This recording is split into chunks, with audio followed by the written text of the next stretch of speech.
104.9 XFM. You alright? This is Karl, producer of Ricky Gervais and Steve Merchant. They're not about today. Ricky's on holiday. Steve couldn't be bothered. So I'm left here with all the DATs. That's a digital audio tape of all the shows they've done since they've been here over the last, I don't know, year and a half or something. So we'll play you some of the best bits. Alright, so here's the first bit. That blew me away, right? That the fact that he got the name, he got the number. Spooky bit, right? I'm walking home. I called you up a couple of times and I left a message on your phone because it was just amazing. Not only was he good at magic, but his maths was brilliant. No, well, that thing adding up to 42 was like, how did he do that? I mean, we didn't even make a big deal out of that. He said that to me. He said, all Carol Vorderman's got is the maths. Do you know what I mean? Imagine him on Countdown. Yeah. He'd even know what they were going to write down. Do you know what I mean? So a bit of a wasted talent. I should see him again about that. I think he's... Right. So I get into my flat, right, and what they do in my flat where I live, they put the post in like these little pigeonholes. Right, and I don't normally check them out. I leave it for Suzanne to do, right? Sure. But this time, for some weird reason, I thought, right, I'll check it, see if we've got any posts. Open it up. There's only this. A letter for Miss Harris. Yep, there it is. Bona fide in front of us. A letter addressed to a Miss Harris. Well, does she live there? No, it's my address. She doesn't live there. Did she ever? Don't know. It doesn't matter. It's weird, isn't it? But we've never had. Normally, I think there was a guy who lived there called Yaki Shoki. Mr. 42. It was definitely wasn't an Harris, right? This is the first time we've had a letter for this woman. Yes. Right. But what are you claiming? Because Darren Brown himself admits that it is not paranormal, it is not supernatural, it is a trick. It's a trick. Is it? But he would say that, wouldn't he? Hitler said that. Play a record. Well, can we open this? No! It's illegal! No, but I'm thinking if it's a birthday card for someone's like 42nd birthday. Right, you can't open that letter. Go and put it back, or you cannot open that letter. Why not? You can't open someone else's mail because you think Darren Brown's supernatural. What if we steamed it open, then resealed it? No one would know. It's only a letter. You can't. You can, but I don't want any part of it. Carl, I think you should open it. No, you open it. I'm not opening it. It's against the law. You should open it, though. We won't open it then. They won't send you to prison. Forget it. You'll get off. Cure? Yeah. Bit of cure? There's no cure, no. I'm looking... Well, I'm tempted to open it. Well, do you want to, Steve? There you go. No, I'm not going to open it, but I think you should, definitely. 6 Different Ways by The Cure from the album The Head on the Door. We've enjoyed that. The Head on the Door, Carl. Ooh, bit of a coincidence. Spooky, isn't it? It was only 4 weeks ago you were talking about a head and a door. Exactly. Has the door got a number on it? 42. Oh, dear. So we're not opening it? No. Well, I can't open it because as the producer, right? Oh, yeah, because your standing in society is such that they'd make a real example of you, a producer of a tin pot radio show once a week. Yeah, he should know better. He can press buttons and talk at the same time. Sending down. But they wouldn't try you in an adult court. You would get away. You would get away with it. Just they'd hear you speaking for a little while, and the judge would end up squeezing your head and letting you off. It'd be like those people who train monkeys to break in. Do you remember down in South London? We talked about it in the past, and they were going around robbing stuff, and they trained them to do it. Yeah, I don't think those monkeys would have got in trouble. It would have been the keepers. So, I think XFM would probably take the rap. Will you open it? No, I can't be seen to open it. No, he's a writer-director. Exactly. So am I. I can't be seen to open it. I'll give it here then. Right, I'm having no part of this. That's against the law, but... Right, I'm having no part of it. Open it. Come on, you've started now. Right. The thing is, right, if it's important, we can say maybe she's listening. But do you need the stress? What it could be anything. What are you going to say? We're going to say, oh, and if you are listening, Mrs. Harris, you have got gonorrhea. Call the clinic. Do you know what I mean? It could be anything. Oh dear. Oh well, I think my talk did well. Well, what is it? Is the number 42 on there? What is it? Can you say? Be careful. What? Let me see what it is. What is it? Dear Sir, Madam, your periodical dental inspection is now due. Would you kindly contact the surgery to make an appointment? Harris, Mrs. Harris, if you're listening, your periodical dental inspection is now due. You might want to contact the dental surgeon that you normally go to. She could have a faulty tooth. 42. 42. 42. I don't believe it. 42. 42. Oh my God. God, that Darren's good. Darren Brown's good, isn't it? Oh dear. Ooh, those boys can rock there. That's the Guns with All Their Roses and Sweet Child of Mine. On XFM 104.9. I enjoyed that. Yeah. That was good. It rocks. I hope the audience was playing it loud like us. Yeah. Ricky Gervais, Steve Merchant, Karl Pilkington. Well, look at him yawning. How rude is that? Carl, what's wrong with you, man? Have you been up late? A little bit. Girlfriend was away, wasn't she, yesterday? Yeah, I always have a problem with that. Because you don't go to bed, do you, early? Do you know what I mean? You sort of think... I just always find that thing that if, you're used to living with someone... Yeah. One of you will go, let's go to bed, then you'll go, all right. But when you're on your own, you go... You just forget to go to bed. I just stay up. Okay, stop eating now, Carl. You've ate all the food. That's just a plate. All right. Okay. Yeah. No, I stayed up and watched... there was a thing on about Dracula. Right. What, Dracula? And I found a flaw in it. Go on. Not the fact that he's the living dead and and drinks blood to stay alive and he doesn't reflect and he can in mirrors. Well, and you can go on. The mirror thing, you can't look in mirrors, can he? Well, he can look in mirrors, but he can't see himself in a mirror. Yeah. That still doesn't work.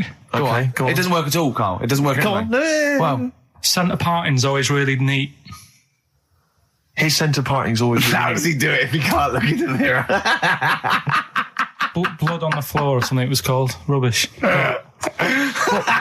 I love the flaw in the Dracula film is that his centre parting's too neat. How did he do it without a mirror? Oh. Was it a documentary about Dracula? No, yeah, there was the real Dracula. Yeah, the real Dracula. It's just a film. It had blood on the floor or something. It was called. Yeah. It's rubbish. We had a little lunch yesterday, didn't we? We did indeed. That was a nightmare. Yeah. I hate going out with you two. I was explaining to Carl, right? I like to excite Carl's imagination, right? And if it involves chimps or monkeys, all the better. Brains he likes, parts of the body, deformity. I know where to, what buttons to push. And I told him about this thing. I don't know if any of you out there know about this, but there's an experiment they did in the 50s, a clinical psychology experiment where there's your two hemispheres of the brain, okay? They're joined by a thing called the corpus callosum, right? Which is just a little flap of skin, like a little scarlet lead that joins your two hemispheres. And what they did, they cut that in half, and they thought it was a cure for schizophrenia, but what it turned out to be, or epilepsy, I think, I can't remember, was that your two sides of your brains didn't function together. You couldn't get information. I was telling Carl all this thing, and one of the things I told him was that they did it on a monkey, and it fought itself over a nut. Like its right arm was connected, by its left lobe of the brain, and it was fighting over itself. And Carl went, instead of thinking this is amazing experiment, he went, would it have been happy if you'd given it two nuts? Yeah, I know. Well, you started off by explaining it. And I remember you mentioned, because I was watching the two of you as you were describing it to me, you said, of course, one side of the brain deals with symbolism. And as you said the word symbolism, I noticed Carl drift away from looking at you, pick up his mobile phone and start pressing buttons randomly. And I thought it was the word symbolism that got him. And I noticed you took you just a moment longer. And I think the first thing you said was, when did I lose you? Yeah, I knew I'd lost him. It's extraordinary. And he doesn't even try to disguise it. I said nomenclature at one point as well. Right, yeah. And I knew I was dicey with death there. Yeah. But, but I told you tried to look it up, didn't you, on the web? You didn't find anything about it, did you? The spelling of it's, what is it again? What's the word? Corpus callosum. Yeah, so I couldn't do it. No, it's no point. Yeah. Don't bother. Give up. Don't bother. Give up. So if anyone knows any interesting facts about that, but yours hasn't been cut in half, has it, Carl? That would again might explain something. I'll tell you what we will be talking about later. I don't know if you're sort of aware of them, Steve. Go on. Bonobos. Oh, I don't know much about bonobos. I told him about he was looking for stuff. I said, put in bonobo. He was having no luck with chimp. And they're a form of chimpanzee, but they're even closer to us, evolutionarily speaking. They've got their social groups are more like ours. They're more intelligent. And he was loving it, weren't you? So is it human bonobo Carl? Is that how it works on the evolutionary ladder? Chimp, Carl. Yeah. Yeah. Talking about them. So we're talking about bonobos. You're excited about that? That's coming up in Monkey News? No, I think it's a bit of a monkey bonus. All right, XFM 104.9, Ricky Gervais, Steve Merchant, Karl Pilkington, not here. It's the best of. You've been voting in all week, sending your emails. So here's the clips that you wanted. Another holiday. Well, it wasn't holiday. Well, it was. You had 5 days off work. Why isn't it holiday? You had 5 days not working for a living. You know how many days holiday gets a year now? 29. Oh, that's more than teachers, isn't it? It makes me sick. It makes me sick. Well, I know the kind of hours you work, Rick. It's mad. I mean, if you're not in work by midday, you're furious. No, but I mean, I'm always... 29's normal for the normal working person. Yeah, but, you know... And anyway, it wasn't a proper holiday. I went to see my mum and dad. It's nice to see them and everything, but it's not holiday, is it? Why? It's not going away. It's not getting on a plane, is it? Going away. Oh, is that definitely a holiday? What happened before 1950? I don't know. People used to go... Yeah, exactly. People used to go to Blackpool or Brighton. That was holiday. Yeah, but I didn't Where did you go? Went to Wales. There you go. Lovely holiday. Lovely holiday. Have a holiday in Wales. That's what they say, innit? Come to Wales and have a holiday. That's what they say, innit? So come to Wales and meet your parents. Come to Wales and have a lovely holiday. Right. Well, anyway, it was good and that. It's always good to see him. Right? Yeah. But week off work. Do you know? Like my mum likes gnomes and stuff. Yeah. Right. Of course she does. She's lived with one for 30 years. She said, get your dad to take us to this park where they've got 6-foot gnomes and stuff. Right. Have a walk about. Sounds like a nightmare. Yeah. Sounds like a living nightmare. Keep an eye on Carl. Yeah. So anyway. He stood still for 2 minutes. Someone bought him. No. You can't buy him and that. It's like a little exhibition thing. Yeah. Right? And it's part of a hall. Right, this big hall that you have to pay to get in. But we didn't want to see the hall. I just wanted to see the gnomes. Of course you did. Yeah. So anyway, my dad says, yeah, well, we can get in there for free. Of course he did. Clever. Right? So we parked up on this little country lane, right? No one about. How much was it to go in? Like £2? About £3 each. Yeah.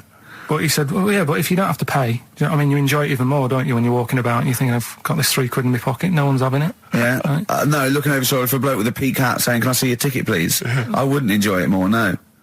Go on. Yeah, but you don't worry about it, do you? You got a bit of money now then, Rick. You've changed.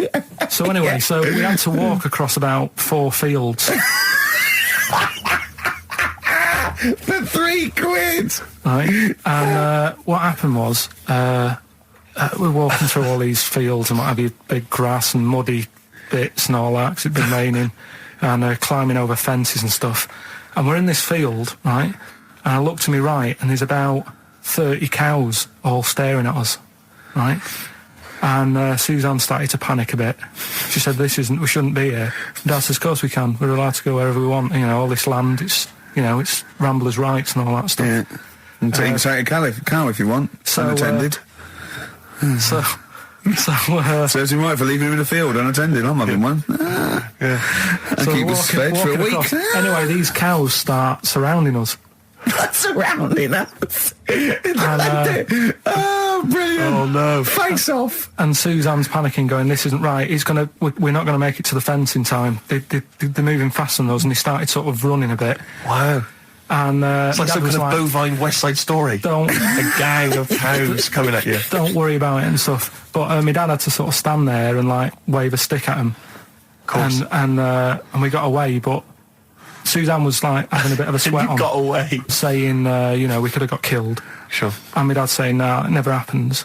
And I just wondered if it does, if there's a risk of... Yeah, it is rare, but there's been a couple of cases of being trampled by cows. They're not aggressive. They sort of run through you. Well, they're aggressive if they've got a calf. They've got kids. What? You had kids with them. Kids, yeah. That's goats you're thinking of. Yeah. Maybe they were trying to sneak into the gnome thing, and they were worried that if too many people did it, and they thought some cows, we can just sneak in. They were cows, no one's expecting cows. And the cows were going, walk upright like you're human. Don't walk upright. They thought you'd blow their cover. Yeah. Yeah, people have been killed by cows before. Yeah, that was like the highlight, and then... So when you arrived there, you were presumably covered in mud, looking like something that had just come from Glastonbury, staggering around this exhibition. It wasn't that bad. It was just like a woods, and it had like a funny sort of funeral, like a graveyard thing. Right. Yeah. With bodies sort of hanging out the ground and that, and we had these 6-foot gnomes. Right. And then we just set off again, walked back. But you sure this wasn't a dream? No, it was good. It was good. And called up Ricky. I said, right, are you about? Have a chat and that. So he said, I'll just come round. It's a nice day. Have a drink and what have you. So I got round there at about 6:30, right? Go up to his door, knock on his door, right? He stood there with his tackle out. Oh. Yeah, what did you make of that? What was wrong with that? What do you mean, what's wrong with that? Why were you looking at it? Why were you looking at it? I tried not to look at it. But again, you're always sort of attracted to it, aren't you? Kind of like... I've never been attracted to another man's tackle. I don't know what you mean. You can't help but have a little sly look. And especially when it's there. When you ring the bell, and I mean the one on the door, right? And that's hanging out. And does he dress to the left or the right? It was to the left, right? Yeah, it was left, yeah. Just popped it out of my shorts for him. Just popped him out of the shorts. Should have seen the state of him. Shorts on, no top, cigar. Looked like someone out of The Sopranos. It was a mess. Yeah. And then... we sat on the balcony drinking wine, didn't we? Did you pop it back in, or was it... Yeah, I popped it straight back in. I'd got the laugh. Sure. I'd got the laugh I wanted. Yeah. He walked in, he went, it's not that hot. Straight away, it's not that hot. Oh, brilliant. Then, was that knob news, or is there more? No, it's got more knob news. That's just a taster. Just a taster. Listen, let's play some adverts, let's play some great music, and maybe we should have some early knob news. Early knob news coming up.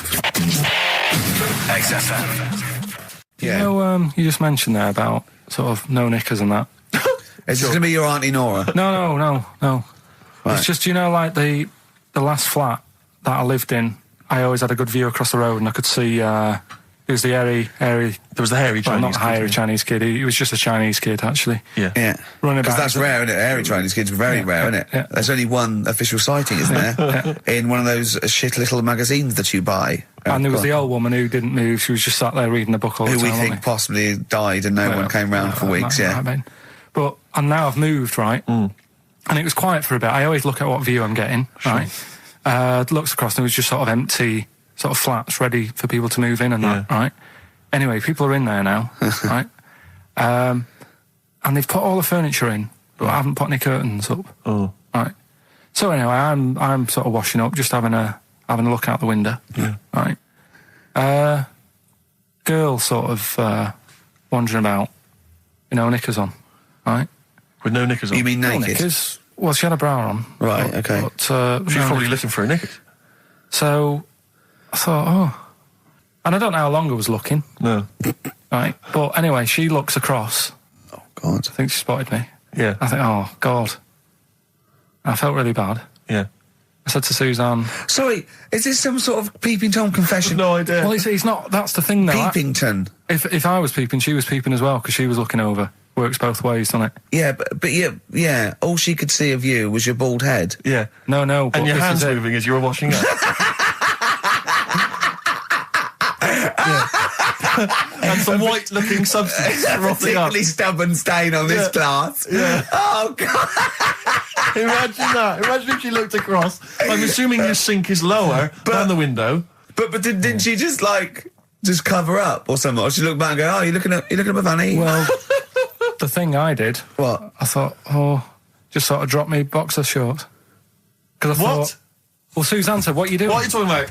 What are you talking about? No, just so they can see me cheeks of me. What are you talking about? No, because I thought if she thinks I'm walking about in the nude as well, then we've both got something out of it. Carl, This sounds like a bad excuse in court. I know. So sorry, you were looking at a woman dancing around naked, right? So the only thing you could do was immediately drop your boxer shorts. So she looked across, saw you fully clothed, saw you took your boxer No, she wouldn't have done, because it's sort of just the top half and the sink's at a side angle, so I was sort of looking out. So she wouldn't have seen your trousers then anyway? No, she did. I moved in front of the window more. So you then made them... You actually climbed in front of them. I'm This is amazing! So you climbed in front of the window to show off It wasn't your naked lower half. Suzanne said, "What are you doing?" I bet she did. What are you looking at? I sent you in here to clean up. What are you doing? I'm just taking my trousers down, standing by the window. Why? Because there's a naked woman across the road. What do you think I'm doing, Suzanne? I'm exposing myself while looking at some free fame. Leave it. What's up with you, Suzanne? Anyway, Wait a minute, can I just check? A final question. What did the woman across the way... What happened? What was her reaction? I didn't look again. I just thought you've seen a bit of action as well. We're both happy. Let's leave it. Brilliant. So were you waddling around like a penguin with your trousers around your ankles? I just was walking about, and Suzanne said, "What are you doing?" I said, "I'll explain to you in a bit, but don't look out the window because then it's Excellent. obvious." Then he sees that she calls her husband to look at Karl walking around naked. He goes, "Oh, she's got a... Quick, Suzanne, get him out. There's only one with him. Get some more friends. They've gone one more." Oasis and Songbird. It's a nice little ditty It's all right, yeah. of a Saturday. Yes, thank you. XFM 104.9, Ricky Gervais, Steve Merchant, Karl Pilkington. I think we should go straight into it, Karl. I think we should do the competition. There's Karl in the corner. It seems a little premature. Do you reckon? Yeah, I Do you think reckon so. it's so good? We should tease it out of them. Well, it's a big thing. It's just that I've got absolutely nothing to say. Sure. I haven't really... Well, I mean, like often I know you all have spoken to Karl in the week. This week, for some reason, I've been speaking to him. Oh, right. I spoke briefly to him about Michael Jackson and the documentary. Yeah. Now, of course, I thought that was extraordinary. Amazing. And I asked Amazing Karl's piece of opinion. work. Yeah. And he didn't mention to me the fact that Michael Jackson likes to climb up in trees. No. He didn't mention anything about his bizarre relationship with children. He didn't mention anything about his obsessive billionaire spending sprees. Right. He didn't mention anything about the mannequins he has in his thing, or the fact that he drives around his sort of 7 hotel suites in Las Vegas in a little kind of old people's scooter. The only thing of note for Karl was he said to me, "Did you notice how big his hands are?" I'll tell you what, though. I did. What? How are you looking at... The man's got, like, a face that he's had reconstructed. Well, I can't seem to say that. It's libelous. Yeah, but, he hasn't. He's got an odd He's had two nose jobs. Yeah. And you're looking at his hands. But I think it's because you look at him and he looks a bit like... there's a bit of androgyny there, but it's sort of like it is quite a petite sort of old lady's face in a way, but then you see these labourers' hands come out. That's always the way with a tranny, isn't it? You know what I mean? Well, you can't accuse him of being a tranny. No, he's not. No, he's not. What are you saying? No, I know he's got enough issues. Now you're accusing him of being a tranny. I like him. I thought he came out that brilliant. I thought it was really... I really felt sorry for him. No, I think he cleared up a few things as far as I'm concerned. I thought it was a fascinating piece of work. But I did like the shopping spree. That was great. Extraordinary, because he's just got going such around bad just taste. pointing. I know it was bad taste, wasn't it? It was like one of those bizarre shops. Yeah. You know what I mean? There's anything, sort of a gift shop, but they're trying to make it look like Ming. But and it's sprayed gold. If he'd been living in a trailer park, he'd have been ordering, one of those porcelain dolls dressed like a Harley Davidson bike rider, or an Elvis commemorative plate. It was the kind of billionaire equivalent of that. But the hands were a giveaway. It's the same as those sort of transvestites. Well, it's like you get. What was it about his hands? Well, you know when you get like a cab driver or something, right? And he decides to turn transvestite at about 60, and he goes on Kilroy.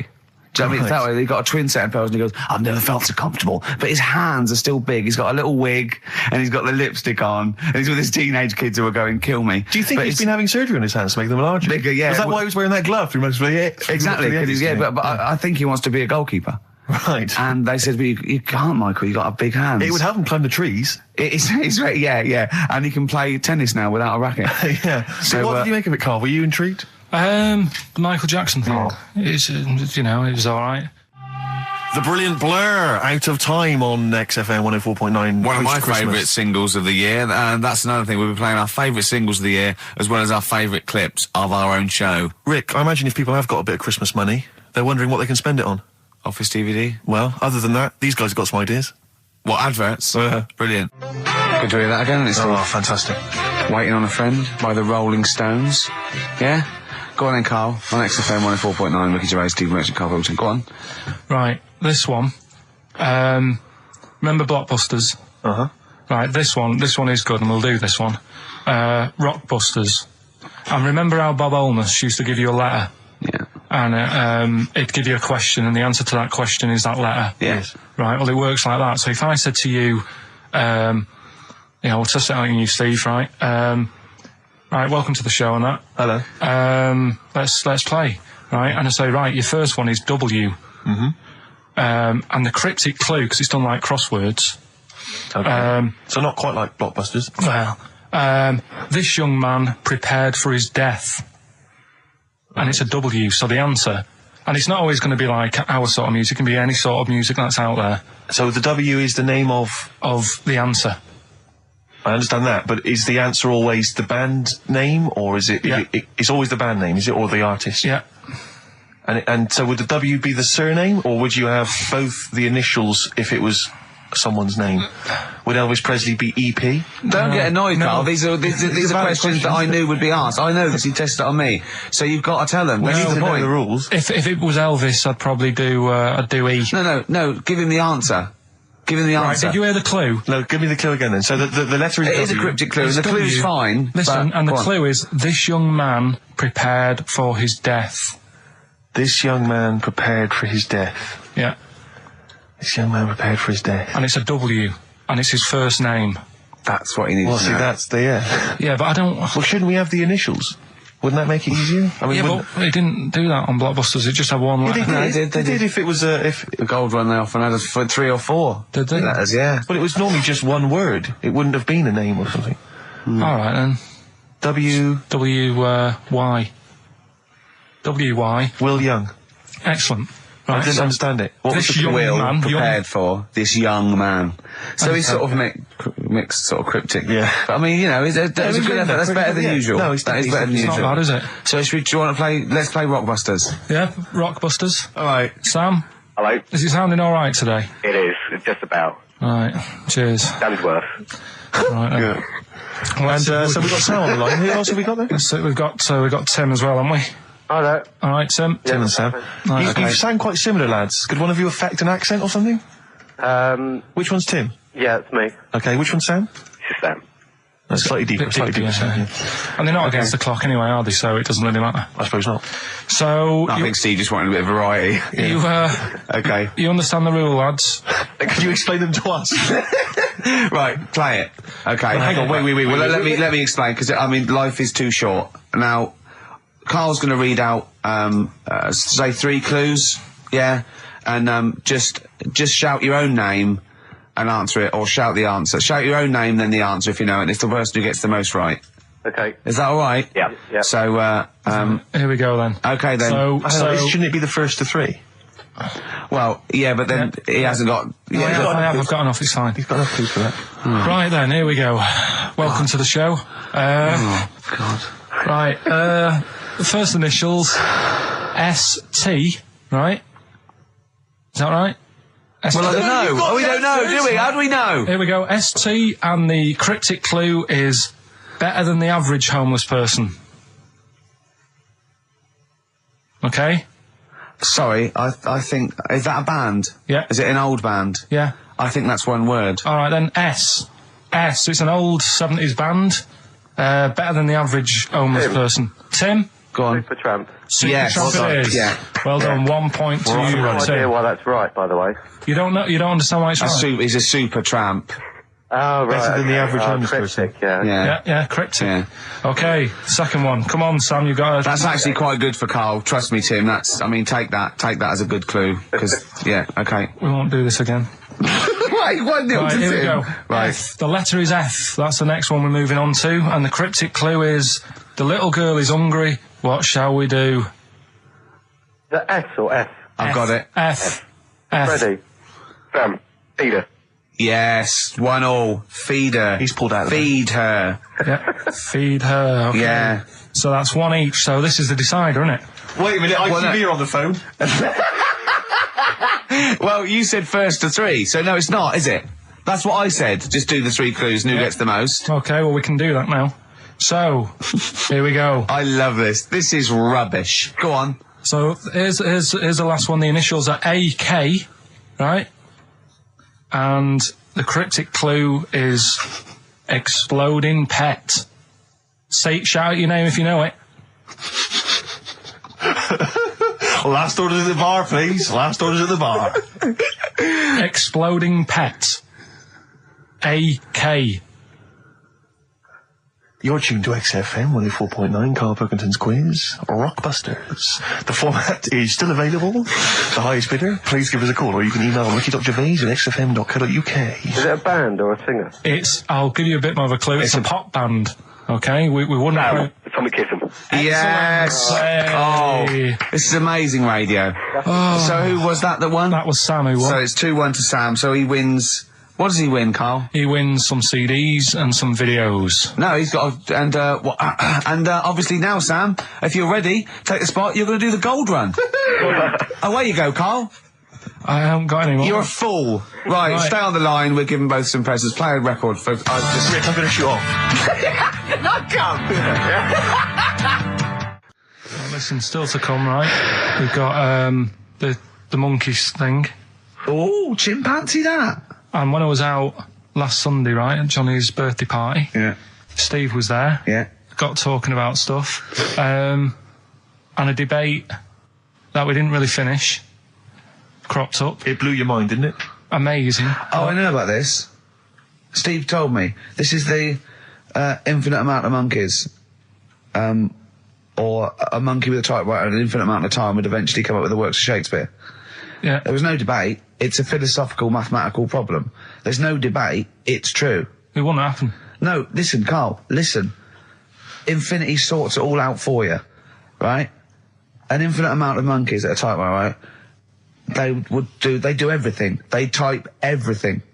Infinity just sorts it all out for you. There's no getting to it and they're going, oh, well, let's have a look what they've done. This one's come close. Did Romeo and Juliet. It would do it all. It would type everything ever possible, conceivable. Yeah, but it's a mathematical. Well, we've heard your side of the argument, Rick. And I'll be honest with you, it's a persuasive one. But let's hear Karl, because he heard about this in a pub last week. Yeah, so he's got some strong. What's your problem with it? What's your problem with it? Well, first of all, right, you're saying it's a load of monkeys. It's not just one monkey. It depends. That can live forever. No, wait. It's either a chimpanzee with a typewriter with an infinite amount of time. He would eventually, by definition, mathematically, type everything ever possible. Okay, or it's an infinite amount of chimps with typewriters, and one of them will type it first time. But already, that's not right. You either need to have what one do you mean? monkey. What you mean? Employment laws. What do you mean it's not right? Let's hear him out, please. Okay. If it's one monkey, with a typewriter that's got loads of ink in it and that, right? At least it knows what it's done in the past. It's not. Keep going. Cry. If you've got a load of monkeys, it's like if you have too many. What's that saying about too many chefs? Too many chimps spoil the soup. Right. Well, it's the same thing. It's like, well, I didn't tell you to put salt in it. I was going to put salt in it, and it messes it up. Whereas if it's just one, they know what's gone on. So what I'm saying is, just leave him go. I can't be bothered. I want to hear the rest. This blows my mind. He doesn't know what this does to me. It's a mathematical problem. I want to hear the rest. Well, it's just I just don't think it will happen. What do you mean you don't think it'll happen? Infinity works it out for you by definition. Well, what's stopping them typing the same thing again? They would. In fact, the problem should be if you had an infinite amount of time that it would type. That works for Shakespeare an infinite amount of times and everything else an infinite amount of times. But that's not as. But not Shakespeare. Oh, shut up, you idiot! Rick, do you know what he said to me? I said to him, I explained it to him. I said, you've got an infinite number of monkeys, infinite number of typewriters. They will type the complete works of Shakespeare. He said, have they read Shakespeare? You're an idiot! Play a record. Said, no, I'm not having this conversation. I'm not having it because it really, really winds me up. But you're saying they'll do it with no spelling errors. Well, they do it an infinite amount of times.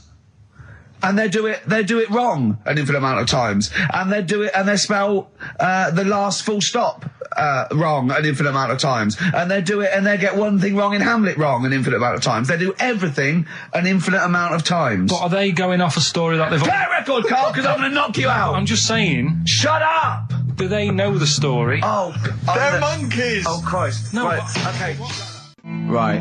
The Cure, obviously. Yeah. Right, Carl's been taking phone calls for these clues. Right, and so everyone's been saying the same thing for the last one. He's been going, no, and I'm worried. I'm always worried. FD. I just overheard him on a call. They're going, what have I been saying? Oh, no, it's FP. Dickhead. Right, give me the clues out. It's a rollover. Right, tell people, we're really sorry to anyone who would have got that right. Okay, right, do the clues quickly. Tell them it'll be a rollover, so we have to do 3 new ones. Do you not write these down, I don't write the answers down in case Ricky looks over the thing and sees the answer. Why would I cheat? I'd rather you do something right with your life. Right, well, the clues were I've got 3 other jumpers like this one. Yeah. That was FT. Yeah. They got that, 4 tops. Yeah, that's all right. Good, well done. That bunch of people can't make up their minds if they want to sit in the sun or not. That was C, they were getting that. That was charlatans. Charlatan, right? A bunch of them charlatans, right? What do you mean? What's Charlie? No, it's like, shall I go out? Shall we? Charlatans. They got it, right? Where I went wrong with this one, the Jamaican fella, he had to have some aspirin. Why? It's my fault, you know, I'm not cutting, there's no point passing the buck or anything. I said FD, a lot of people were saying, Fred Durst, like, forehead hurts, which is a good one. Yeah, which would have been as good as any of yours. But I made an error, so we'll roll it over. No. What is the answer? What is the answer? Over. Jamaican fella what? Add some aspirin, why do that? What's the thing? FP, it was Frida Payne. Frida Payne? Frida Payne. Frida Payne. Frida Payne. That's awful. Carl, you've got to write these down next week. This is I'm right. sorry, You're the producer. I know, but I've had a busy week, haven't I? That's not an excuse. That isn't an excuse. Our excuse is we don't care. Yeah. You do put care. the work in and then make a mistake. Yeah. It's better not to try than try your hardest and be rubbish. Do you see what the point? We don't care. But you've got standards. Yeah, and you're not meeting them. Think of that. You're not even reaching your standards. God. Right, well, that's that, I guess. Well, the prizes will be giving those away next week. Again. Just completely... Song for the ladies to end the show with. It's from Nick Cave's new album, Nocturama. This is a track called He Wants You. Back next week. Remember, Frida Payne. This is the Best Of Show on XFM 104.9. I'm Ricky Gervais, with me, Stephen Merchant. Yes. I hope you're enjoying the Best Of. I know what you're thinking. If this is the best, my Christ, what was the rest like? Well, we'll be back in a week's time, so you can judge it for yourself live. But anyway, in the meantime, this is one of the best clips I've ever heard. Oh, I'm laughing just thinking about what it might be. Do you know why people tink the glasses before they have a drink? Why they tink? The verb to tink. I do know that, Carl. Is it about poison? It is. Here we are. What, would it make a different noise? Nope. Brilliant. Go on, explain Why? it. You explain it, Steve. No, don't, Steve. You explain it, Carl. Go on. Oh, I've started, so I'll finish. Go on, Carl. Explain why they tink the glasses. Ages ago, Yeah. only people with money had drinking or something. That's like one of my film reviews. Years ago. Welcome to History Now. Now, ages ago, only people with money had drinking or something. Keep going, Carl. Keep going. Like spirit and stuff. So they'd it's like businessmen. Businessmen. It's easy for you to say. This is getting to be cruel, isn't it? This is amazing. Yeah, go on. Why did you open your mouth, Carl? What were you hoping was the best that could happen? Because you were trying to make me look stupid before with the planet, so I'm not... Whereas you know... Yeah, go on, no, come on. Businessmen with money. I've got to drink and ching. Okay, so then with all the drinks. So they'd nip round to have a chat about whatever they're earning money with, and they'd say, right, do you want a drink then? And they'd go, oh yeah, that'd be all right. Yeah. So rather than like just pouring it out of a bottle into a glass and saying, there you go, it could be going, hang on a minute, it could be poisoning me head and trying to like nip my business idea. Yeah. So what they'd do, it sort of pour a bit of his drink into the other person's glass, and you get that tink noise, and that's like cheers, you know. No, Carl, I just have a slight amendment there. I think what it was you're absolutely right that they would then test each other's drinks to show that it wasn't poison. But over the years, that was reduced to just chinking the glasses by way of saying, let's not actually bother going through the whole rigmarole. They just did the chinking of the glasses. Yeah, that's good. It was exhausting though, wasn't it? I know. Was it worth it, do you think? Well, I like that, because people carry that with them now. When they do that, they'll think, oh, that bloke's definitely not trying to poison me. Yeah. So the horrible thing is that now, when I do the glasses, I can laugh and go, they don't know I've poisoned them. Exactly. You should always do the pouring back and forth. It's a shortcut, it's a slippery slope, you know, just be careful. Karl Pilkington in the chair now, the talked about, the acclaimed Educating Ricky. Right, well, just in case anyone's new, doesn't normally listen, basically, I'm educating Ricky. Do a bit of research in a week, find stuff, news, history, anything that's interesting. 3 stories, I give them a nice little headline. You take your pick. Between now and 3, you're going to learn 3 things. Yeah? Yeah. So, the headlines are, I'll be no buying one of them. Give us that again. I'll be no buying one of them. Nice, okay. Yeah. We've also got hippopotamus news. Okay. Okay. And can you believe it? Can you believe it? Well, I'm going to go for hippopotamus news.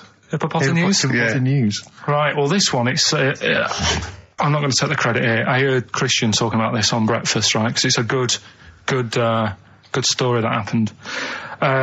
Basically, I don't know if I told you about it last week when we were having our spaghetti, but I think you did. Right, I know what it is. I know what this is. Okay, I've not heard this. Right, there's a little midget. Right, there's a circus. I'm loving it already. Circus going on somewhere. I think it was in America. Yeah. And is that present day or old times? I'm talking like in the last 3 weeks. Okay. Right, little midget. Circus, really packed out show. People are loving it. Steve, you'll ask the same question I did. I know. So there's a little midget jumping up and down on a trampoline. That's what circus is. Right. I pay good money to see it. So everyone's clapping, and he's getting carried away. Because he can't believe they're loving it. I didn't know they'd like a little person on a trampoline, but they love me. But you know what it's like when, if there's a crowd of people sort of encouraging you to sort of go higher and stuff. Yeah. And I'm sure he knew it was getting out of hand. But he was jumping and he was coming down the road going higher, and he's going really high in the air, right? So he's doing this, crowd are clapping. There's a hippo, right, just sat next to the trampoline, getting ready to come on and do his act. Oh, right, I thought he was in the audience. There's a hippo getting ready to do his act, Steve. Yeah. So he's a ventriloquist.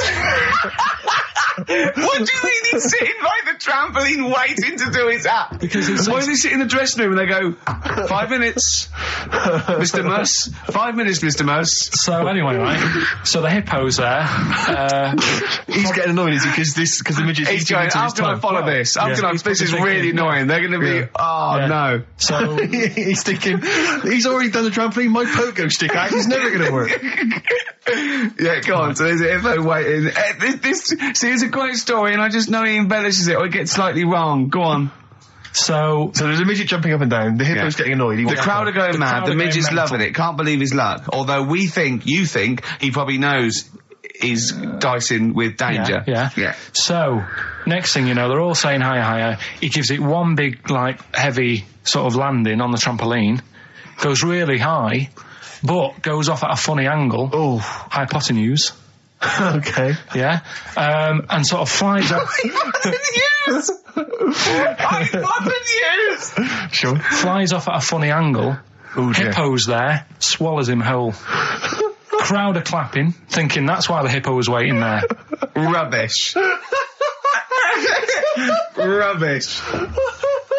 It's not rubbish, though. But no, maybe there was an accident in a circus with a midget and a hippo, but at no point was this hippo waiting to go on, going, come on. The midget flew off at hypotenuse and landed in the hippo's mouth and was swallowed whole.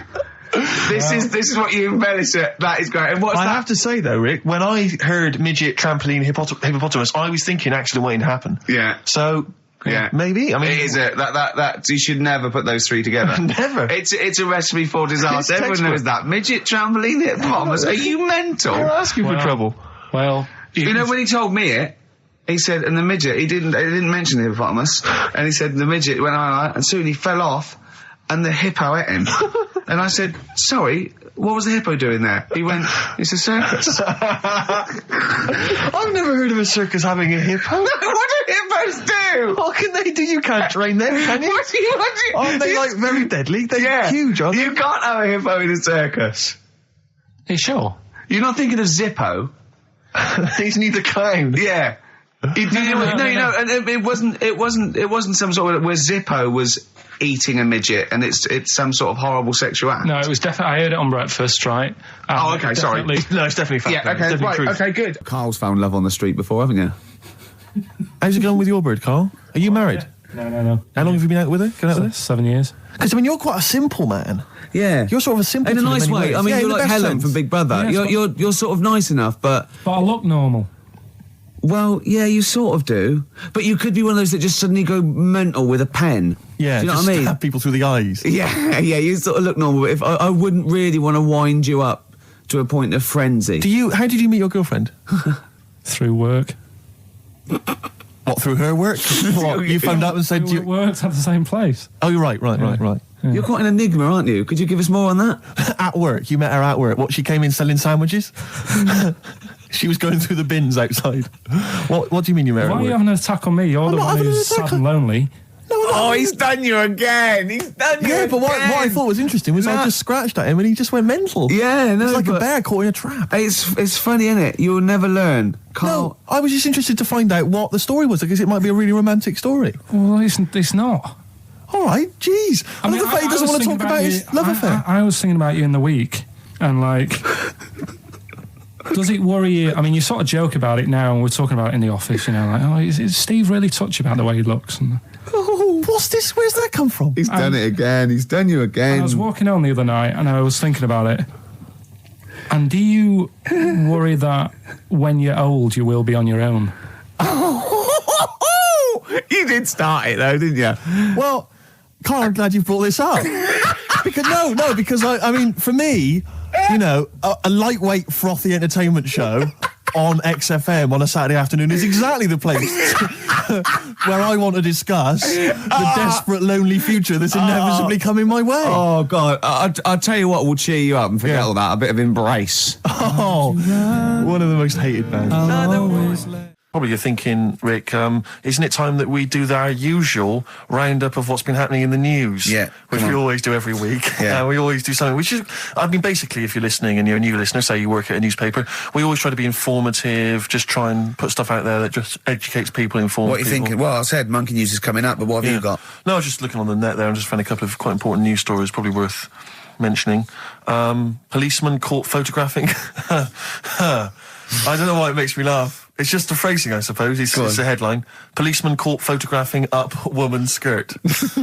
No, he wasn't up there taking a picture of Big Ben. He wasn't going, can I just sit up here? I'm just going to take a picture of that seagull over there. No. He was facing the camera up a woman's skirt.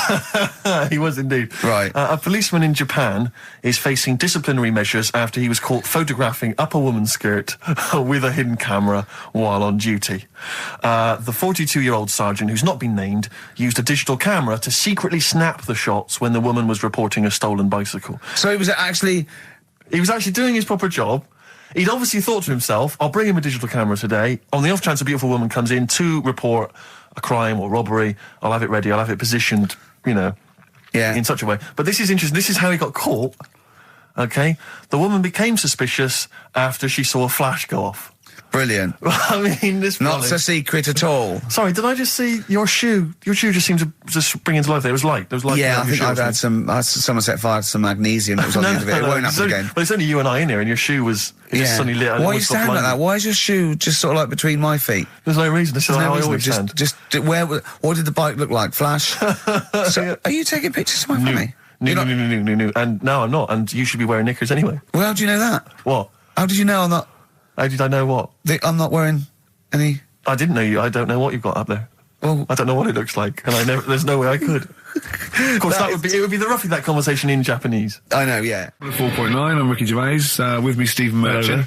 It's the best of. You've been voting in all week, sending your emails, so here's the clips that you wanted.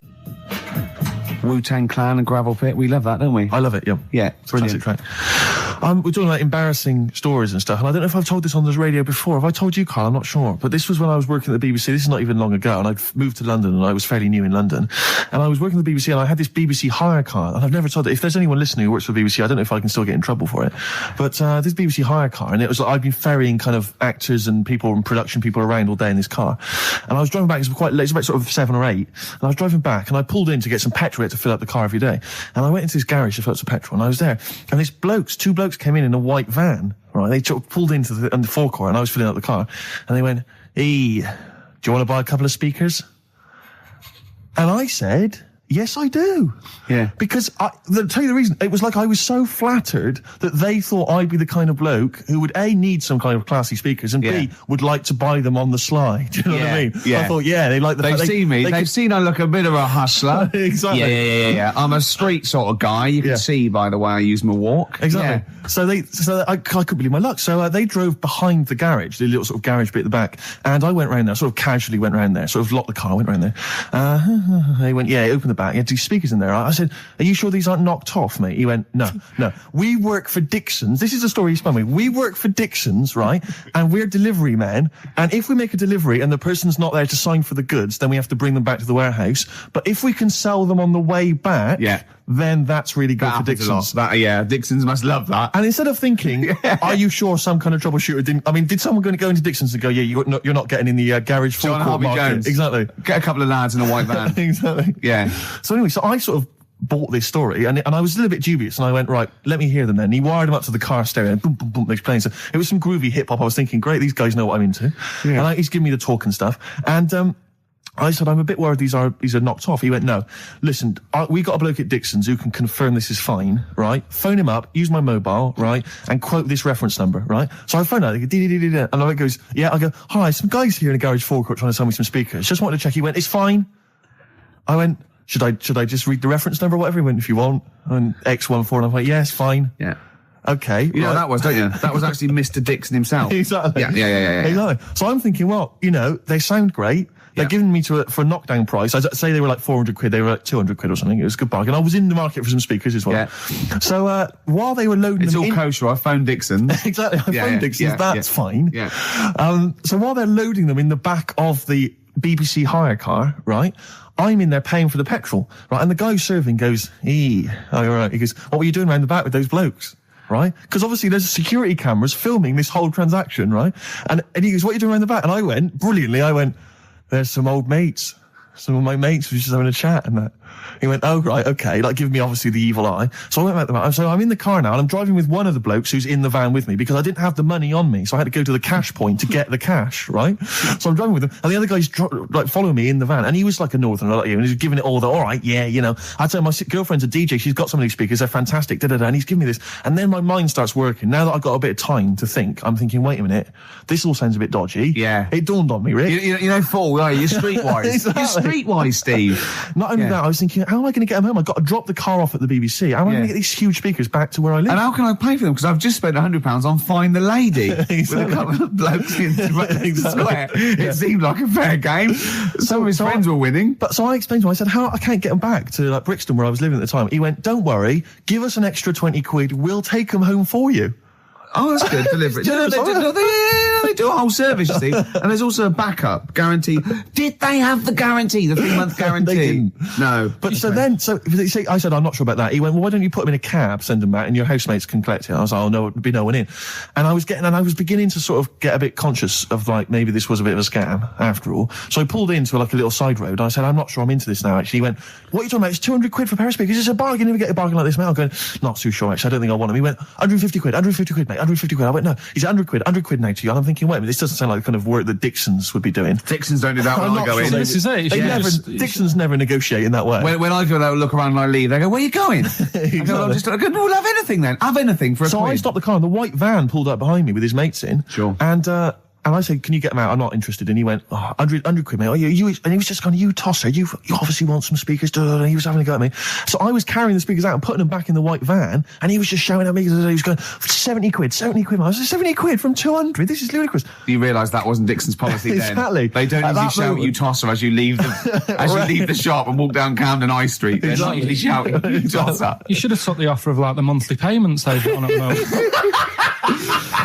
So I eventually put them in there, and I sort of knocked the deal on the head, and I got back in my car, and they were in theirs, and I just looked in the rearview mirror, and they were punching the dashboard, like with aggression and venom, like we let that deal slip through our fingers. And I've never been so terrified in my life. I just sat there, and I was just thinking, oh my God, all I was thinking now is, what if I go back to the BBC, and they go, we've had a call from the police, the man at the garage, he saw you doing a dodgy deal. I love it. Yeah. Well, what you do is you put the hire car in a drain in your front garden, and then go in and out of the toilet, just pouring bleach down, or Ajax, and they never know. One of my uncles, right, Tattoo Stan, he's just caked in them. Tattoos. Right. I don't think he's my proper uncle, but he's just like my dad's got Tattoo Stan. No, my dad's that's a province in Russia, isn't it? My dad's got loads of mates who. When you say he's not your proper uncle, do you know, like when someone comes around, you're all right, Uncle Stan. Yeah. Do you know what I mean? And there was my dad had loads of mates like that. There was John the Screw. Right. So he either works in a prison or he likes to have sex. Cab driver. Okay. There was Jimmy the Hat. I don't know where he Jimmy the Hat? Yeah. And, did he wear a hat? No. There was Fred the Veg. You sure he wasn't a relative? Sorry. Fred the Veg used to get us like big bags of potatoes and that. Fred Veg, okay. And there was Tattoo Stan. Right. And he was just caked in them, and I used to always look at him thinking, why have you done that? I must have only been like, 6 I or suppose 7. if you're born with a name like Tattoo Stan, exactly, you're destined, aren't you? Were really? they like a 1950s gang? I'm worried about doing a bank job. What was his name? The Hat? What was his name? Jimmy the Hat. I'm worried about Jimmy the Hat. Yeah, not having a hat. I don't understand it. Are you sure he didn't have a hat? Not when I met him. Did he ever wear a hat? I didn't see him that much. Do you think it was a joke, like, when your mate's sort of like, 8 foot and huge, you call him Little John or Tiny? Do you think the fact that he never wore a hat? Yeah, they went, hold on, I've noticed something about Jim. Go on. No hat. And I go, oh, true, let's call him Jim the Hat. Jim the Hat, yeah. But my Uncle Stan, he had like loads of them. He did them himself. Oh dear! And it was always that thing. God. What was it? Things like he had like the cross cut here, made in Britain. And if you're going to do them yourself, I'd say at least make sure you're sort of a good drawer. Yeah, and don't do it in the mirror so it comes out backwards. Well, that was the other thing. But like, I remember he did. Names are all right. He had like all his kids' names down his arm. And, what are they called? Yeah. Oh, God, it's Tattoo Stan Jr. Yeah. And Paul shits to bed. I'm trying to. Wabbai Kate. Yeah. But he had Frankie never amounts to anything. Oh God! So he had like Johnny, I don't think he's mine. So he did all this. I don't even know why I'm telling you about tattoos. No, nor do I, Carl. Right, there was this. This is what it's like about getting presents and stuff, right? With my mum and dad. Go on. My mate Colin, right? Colin Makin? No, Colin Bailey. Oh, right? Yeah. He had a little Sinclair Spectrum, right? Yeah. Computer, which was like the thing to have at that time, right? Yeah. You used to always go round to his house. The deal was not the one you had to play through the window because you weren't allowed. No, that's another lad. Oh right? yeah. This is a different lad, and the deal was he came to our house and my mum gave him a pie, and then I'd go round to his and I'd stay there for a few hours playing, Hungry Horace and stuff like that on it. Sure. Right? Now, my mum and dad knew that I really wanted one of these computers, right? So I waited about a year. Came round to Christmas Day. I thought, I reckon might have one. Turned out they bought me the wrong one. They bought me a ZX81 instead of a Spectrum, right? And Christmas Day, I'm there trying to load the games up. It's not working. I'm thinking, what's wrong, right? And the thing with me when I was a kid, I used to get quite sort of agitated. This is the moment, right? I found out that he needed a RAM pack to make it work, right? Looking in the thing and it's saying, and make sure you put your RAM pack in the back. And I was like, oh, where's the RAM pack? And my dad's going, I don't know, I've got you the main bit. That's it. So I was that wound up, I just was sick. Right? Just sick. I didn't feel sick or anything. I just was like, oh God. Went to the sink, just sick. Because I was that on edge about it. I said, come on, we've got to get one. And my dad's like, Tandy's shut. We're not gonna get anything today. Ruined again, Christmas Day. That was after the year when my train set got blown up by our kid. The following year, no RAM pack. And now you ask me why don't I get good presents? He's scarred. He just I'm gonna die. Honestly, I'm gonna die. He's just screaming sick. Yeah. There's no RAM pack. What? Did you get to the bottom of it? Why wasn't there a RAM pack? You have to buy them separate. Oh, It's one of them okay. cons. What do you mean I can't play Frogger? Oh no. So, wasn't there another incident when you threw up? Spontaneously threw up? Through sheer anxiety? I do get it. It's not so much now because I've relaxed a bit, but as a kid I used to be quite on edge all the time with certain things. Do you think that's what happened to your cat that kept being sick? That it didn't get the food it wanted and it just threw up? Do you remember that? Yeah. God, so they shaved it. I love the fact that in pole position, in positions 1 and 2 of his favourite films of all time, it's The Elephant Man and Kes. Yeah. That's brilliant. Yeah. Go on. All right. Am I leaving the mics open a bit when this is going out? or what? Yeah, let's have a listen. Yeah. All right. So don't talk then, right? Just put that hot dog down, Rick. And this is the bit in Kes where it's the teacher and he gets up and he has to Glover. talk. What's his name? Is it Brian Glover? No, it's What's the other teacher. The other one. Anyway. All right, go on. All right, so here we go. Things that had actually happened. I've got another one. What about you, Casper? Casper! All right. All right? All right. You haven't been listening to a word I've said, have you? Yeah, I heard some of it. Yeah, you Some of it? just... Stand up. Always somebody, isn't there, eh? Right, now you're going to tell us a story about yourself. What sort of story? I want you to think of an incident that happened to you sometime in the past that is true and that you think will interest the rest of the class. All right? All right. What about... I work on a radio show at the weekend. Well, are you going to tell us about it? I'll just do... It's 2 hours, and it's with Ricky Gervais and Stephen Merchant, and just sort of play music and, tell stories and stuff. What kind of stories? Well, whatever. Like last week it was science. We were talking about this lad who was growing a knob on his arm, so it's weird.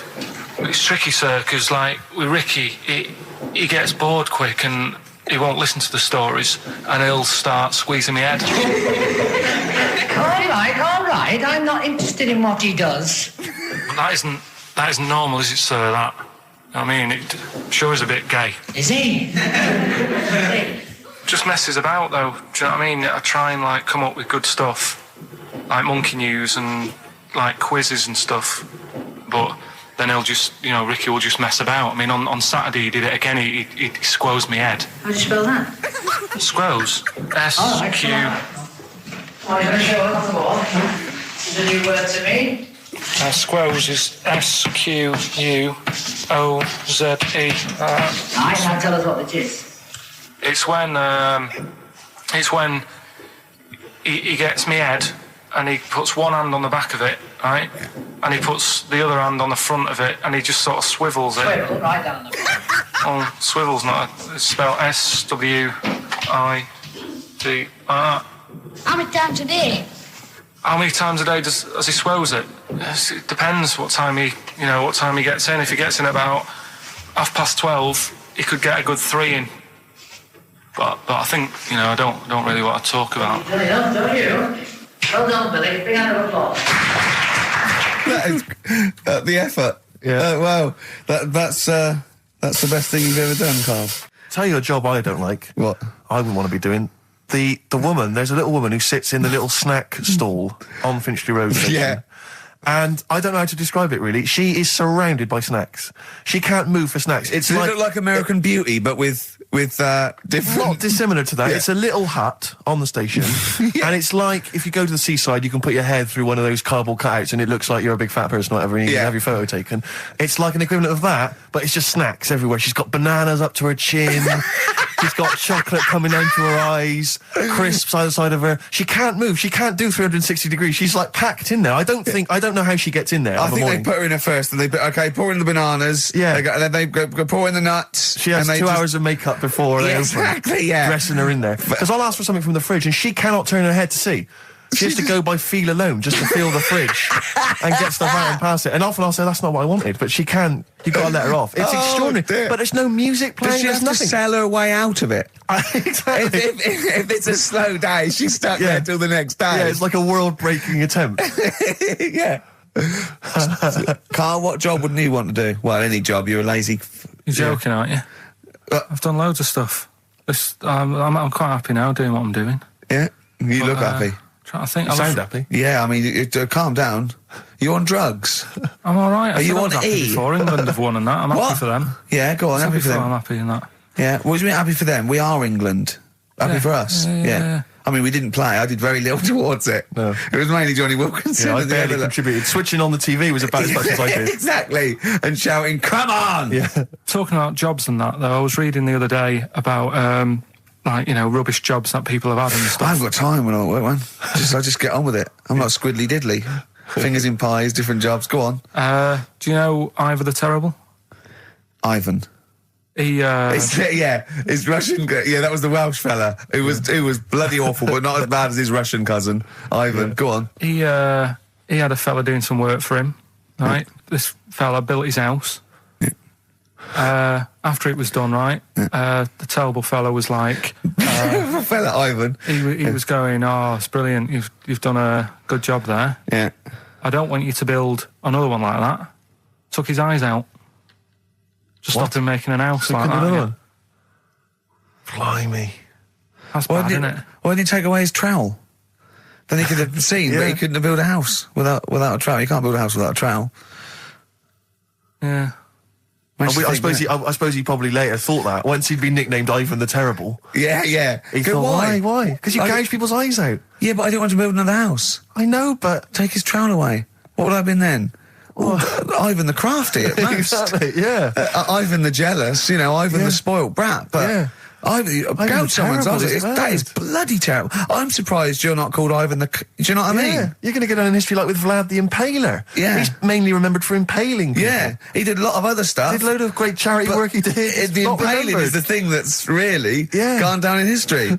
When were you reading about Ivan the Terrible? No, it's just... Or Ivor the Terrible is the thing you remembered from this informative article? No, it was just little bits like that. Talking about him, there was a thing about someone who worked for that fella who painted the ceiling. Sistine Chapel? Yeah. There was a thing, a woman who worked for him in his house. And I love how you assimilate information when it's just bordering on the academic or just the interesting and true. It's wonderful. Ivor the Terrible gouged someone's eyes out because built him an house. That fella who painted that ceiling had a woman work for him. Imagine if you wrote that down in an essay. Imagine if you wrote that in a school essay. Well, you'd probably end up with not getting a grade or thinking you turned up to more than you had. Exactly. Anyway, the woman who lived with... Yeah, the woman who lived in a shoe. Go on. Yeah, there was this woman who lived with him and she used to go out and do all this shopping and that. Yeah. But because she couldn't read or write, he used to have to draw everything that he wanted. Why couldn't he just tell her? I don't know. No, wait. That's an excellent point. Could she talk? Yeah, but if it's a big list and that, loads of different coloured paints. But why couldn't she draw on a piece of paper? Why did he have to do it? Because he's a better drawer, isn't he? That's the point. That's it. We were just looking for the logic of the story. You found it. You've done it. Play a record. He's a better drawer. What's the best job you've ever had still, Carl? Talk about occupations. It is still paper round. Is it still the paper round? Yeah. That's ridiculous. No, it was good though. If you look at it, what I liked about it, you're your own boss. No, you're not. You're not your own boss. No, the guy who runs the news agents is your boss. All right. But then once you get out and you've got your papers and that, you're on your Do own. what you want as long think as you about deliver the stuff. papers exactly to the places he said you are in the time he said. Yeah. It's and I do. freedom, isn't it? Any jobs you wouldn't do? Go I've just thought of one that you wouldn't do on. with your sort of mild homophobia. Well, I'm not. Proctologist. What's that? Basically sticking your finger at other people's arses. Right, well, no, I wouldn't do that, no. Why have you got to do that? What do you mean, why have you got to do Well, that? why does anyone need that doing? Because they got to look if they've got an arseache or something.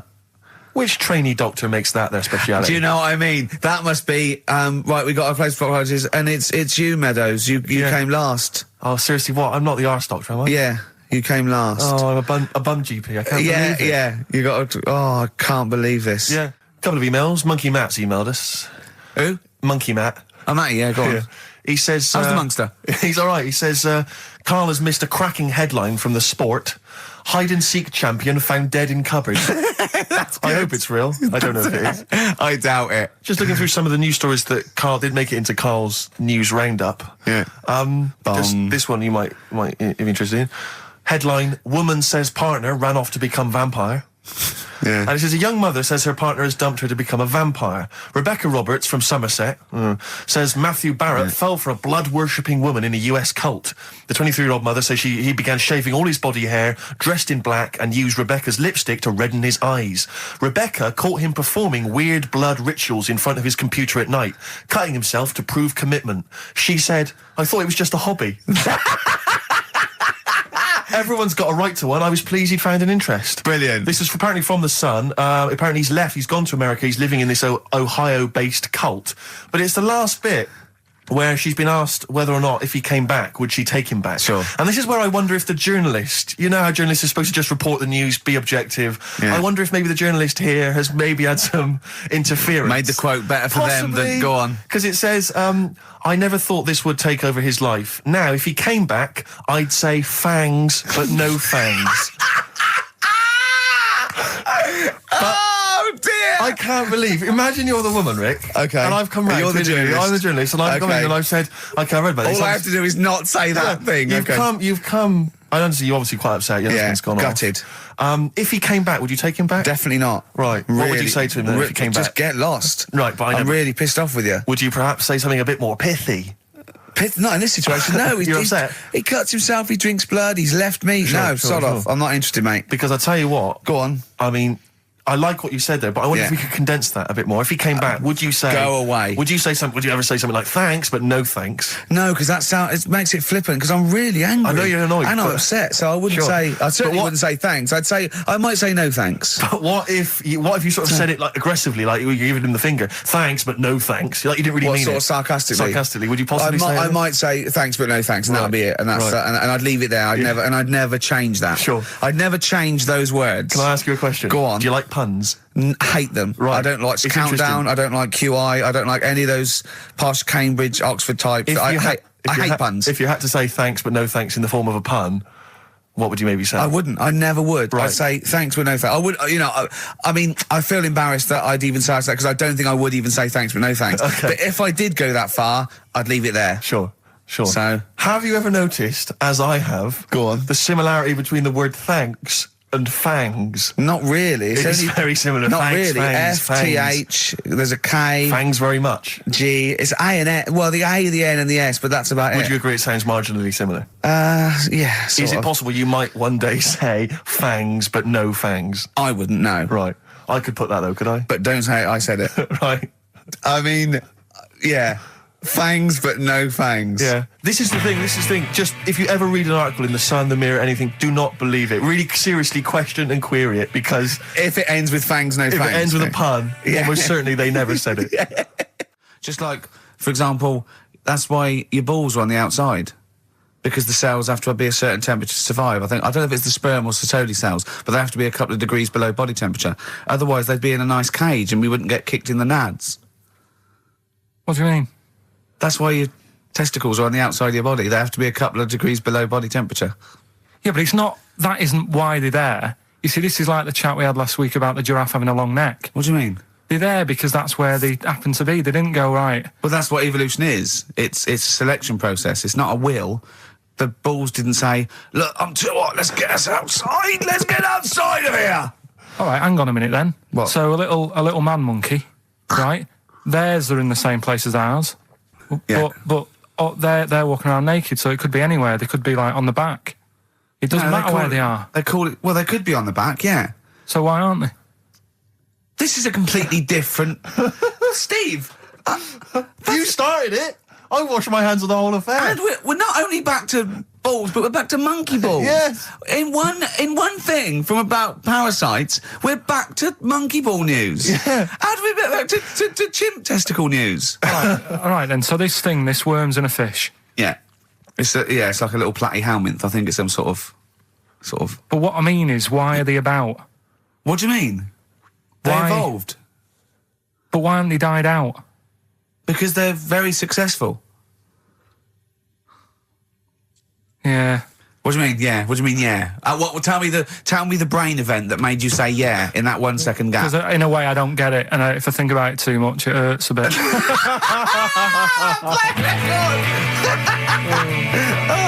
They've just been around for years, Carl. Yeah. Like Cliff Richard or something like that. Go on. Talking about this the other day. What was it now? Listen, the fella. No, listen. Do you want, All right, no, come on. All right, he's got it now. Go on. This fella goes to the doctors, right? Oh, right, okay. Right, if this is in any way apocryphal, stupid, illogical, impossible, right, you are never, ever speaking again on radio. So make sure this is at least possible. I'll tell you what, I'll even give you improbable but possible. So if anything that breaks the laws of the universe or logic, okay, that's all you have to avoid. On you go. Right, so this fella, right, he goes to the doctors because he's got earache. Right, okay, if a chimp's living in his brain... Go on. So he's got earache, he's sat in the waiting room and his ear's all bunged up and it's hurting a lot and what have you. So the doctor comes out and he goes, right? And because his ear's all bunged up, he doesn't hear it that well, right? So he thinks it must have been me, right? So he wanders in. Keep going. I'm Anyway, going to hate this. I can just feel it in my bones. Steve, I'm going to let you take over. Okay, let's hear it. So the doctor says, sit yourself down there, right? So he sits himself down and goes, right, take your pants off, right?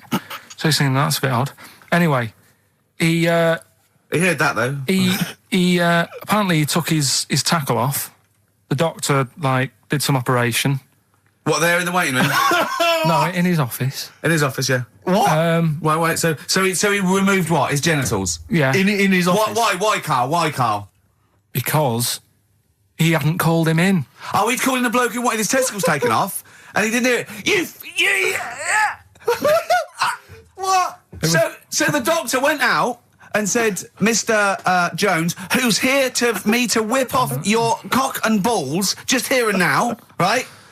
Bloke comes in, didn't it? It must have been me. So the bloke who wanted his balls taken off didn't say, I think he said me. So he didn't interrupt then. So the bloke goes in, he starts taking his testicles off, and he doesn't say, I'm here for me ears. I'm Ricky Gervais, with me Steve Merchant. Over there, Karl Pilkington. The man who believes anything. I think it might be a condition due to his little round head. Mm-hmm. It's sort of it might be a new condition that we can call cranial spherity, and because it presses on his lobes, and the only sort of upshot of that is he's normal in every way, but he believes everything he reads or sees on Anna Nova. All right. Talking of which, Rick, I don't really follow the news. No. It's mainly boring, isn't it? Wars and stuff. Yeah. But I don't know. Well. Yeah, it is a war. It's all this nonsense before and after. When it's a war, it's it's in the middle of the war. You can watch it on telly. True. You get results. True. You know what I mean? Do you know what I mean? Yeah. Like a test match or something. But it's all this rubbish before and after. It drags on. This recent war seemed, I thought, just generally, it was better presented than the previous one. Because I remember the first Gulf War, it was often during the night, and I couldn't stay up. Yeah, because I think the American had rights to it, like the Tyson fight, so we had to get it at 2 in the morning, exactly. Which is annoying. They had it, their prime time and that. And a lot of it was in black and white, when the bombs went in. When the bombs went in. So this time there seemed to be a lot more colourful stuff. Yeah, it's much better coverage. I think there should win awards. Yeah, well, I'd like for to see it. awards, So like Channel 4 won for cricket. Yeah, I mean, a few times as well, I was quite pleased to see they actually had footage of the bombs exploding. Yeah. No, good. Well done. Generally, good on you. Well done.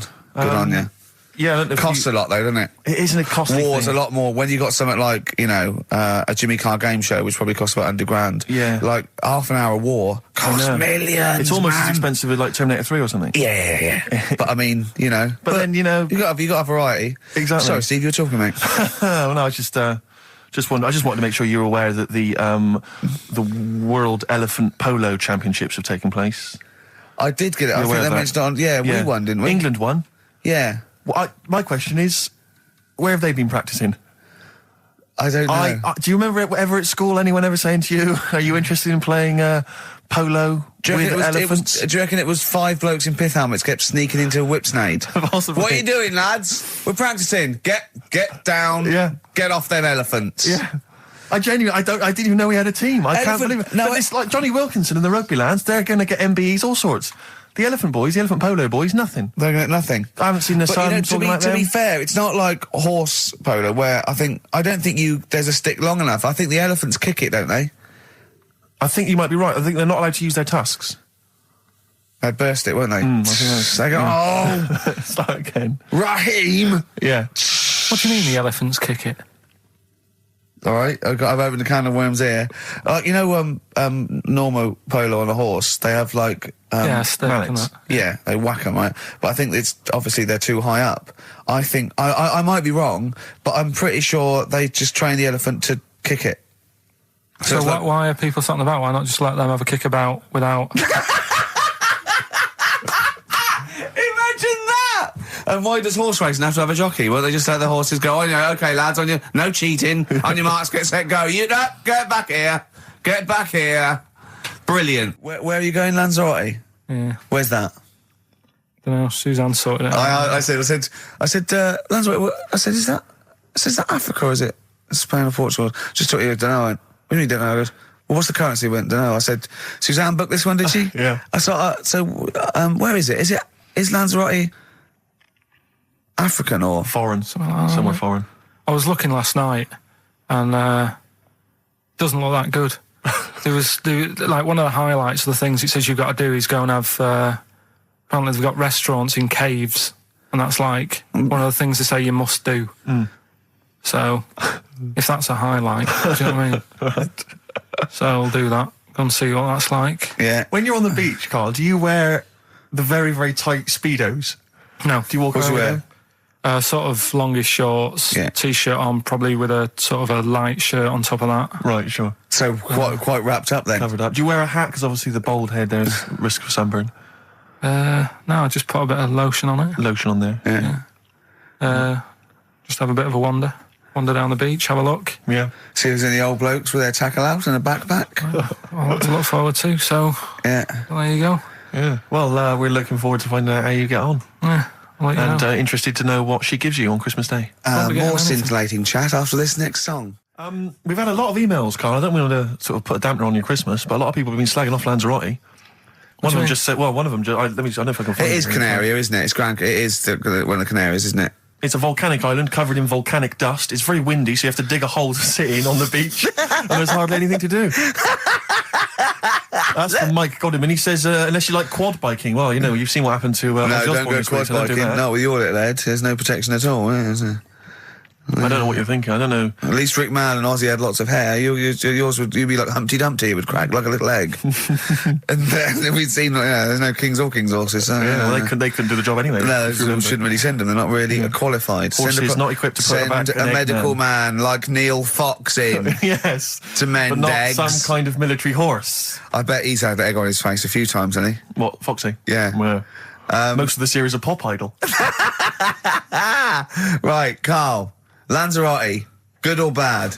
Well, you got to give it a go, haven't you? Yeah, well done. Give everywhere a go. Exactly. That's what I was saying. Don't just take the word for it. I mean, if it had said an Alanova, Lanzarote shit, he'd have believed it. Sure. If he'd have overheard it in a pub, Lanzarote a crap, he'd have believed it. He'd have seen it on a website that was mainly concerned with monkeys and witches, he'd have believed it. Yeah. As it is. Everybody raves about New York, and when I went there, I thought it was rubbish. Well, you're an idiot then, because that is possibly the greatest city in the world, along with London. Subjective, though. That's why they have holiday programmes and that, innit? So you see it and you decide for yourself and that. Yeah, but you saw Venice on a holiday programme, as you put it. You went there and you went, it was rubbish, full of black bin liners. Well, it is. Right. Didn't they show them? It stunk. Didn't Judith Chalmers say that? Oh, it stinks here and there's loads of rubbish everywhere. No, she didn't. Did she mention that? Oh, that's what I mean. So it depends what you want from holiday, doesn't it? Well, yeah. So... You're an idiot if you don't like New York, so next. Anyway, come on, break up, guys. Kiss and make up. Well, the general public are getting involved with Carl's holiday, and, I mean, this has been a damning report on Lanzarote. There's not been a positive word written about Lanzarote so far. Wow. It's volcanic, there's no natural water supply. Sorry, there's no natural water supply. It's you all have to imported. sit in a hole. What do you think of this, Carl? What do you think of the people that want you to know that you're going to a rubbish place when you can't change it? What do you think of that? Rubbish show, will it? What do you mean? All right. What do you mean it'll be right? Because I'm going to go there thinking, oh, there's no water and that, and there will be water. No, they didn't say there's no water. What did they say then? There's no natural water supply. Whatever. I'm not bothered. Doesn't bother me. All right. I'm going to have a good time and that. What are you going to do? What do you plan to do? Got a book. What book you got? Rich Hall book. I'm just going to read that. So, Brilliant. And the weather's better than here, isn't it? What's the matter? What's the matter with I've Carl? got something to cheer him up. Someone's emailed in, Emma's emailed in, she said that for those in the know, they referred to Lanzarote as Lanzagrotte. Brilliant. He's a bit fed up. He's got 2 CDs for Christmas from a company that's he's been with for 6 years. He's a little bit grumpy about having to answer the phones. He wouldn't go and make Steve another cup of tea immediately. Selfish. Yeah. Carl, what are you thinking? Nothing. Go on, what were you doing? Come on, Carl, you're getting paid for this. Project. Out. We'll take one of those CDs away. All right. Right, okay. Are you in a film this week, Carl? We're doing that now? Yeah, go on. Get it over with. Hang on a minute then. Get it over with. Let's get this show over with. We can go home. You can go off to Lanzarote and sit on some ash. Some charcoal. He's not happy about that. That's annoyed him. The listeners have all ganged up on him. Yeah. XFM giving him 2 CDs. We've had more calls for his resignation this week than ever before. What do you think of that, Carl? What do you mean? There's another reason. Do you know what I mean, though? Because he's grumpy. He's not just giving it. He goes, well, I can't help it, can I? I don't want it.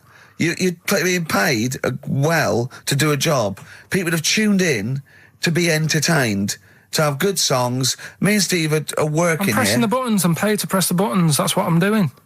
Has every CD started on time? Then why would they give you Monday off if you just paid to press the buttons? Don't get every other Monday off, do I? So have you stopped doing that now, have you? Well, yeah. Why? Because there's work to do in that. I'm not moaning about it. Let's get on with it. So it's you in the film Scrooge. Yeah. Which version of Scrooge? The old one. Is it? If it's just you moaning with bells, I'll be annoyed. Right, that is essentially Scrooge. yeah. Right, Scrooge, listen to this, and then there's some question at the end. All right. And you can win some stuff and that. Yeah. All right. Yeah.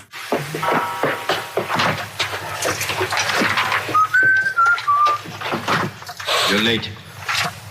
Only 20 minutes. What do you mean by coming in here at this time of day? I've just been doing some Christmas shopping, haven't I? Probably do some more shopping on Monday because it's my day off, isn't it?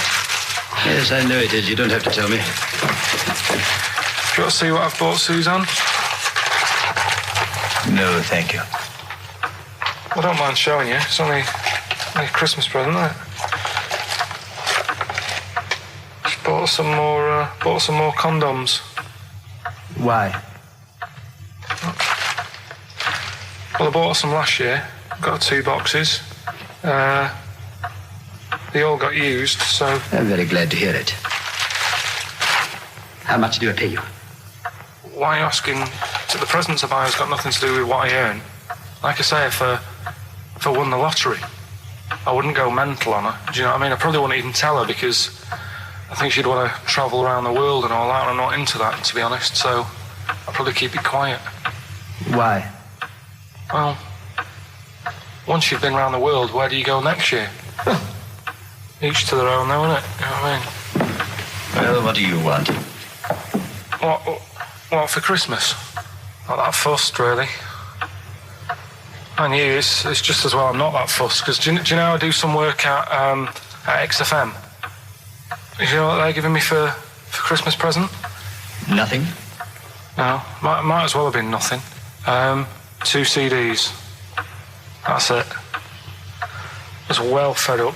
I'm sure you will. They give you a list of about 30 albums and you get to pick 2 off the list. So I've gone for Kings of Leon album and the best of Bob Marley. Mr. Marley has been dead these 7 years. In fact, he died 7 years ago this very day. Did he? Do you know what sort of donuts Bob Marley likes? It's not my business. No, it's not a proper question. It's an old Peter Kay joke. He likes the ones with jam in. Do you get it? Garlic bread. It's good, isn't it? Excellent. Oh, Carl, well done. Carl in Scrooge there. The only man more mean and depressed generally than Ebenezer Scrooge. Oh, dear. 3 holidays Carl's had this year, last year. Yeah. I'd love to have 3 holidays. You've got to start putting the work in I there. had 2 holidays then. No, you had 3 holidays. You went away with Suzanne and her parents. Yeah, well, that doesn't count. It does count. If you book 2 weeks off the firm, you go away and you go, how was your holiday? Go, well, it didn't really count. It wasn't a really good holiday. Can I have them days back, please? My New Year's resolution is to be nicer to you, but well talk done, sense. You've already broken that. No, but talk sense. Talk sense. You've had 3 holidays this year. And I'm just saying, you're in your 30s now, and 30s is when you should be really putting the work in. That's true enough. To reap the benefits in your 40s, 50s, 60s, 70s, 80s, 90s, and 100. Carl, what's your New Year resolution? What about think before you speak? It's worth. See, I'm allowed to laugh. I'm allowed to laugh at things other people say, Carl. That one, that is a good suggestion. How was your holiday, Carl? It was all right. Right, brilliant. But that I don't see on the ratio of good to bad in Carl's mind. That might be amazing because we never it might hear be amazing, singing the mightn't praises it? of anything. I'll tell you what. Can we have a cracking little tune and then come back and hear about Carl's holiday? I'd love to do that. Let's keep it tight. Love to Tear Us Apart by Joy Division. Now I can't put my finger on it, but that doesn't sound like the original, and it's off a compilation. It sounded a bit fast. I think the vocal was slightly different. If anyone can, put me out of misery, I think it might be in a session of the time or something. Carl, is it a New Year resolution for you? Another one. Maybe when we ask you to get a song, get the original single version. I could be and wrong, not some but obscure session. Yeah, it does seem different, doesn't it? Very odd. Yeah. Maybe we just remember it wrongly. But anyway, that's XFM for you. 104.9. I'm Ricky Gervais with me, Steve Merchant. Karl Pilkington. Karl, you went to Lanzarote. Yeah. People said don't go to Lanzarote. They told you it was Lanzarote. They told you, were they right or wrong? They were right, yeah. Really? Yeah, it's a bit ropey, yeah. Is it? Why? Just out there. If it wasn't for the volcano they had, it'd been knackered. That's their big draw, is it? That's it, basically. That's all they've got going for them. When you landed, was it really hot? Were you quite excited? You were thinking this is okay? It was warm. It's we can't complain about the weather. The weather was all right. Sure. You know what I mean? That's what I went for, but it'd been nice if there just was something else. Yeah. What did you do all day then? Did you read your ritual book? No, I didn't read that. I read that book. Do you know the book that I bought and all the chapters were messed up? Oh, yeah. I bought a better version of that. All right. And I read that. Excellent. And then... Did it make more sense in order? Yeah, a lot easier to follow. Yeah. And then we went and had a look at the volcanoes and that. They've got 36 of them to look at. How many did you look at before you realised that pretty much you've seen one volcano, you've seen them all? Probably about 6 or 7. Really? Yeah. And then when you got to the 8th, you thought, now I know what this is going to be, Suzanne. This is going to be like a mountain with a hole in the top. Yeah. Really? But it happened years ago as well. It's like, just keep a couple, fill the rest in, tidy it up. Fill the rest in? Yeah, no, Well, getting some builders. No, seriously though. Okay, 4 million tons of concrete, please. They're an absolute death trap. Yeah, what do you mean fill them in? Do you know what a volcano is? It's just a hole, isn't it? That's happened. Well, it's more than the hole. It's more a portal to the magma in the centre of the earth. Back in 1730 it happened, and they still haven't sorted it out. Well, when you say it happened, volcanoes were made a lot longer ago than 1730. No, but the one that did Lanzarote in. Right. Sort it out. What would you suggest? How can they fill it in? It's joined. It's all joined. No, but what I'm saying is, the big plates of the earth are all joined. All the magma's joined. With the trade centre thing, that happened. They cleaned it up, sorted it out. They've moved on. That's what I'm saying. Whereas Lanzarote have just gone, leave it. It happened back in 1730. You misunderstand me. How, in the name of God, can you fill in a volcano? You ignorant twit. No, but it's not just the holes. They've actually left the lava everywhere. That's what I mean. It's not just the big holes. There's lava everywhere. But it's molten rock. They can't just pick it up like they're like a carpet. Put it in the holes. The holes are there ready. Just push it all in. That's what I'm saying. What exactly is there then? Is it just a kind of moon-like kind of surround with just kind of dust and rock? That's exactly what you see. I was there when the Mars thing went wrong. Yeah. I would have just sent a camera crew there, filmed a bit of that, right, and say, here we are, this is it. Ignore the little coffee shop in the background. Right? This is Mars, because that's where it's like just loads of dust, holes everywhere. Tidy it up. Little round-headed aliens complaining. Whinging. Just like Mars. Yeah. So is there what's the best bit about the holiday? Come on, pretend you're Judith Chalmers. I have been doing. I would have done all. I would have said that. Don't bother. Right. I mean, the hotel was good. Yeah. That was all right. What was that like? It's all right. Just, clean. That's all you want, isn't it? See, that's not quite what Judith Chalmers does. She doesn't go, what's the hotel like? All right, yeah, clean, isn't it? All right. What was it like? What was it? 3-star, 4-star? Did that have a swimming pool? What was the room like? Yeah, had a swimming pool and that. Yeah. Yeah, it's good. I think it was one of the better ones on the island. Okay. Nightlife? Wasn't really in it. There was a bar, there was some bands playing. Yeah. Not very good. Food got a bit boring. Yeah. It was always the same food every night, but they sort of themed it and made out as if it was different. So, like, on Mexican night, it'd be chicken with a nacho on it. Right. And Chinese night, sort of chicken with a little prawn cracker on it and stuff. Sure. But that got a bit boring. That's me just turning on my phone, because I want to read to you a text that I got from Karl. I think you sort of sum up the holiday in this text, don't you? Do you remember it? I can't remember.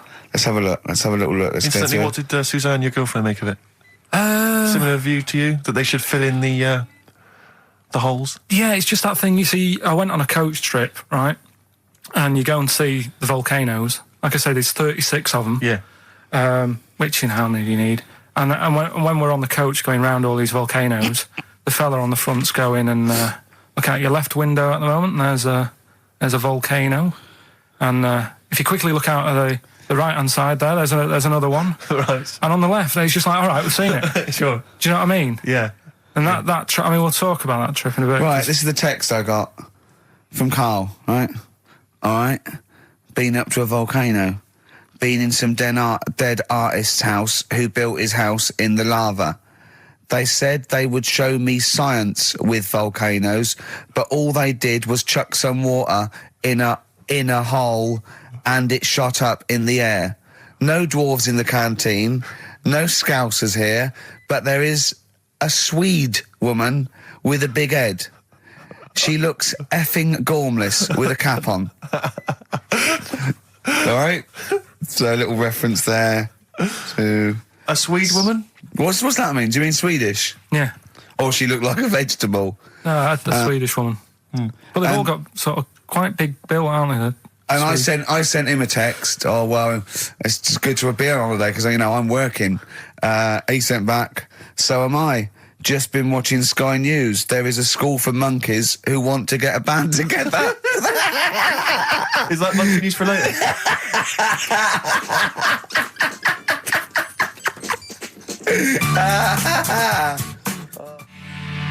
Oh My Corazon by Tim Burgess. I can't get enough of that. I love that chorus. On XFM 104.9. Ricky Gervais, Steve Merchant and little Karl Pilkington. But it was a nice holiday. Yeah, it's all right. It's just, I went there to relax and that. Exactly. Did a little bit of that. trying to think of some new, features and stuff. Sure, always working. 3 holidays a year, Jesus. Oh, well, not really 3, not 2. It's all one big sort of like work thing to me and Steve. 2 holidays, isn't it? Work hard, you need the holidays. So, yeah, the things that annoyed me was like, you get bored sat around the pool after a couple of days. I'd read my book. Yeah. There wasn't much going on the... Not even any crabs to throw sand at, was there? No crabs or anything. They wouldn't bother with Lanzarote, right? So, decided to go on a little trip. That's when I saw the volcanoes and that, 36 of them. So, we go on the trip, and the thing that annoys me, it does happen every holiday that you go on. If you go on a sort of a package thing, they have these trips, right? And you pay about 40-odd quid, and they give you some wine, so it make it feel like you're getting your money's worth. But how many of these trips have you been on then? Loads. Probably about 12. More holidays than I've had. Go on. Anyway, so you're on the coach, right? And they take you for the volcanoes. They took us in the middle of nowhere. Yeah. Right. There's nothing else round there. Sure. It's like I say, it's like Mars, but with holes in the ground. Yeah. Right. And they sort of drop you off, and they go, right, everybody, see you back here in an hour. There's loads of volcanoes for you to look at, and a coffee shop over there. And you know for a fact, right, you don't need an hour there. You could just say, well, just keep the engine running, because I'll have a look in this hole, we'll get back on, give us 5 minutes. Don't need an hour. Absolutely. Yeah. But you know that they've got something going. It's a backhander, definitely. What, with the coffee shop? Definitely, yeah. They go there. And they get everyone to have an ice cream and a coffee, and they sit down, have a fag, talking to the bloke. Yeah, and it's like, cousin. Yeah. How much was the coffee? Was it probably about €3 each euro? So I think it was $3.50. Sure. Yeah. Which is, I don't know what. That's about £2.5. Yeah, they stitched you up. Carl, you're a second-time buyer, aren't you? Yeah. Bought one in Manchester. Lost $7,000 on that one. Well, don't buy in Manchester. No, it's a good flat. It's just it wasn't. I didn't buy it to sort of make money. I thought I was going to be living there like all my life, and then a job came up here, and it was like, oh. You bought your first flat in Manchester. You assumed you would be living there for the rest of your life. Well, I wasn't in a rush. Play a record. You're an idiot. Hang on a minute. So have you got a property portfolio? Have you got the 2 houses now? No, I've got rid of that one. Oh, you sold that one? Got this at flat. £7,000 loss. Got this flat. I'll tell you something that is interesting. Hold on, though. What? £7,000 lost. Yeah. It's a flat in Manchester, but it could only cost about £8,000 anyway. Right, Steve, something they do now, right, they've got to do by law when you're buying, right? I was looking at one in London, right? It's haunted. They've got to tell you now. Right, don't talk shit. I'm telling you now. Play a record. I'm telling you now. Yeah. There's no such thing as ghosts. That is ridiculous if that appears on a legal document. Right, if there's anyone who sells flats and does that for a living, yeah, right, email in, because I'm telling you now that is a fact. She sort of dropped it in.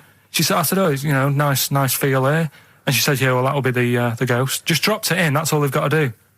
And then I was like, what? And they went, oh, yeah. That's what I've got to do, is it? So that's the legal thing. Did you drop it in? So in court you go, did you drop it in? Yeah, I dropped it in. Play a record, you're an idiot. Now, Carl, you promised me that you were going to reintroduce Educating Ricky. Yeah, we can do that. Have you got it? Have you got something that will that's something that I won't know that's correct and that will interest me? Yeah, there's loads of stuff. Is it anything to do with monkeys? No, we've got monkey news. We've got monkey news coming out. Of course we have. Yeah, monkey news people. And they're now over to XFM for monkey news with Karl Pilkington. No, we won't do that yet. We're not doing that yet. Educating Ricky is. Yeah. Well, let's do it. We did it ages ago. Educating Ricky. Oh, that's interesting, and it's correct. Hang on a minute, though. What I do is I tease you, don't I, with headlines. Oh, go on then. And then you have to sort of go, that one sounds good. Go on then. What are the headlines? I want to know more about that. Educate me. Yeah. Right? Okay. You've got, jeez. That Nelly died. That Nelly died. All right. Okay. Right. Could be about an elephant. Yeah. Go on. You've got that. You've got, I've got well. Take well as read. So they all start with well. Okay. Knob body has been that lucky before. Brilliant. All right. Okay. You've got get a lobe of this court case. Right. Okay. Not bad. I'm going for knob body has been that lucky before. Right, it's a story about this kid who was born, right? Was he?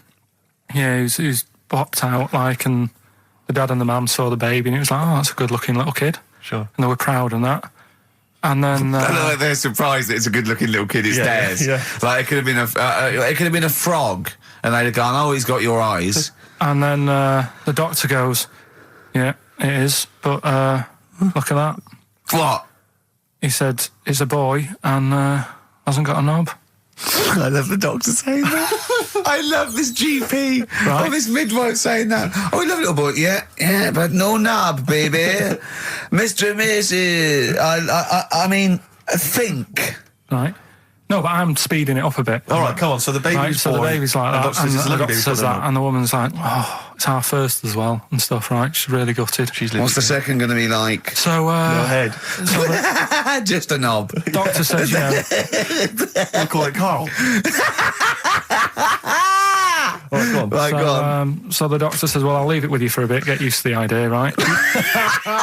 As opposed to throwing it away. So he wanders off. Yeah. He comes back with a smile on his face. Right? Found the knob. So the mum and dad are like, what are you smiling about? He said, you're not going to believe this. Baby's just been born. It's got 2. Right? You can have one of them. And they did a little operation. Where did you get this information from? That's in a book. What book? Is it the same as the book that you carry round with you? No. With the woman with 3 legs, the juggler with 9 arms, and the bloke who found shagging a chicken under a rock. Is it in that book? Weird though, isn't it? Well, it's not true. It is true. What, in the same hospital, there was a baby born without a knob. Luckily, Karl. It happened. You swear to God you're not making... The doctor came back smiling, because you won't believe it. There's a baby there with an excess of a knob. It happened, honestly. I'm not... All these things are not made up, the educating stuff. That's why I do it, isn't it? Teaching you stuff. Always teaching you stuff. All right, if anyone can confirm the baby with no knob, they're going to confirm it because they're going to go to the same dubious website that Karl got it from. I always try to be level-headed and reasonable in these situations. And it's always Guatemala or Mexico. Rodriguez was born without a knob. Luckily, baby next door and was one 2 knobs. What a load of shite. Play a record. I should just confirm that we've had a number of emails that say the baby born without a knob and then having one transplanted from a baby that luckily enough had 2 knobs is apparently true. Listen. So, I don't question that you could be born with a deformity and get someone's, fingers, knobs. What I'm saying is, it didn't happen with the doctor goes, I'll leave with it. I don't believe it. That baby's got 2 knobs. Exactly. What a coincidence. I bet that little bit of information isn't in there, is it? Sure. That he went out the door, I'm going to get a coffee, came back, bloody hell, hold on, look, here's an extra knob, I found an extra knob. We put that knob on there. Perfect. Yeah, you might want to try and you heard about the hanging one when the fella was... Sorry, mate, go on. When the fella was hung. Hung? He was hung and... hung? Sorry, what's hung? He was hung by a rope. So, isn't that... No, I think it wasn't he a Chinese emperor? And wasn't he hung? Yeah. Sorry, he was hung. Some fella who'd done something, they hung him. And, it's not a word anymore, he was hung. Look, don't be doing that again, because you said squoze wasn't a word, and then I shown you a menu today that someone sent, and it said fresh orange, squoze. Inadvertent commas, and next to it was the word colour, spelt C-O-L-O-R. So, presumably either the American menu, right, in which case there's loads of American words that we don't use, or it's just a badly typed piece of work. Anyway, there was a bloke that was hung. He was hung and that, but he didn't die. Hung on that, he was definitely a Chinese. Hung on that, yeah. I remember him now, yeah. He didn't die, and they said, oh, just hang on a minute whilst we change the rope and that, and he stood there waiting, changed the rope. They tried to, do it again, and didn't work. It didn't work, right.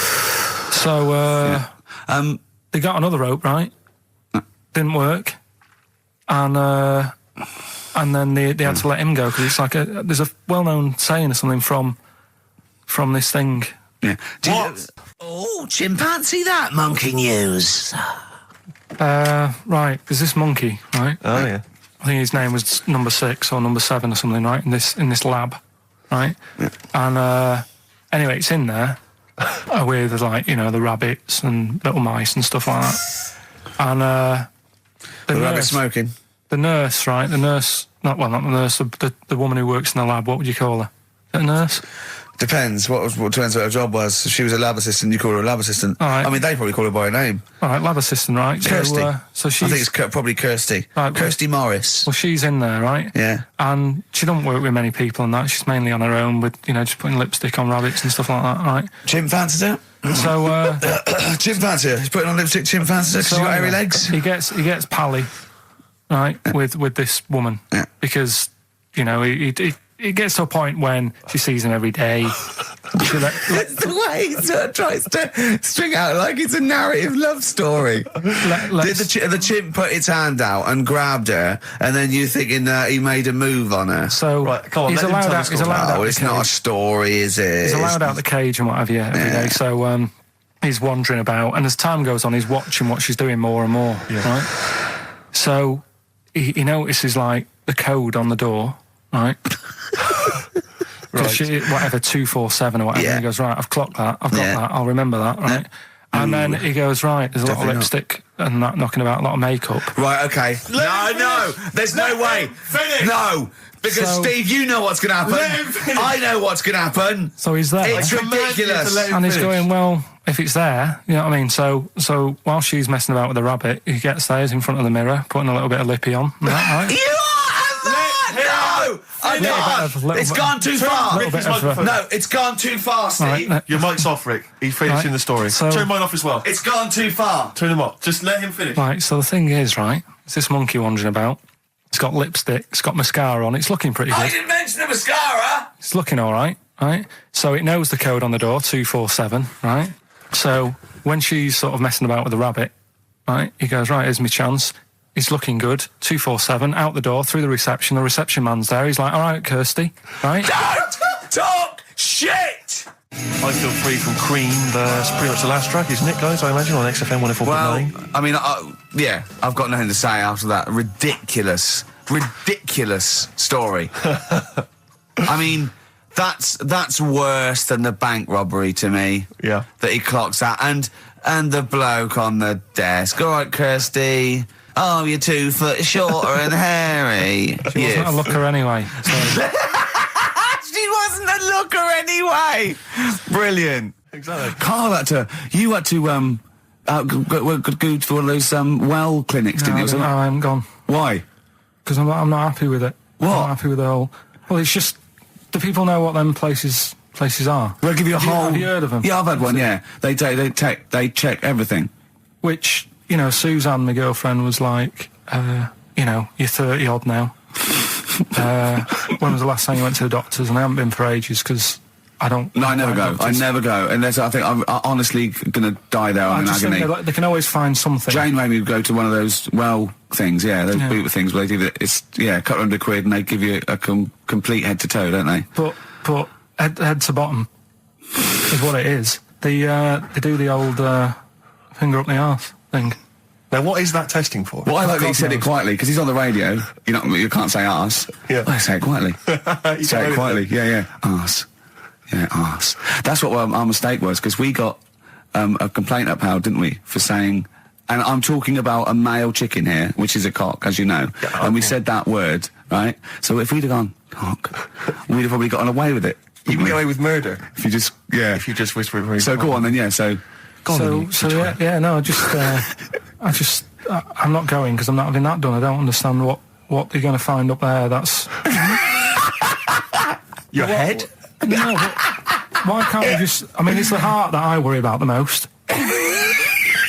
Do you mean that in a kind of romantic sense? No, I mean if they have to have a long finger, wouldn't they, to check that out? They go, "It's something wrong with your left ventricle." Yeah. Now, this thing about the doctors, they hold your testicles and they make you cough. Yeah, they don't hold the testicles anymore. They just put it sort of like by the side of them. And what's that testing for? I don't know. I think it's something to do with if you got something wrong with your diaphragm or something like that. You can't You can't do it when they press there. I don't know. It shows them something. So it's not doctors having a quick feel. Right, so you can.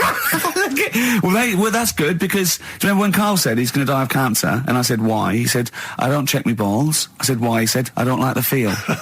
So they feel it for you. They feel them for you. And you can just relax, shut your eyes and think of England. But don't mess with them. What do you mean? You can do more damage messing about with them. Just leave them. And there's two anyway. You can afford to lose one. Yeah, I don't think that's the point. I think the point is it sort of spreads, doesn't it? You know, you've got to check the. I mean, I'm not saying if don't do it because they spend a lot of money saying to people, have a quick feel if you've got the time, what have you. But I don't worry about it. Leave it alone. Why, out of interest, why do doctors stick fingers up your arse? Check the prostate. Check the prostate. Yeah, because if it's swollen, it could lead to all sorts of problems. Again, they're not having a laugh, Carl. They're not going, hang on, look at this bald little mank fella. But there's no nice way. I'll feel his balls, stick a finger up his arse and send him home. 300 quid, please, on you go. What about me art? It's fine. And they're all laughing. Roger, Jeff, stand behind that two-way mirror. yeah. What's this? I'm not going anyway. So. Really? You're not going because you don't want... No, I'm not happy with that. It doesn't even matter. It's not the fact he's a stranger. If it was someone who I knew, it'd be just as bad. That'd be worse! Imagine that! At a dinner party. Oh, God. Oh, look, hello, Roger and Selena. Do you mind... Roger, do you mind... Would you allow any of the celebrity doctors to do it, though? Dr. Dre, Dr. Fox, any of those. Doctor Who. I just don't understand in this day and age. Would you allow Christopher Eccleston to stick his big northern finger up your... Do you want a song on anyway? Embrace. Glorious Day on XFM 104.9. Rick, there may be listeners tuning in thinking they've got something better to do, for instance, switching off the radio and just staring blankly at the wall for the next half an hour. But no, because what they're going to miss is our grand finale to this, which is, of course... sponsored by Lindauer's, the sparkling wine solution to a hot summer's day. Yeah. That we're going to be firing a cork. Did you just make that up? Yeah. Pretty good. Please, yeah. Good. They're going to be firing a cork at Carl's head just for the sound. I just think it's... Huh? It's not happening. Yes, it is. You said... No, we've said it is now. We've promised it to the listeners. Yeah, come on. I'm not happy with it. Why? Because the pain? Well, I've never had it done, so I don't know how painful it is. Well, all the more reason to do it then. Yeah, we've got to try it out, haven't you? You're perfectly... It's like a little cowbell, a wood block. That's what I'm hoping for. Yeah. I'm hoping for pop... and I'm going to film it for my website. Brilliant. So go to that this week, rickygervais.com, and see Karl Pilkington getting hit. A high-powered cork coming out of Lindauer sparkling wine. Lindauer sparkling wine. And of course, if you want to send us anything in, and perhaps next week that you feel we could actually that'd be great. That's us to do. This is like interactive because a lot of people plan the show. Like Dr. Fox plans his show. We sort of come up, we riff on the. So that's a great idea. Send stuff in that we could harm Carl with. Yeah, we harm Carl. Harm Carl. We do a jingle. Harm Carl. I've always wanted one of those George Foreman grills. I've always wanted one of them. I know, but that's too much, isn't it? What if we just pressed his head inside it? We'd have to put it on. Put it on. See, yeah. Just squeeze his head inside it. I've got to do that thing with a tea towel one day. You know that thing I did with a tea towel? You put a tea towel around his head, right, tie it. I put a wooden spoon in, and you only have to turn it like a couple of inches, and it kills you, doesn't it? Yeah, sure. It really is, yeah. So we'll be firing a cork at Carl's head. I'll be filming it for the website. So that's coming up about 10 to 3. Look forward to that. Yeah. Do you know what? I'm loving this. This is my... just being in a room with him. I just can't... I want to squeeze his head. XFM 104.9 playing Green Day. The studio's falling apart. I know, his microphone broke. I'll be honest with you, Rick, I don't know why Lindauer's, the sparkling wine, want to be associated with this shambles of a show. It is falling apart. This is awful, this studio. It's got to be fixed. Right now, Carl, come round here. It's the time where I'm going to... let a cork off. Do you want to film this, Steve? Yeah, that'll be available on the website next week, rickygervais.com. So see Carl getting hit. One bloke suggested we leave the metal cap on because it's get a better pitch, but we take that. He's straight. It's dead out. Let's get the camera ready. Get the camera ready. Ready? So if you just joined us, we are using some Lindauer's sparkling wine to basically, what can I say? Really, fire a cork at Carl's round head. Hang on a sec. Let me just put the headphones on. All right, film this then. Okay. He's in position. Look. Just firing up. Okay, Carl, come on there so we can see your head a little bit. We want to get the microphone there. Right, ready? Hold on. Good. So you're just doing it. Hold on. Now, it's in position. What have it... Oh. Ready? Yeah. Oh, got it. Oh, no!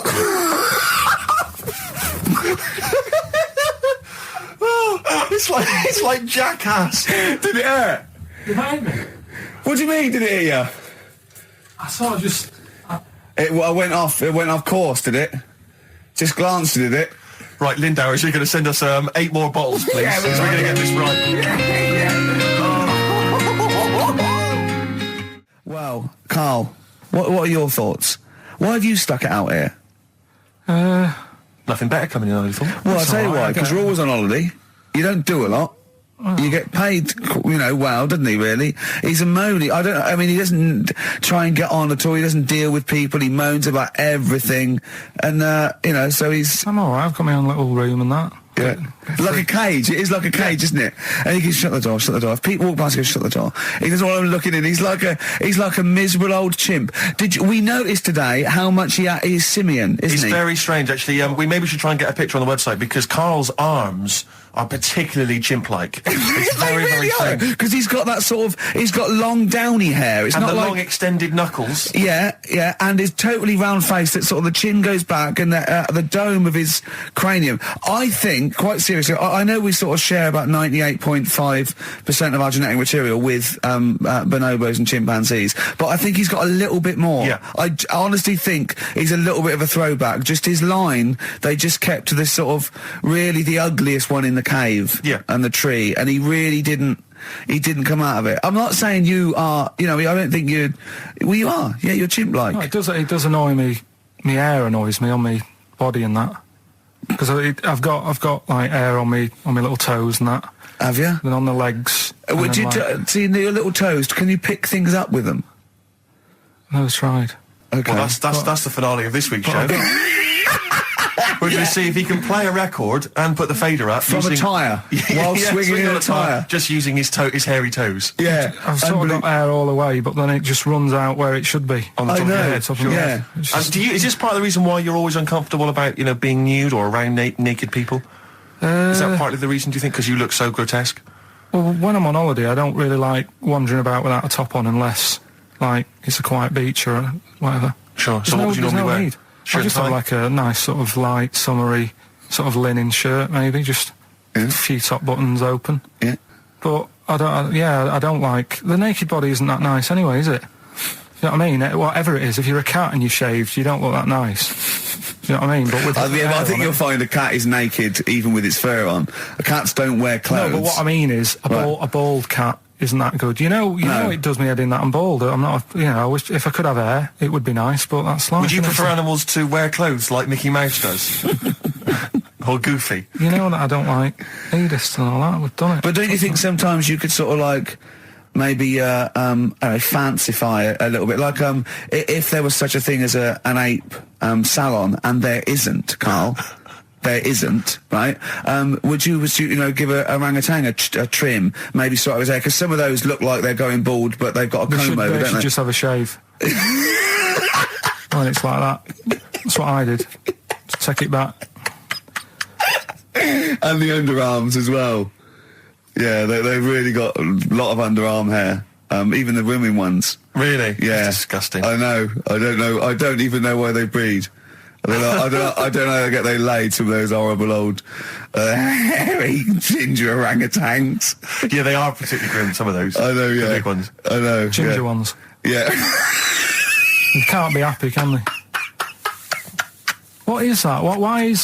Where did that happen, the ginger thing? Why do people give them, like, a hard time and that? Well, you just gave them a hard time then, so why did you do it? You were just buying in, were you, to people do sort of give... I don't understand why, but ginger people get quite a bit of stick, and I've never understood it. No, well, it's just, I don't know why. They do, though, don't they? I don't know, it might be historical, it might have been because... I'm sure they don't everywhere in the world. I'm sure it's probably... Oh, they are. They're always... I've said to you about even, like, ginger cats are always fat, because they're sort of sick of it, probably. Play a record! Wait. Ginger cats, what do you mean? When you see a ginger cat... They've been eating, like, because they're upset, fed up and they've been bullied. You never see, like, a thin, happy ginger cat running about. It's always overweight and looking a bit fed up. It's just a good point, isn't it? I wouldn't say it's a good point, Carl. It's a point.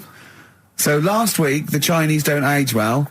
Now, anything ginger, including cats, are sick of it. No, but I'm just saying... Are you ginger? Would you like to take issue with any of Carl's points? 83 XFM is the text. You can text us. Maybe you've seen a thin ginger cat. I'm not having a go, though. That's what I'm saying. I'm just saying it's weird how people give him a hard time. And it's if I could have hair, I'd go for ginger hair rather than being bald. Really? No. Something I watched the other night, that was just good. Again, you know, I learn stuff from the telly. I don't watch the news. You don't learn stuff from the telly. You told us there's a fat baby in the world. Forget about them. There's a spider eats chickens, and there was a fat kid. Forget them in Iceland, right? Yeah. We'll give them Rockbusters later to do, right? Iceland! But what's her name? I tell you what is interesting, Steve. I didn't know that much about it. Autism. Okay. Oh, good. With some more entertaining stuff on XFM 104.9. Just to cheer up people. Go on, then. What? Go on. No, right. Have you heard about it, Steve? What autism? It scares me to death when he comes up, when he touches on a serious subject. We've been talking about wheeling a dead pope round, the Chinese don't age well, and ginger people are hated. And now we're going to touch on a really... I mean, my heart's in my throat. Go on, Carl, tell me your insights to autism.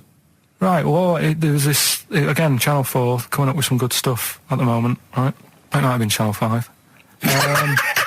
But what's the name? It's the attention span I like. These people who they've got like this autism thing going on. Yeah. And they sort of take in a lot of information. They get sort of they get so into it that they know everything about that subject and what have you, right?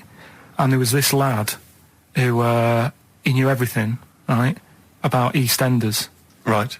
He sort of the cameraman was saying to him. So, you know, why EastEnders and that? And he said, I don't know, I just like it.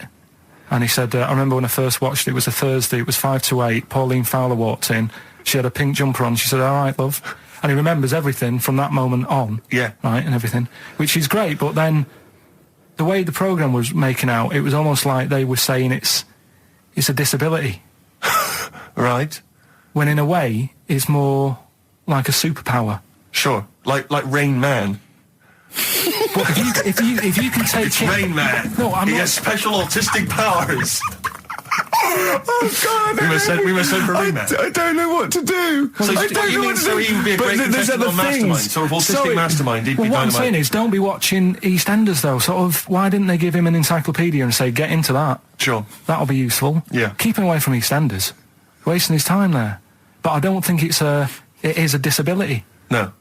Yeah, there are other things, and they're not. It's also autism is a matter of degrees. From what I know, and I'm sorry to have to do this, but I feel that I have to at least be the voice of reason, as ill-educated as I am on the subject. But I think there's degrees of autism. I think some are higher performance than others. There's other issues with it. It's not they're just got good memories. They don't go around doing tricks for people because they can remember stuff. There are other issues with it.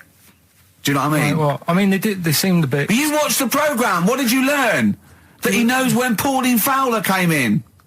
Yeah, I mean, there was other bits where they couldn't control their emotions and stuff. Oh, that other little bit, yeah. But the main bit of it was he can soak up information and stuff, and I'm just saying it didn't seem really bad. Do you know what I mean? There's disabilities where people say that's a bad disability. It's like how people say about... This is brilliant. This is just like this is amazing to be in a room with this man.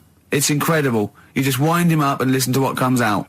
And I'm going to sit back now. I'm not going to defend you or explain anything. Just go on and tell me about the other disabilities that are worse. What I mean is how people can sometimes easily get mixed up.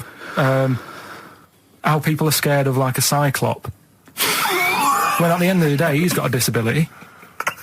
A bloke. Who's scared of a cyclop? No, it's apart just from Jason and his Argonauts. Where's this cyclop that you're scared of? No, I'm just saying in history and in books and that. No, not in history. History happened. Yeah. What are you thinking of? You're mixing history with Greek mythology and Roman mythology and every other type of mythology. What do you mean there wasn't really a giant cyclop that went round picking up ships and throwing them around? That's not history, Carl. Do you think Batman's history? No, but it was ages ago, wasn't it, when we were sort of forming... No, I'm not saying it didn't happen ages ago. I'm saying it didn't happen. Well, it might have done. There's no... I mean, what's so ridiculous about a fellow with one eye? in the middle of his head, and he's big and scary and lives in a cave. Why is he scary? Because he's got. What if he had 8 eyes? I'd be scared of him. At the end of the day, he's got a disability. Oh, we'll talk about it in a bit. Right, we've got who's that on the line? It's Rob. Rob, and are you a doctor? I'm a final year medical student. I'll be a doctor in 2 months, touch wood. That's close enough, isn't it? Yeah. Excellent. So, where do you study? Do you want to give more details, or do you want to remain anonymous as you're calling in to I study at Barts Hospital. All right, great. So, why do GPs sometimes put their finger up a man's anus? To see what's there. You know, if you've got hemorrhoids, if you've got an enlarged prostate, you know, it's either that or they stick up a big tube and have a look up with a light. What? And it's easier to do that. Now, are you dumbing this down for us, or are you going to fail your medical exams by saying stick up a big tube with a light? I'm dumbing it down. Okay, come on then. We're all intelligent people here, and Carl. So you tell us what's that called? It's called a sigmoidoscope. Right. Nice. That was a clever test, wasn't it, Rick? 12 inch long. Yeah. 12-inch long tube they can put up there. So, Carl, would you prefer that or a finger? Well, so do they sort of do the finger first, and then? I mean, at what point do they say, "Hang on, we need a light here"? I mean, it's normally if there's something wrong. But so if I go then, say if I go to this well-known clinic, right, and they go, yeah, the art's good and that, yeah, finger, there you go, and then they go, hang on, I'm going to go and get me light and tube. I could start worrying then because they've sort of found something. And they're not likely to go straight in with the tube. They'll probably send you off some tests first. But Carl, there's nothing. But you go to these places to put your mind at rest and to know where you are with your health. I mean, it's not that you go along. That's what most people worry about. They think that because I'll go along and they'll find something. Well, one, that's illogical. It doesn't heighten the fact they'll find something because you go along. And two, if they do find something, it's a good job you went along. I mean, I'm a hypocrite because I don't go to the doctor, but I've had that Carl, done. You should be concerned if when they shine the little light in your ear, it comes out the other side of your ear. No, the other ear comes right out the other side. That's when you should be worried. But Rob, right, you said then, if they find something, they send me off for some tests. Why can't I just have the test without that and cut out the middleman? Do you know what I mean? Because you're wasting lots of money. There's hundreds of tests they could do, and they could do every test, and they could all come back with nothing. Or they could do the finger up there and send you for the 3 tests you need to find out what's wrong with you. But in this day and age, with all the technology and that, and like brainy doctors and all that, the only way to find out is sticking a finger up there. What are you worried about, Carl? Is it fundamentally that this doctor who's has done 6 years medical training, is it embarrassing to have a man's finger up your ass? I just don't understand how you can get round to that without... But what don't you like? Is it fundamentally you don't like anything up your ass, or is it the fact that it's a man's finger up there? I don't like going to the doctors. It makes me nervous, because I think if anyone searches you long enough, they're going to find a fault with you, right? And especially if they're going that far into you. They're going to find something. And probably not. Well, you never... I just don't... I don't know how to get round to that sort of... that point where you get a... What do you talk to the doctor about? And he's like, all right, nice day. Strap your trousers. He goes, I'm just gonna... He says, I'm gonna just, Most people just shut up and let you do it, and then breathe a sigh of relief when you say there's nothing there. Yeah. But is that at the end of the test, or is that the first thing he does? It's the last thing. So that trousers up out the door. Because he knows it ends conversation. He knows it's a bit of a faux pas. The doctor says, "Oh, I better not kick off with the finger up the arse." Well, what I do is I'll start on with the the head, and then then I go, "Oh, one final thing, Mr. Pilkington." So Rob, he drops his keys and he goes, "Pick them up." And as you bend over, will you be doing this, Rob? Is this what you're like open to do? You do all these. I'll have to do it at some point. All doctors do it at some point, no matter what they specialise in. So the first one, is he another doctor there to sort of make sure you're doing it right? Not dentists. No, but do you know? Dentists aren't doctors anyway. But do you know what I mean? Like normally, it's like a co-pilot will have someone with them for the first one.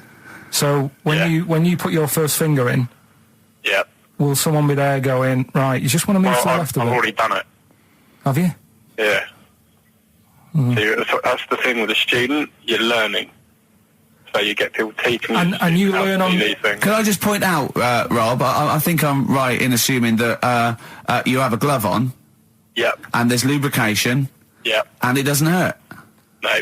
There you go. What are you worried about, Carl? Who's this person who everyone's testing on in your class? It's not one person. It's not one person. There's like, when a patient comes in and they've got a problem, your boss, the consultant, he does his finger up, and if he finds something, he goes to the patient, is it alright if the student has a feel as well?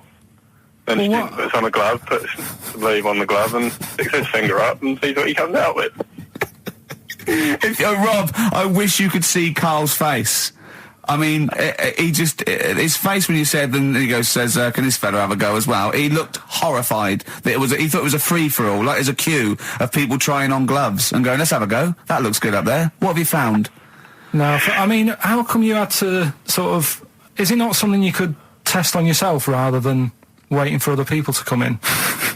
Because then, you know... It's an awkward position to get to, really, isn't it? Well, but you can have a good rummage then without feeling too awkward, but to sort of have a go on your first patient when you don't really know what you're looking for anyway, do you know what I mean? Never really thought about it. Because you don't... If you've never done it before... You pop your finger in there, and you've got to sort of look. You've got to have an expression on your face, like you know what you're finding. Well, they can't see what you look. They can't see your face. There. You got the big boss consultant man going. Now move your finger there, and you'll probably feel this. But he's just done it. He knows what's there.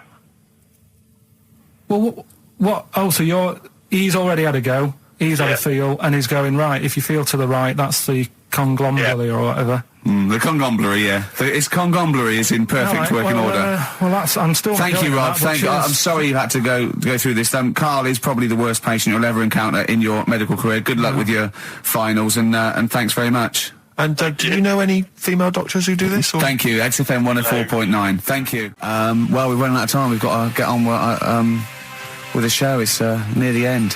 I hope you've enjoyed it. I hope the scientists stuck in a big, hut in the middle of nowhere in pitch darkness, 10 of them. I imagine they've been fascinated, Rick, by the finger up the arse discussion. We had Chinese don't age well, gingers, all that. The big fat kid. Well, actually, they're probably securing the knowledge that if they want to kill some time and it's dark, there's nothing better than stick your finger up someone else's arse. Exactly. So enjoy that. But they've been hanging on for Rockbusters clues, I imagine.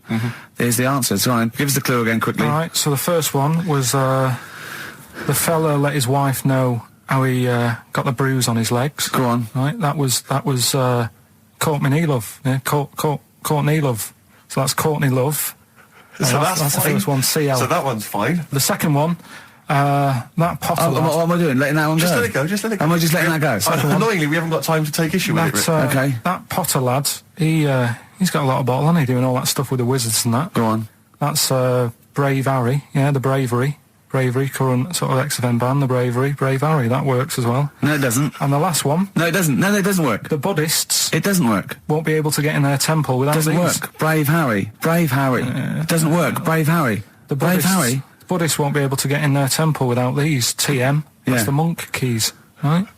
So who got all them? The monk keys. Who got all them? Right. Which band are called the Monk Keys? The Monkeys. Oh, the Monkeys. Yeah, the Monkeys. Snow Patrol and Run on XFM 104.9. I'm Ricky Gervais. With me is Stephen Merchant and Karl Pilkington. Yep. That's 3 for 1. I don't know. All right. Exciting. News. Breaking news is that there's only 2 more weeks of us before we have to go away on a little extended break again. So, can't give any more details yet. We don't know when we can come back because, we don't know what we're doing. We're going to, America. We're doing the Golden Globes and then we're going to watch the Office pilot being filmed. Yes. And then we got bits, I'm doing a bit of a tour. So it'll be sort of the summer times probably. Yeah. I'm saying it like they care. Oh, they don't give a damn. Do you know what I mean? I sometimes think that because you think, you don't want to let down the people, you want to keep it consistent, you want to give... but really, I know I like doing this more than anyone listening. Definitely. Do you know what I mean? Definitely. I love coming in, I love squeezing Carl's head. Yeah. I love playing some records. I like sort of sitting in the room with you. I know you love it. Oh. I can't wait. I can't think of anything else I'd rather be doing on a Saturday. Yeah. So we got our Saturdays back though. Yeah, that'd be great. I mean, my alarm went off today, and I was a bit tired because we had a couple of drinks last night, didn't we? Last night, yeah. We had we're party animals. I've been looking for an office this week, as you know, and it's so stressful. Just walking around, just talking to agents, right, okay. So my method is this, right? I walk around the area that I want to be an office in, because I don't want to hear anything else. I don't want to, you know what I mean? So I walk around. To be fair, it is about a square 500 yards. Yeah. Right? It's sort Your of... house is in the centre. yeah. I walk, And so I walk around and look at placards. I go, that's a nice office. And I phone them up. There's loads of different people I'm dealing with, right?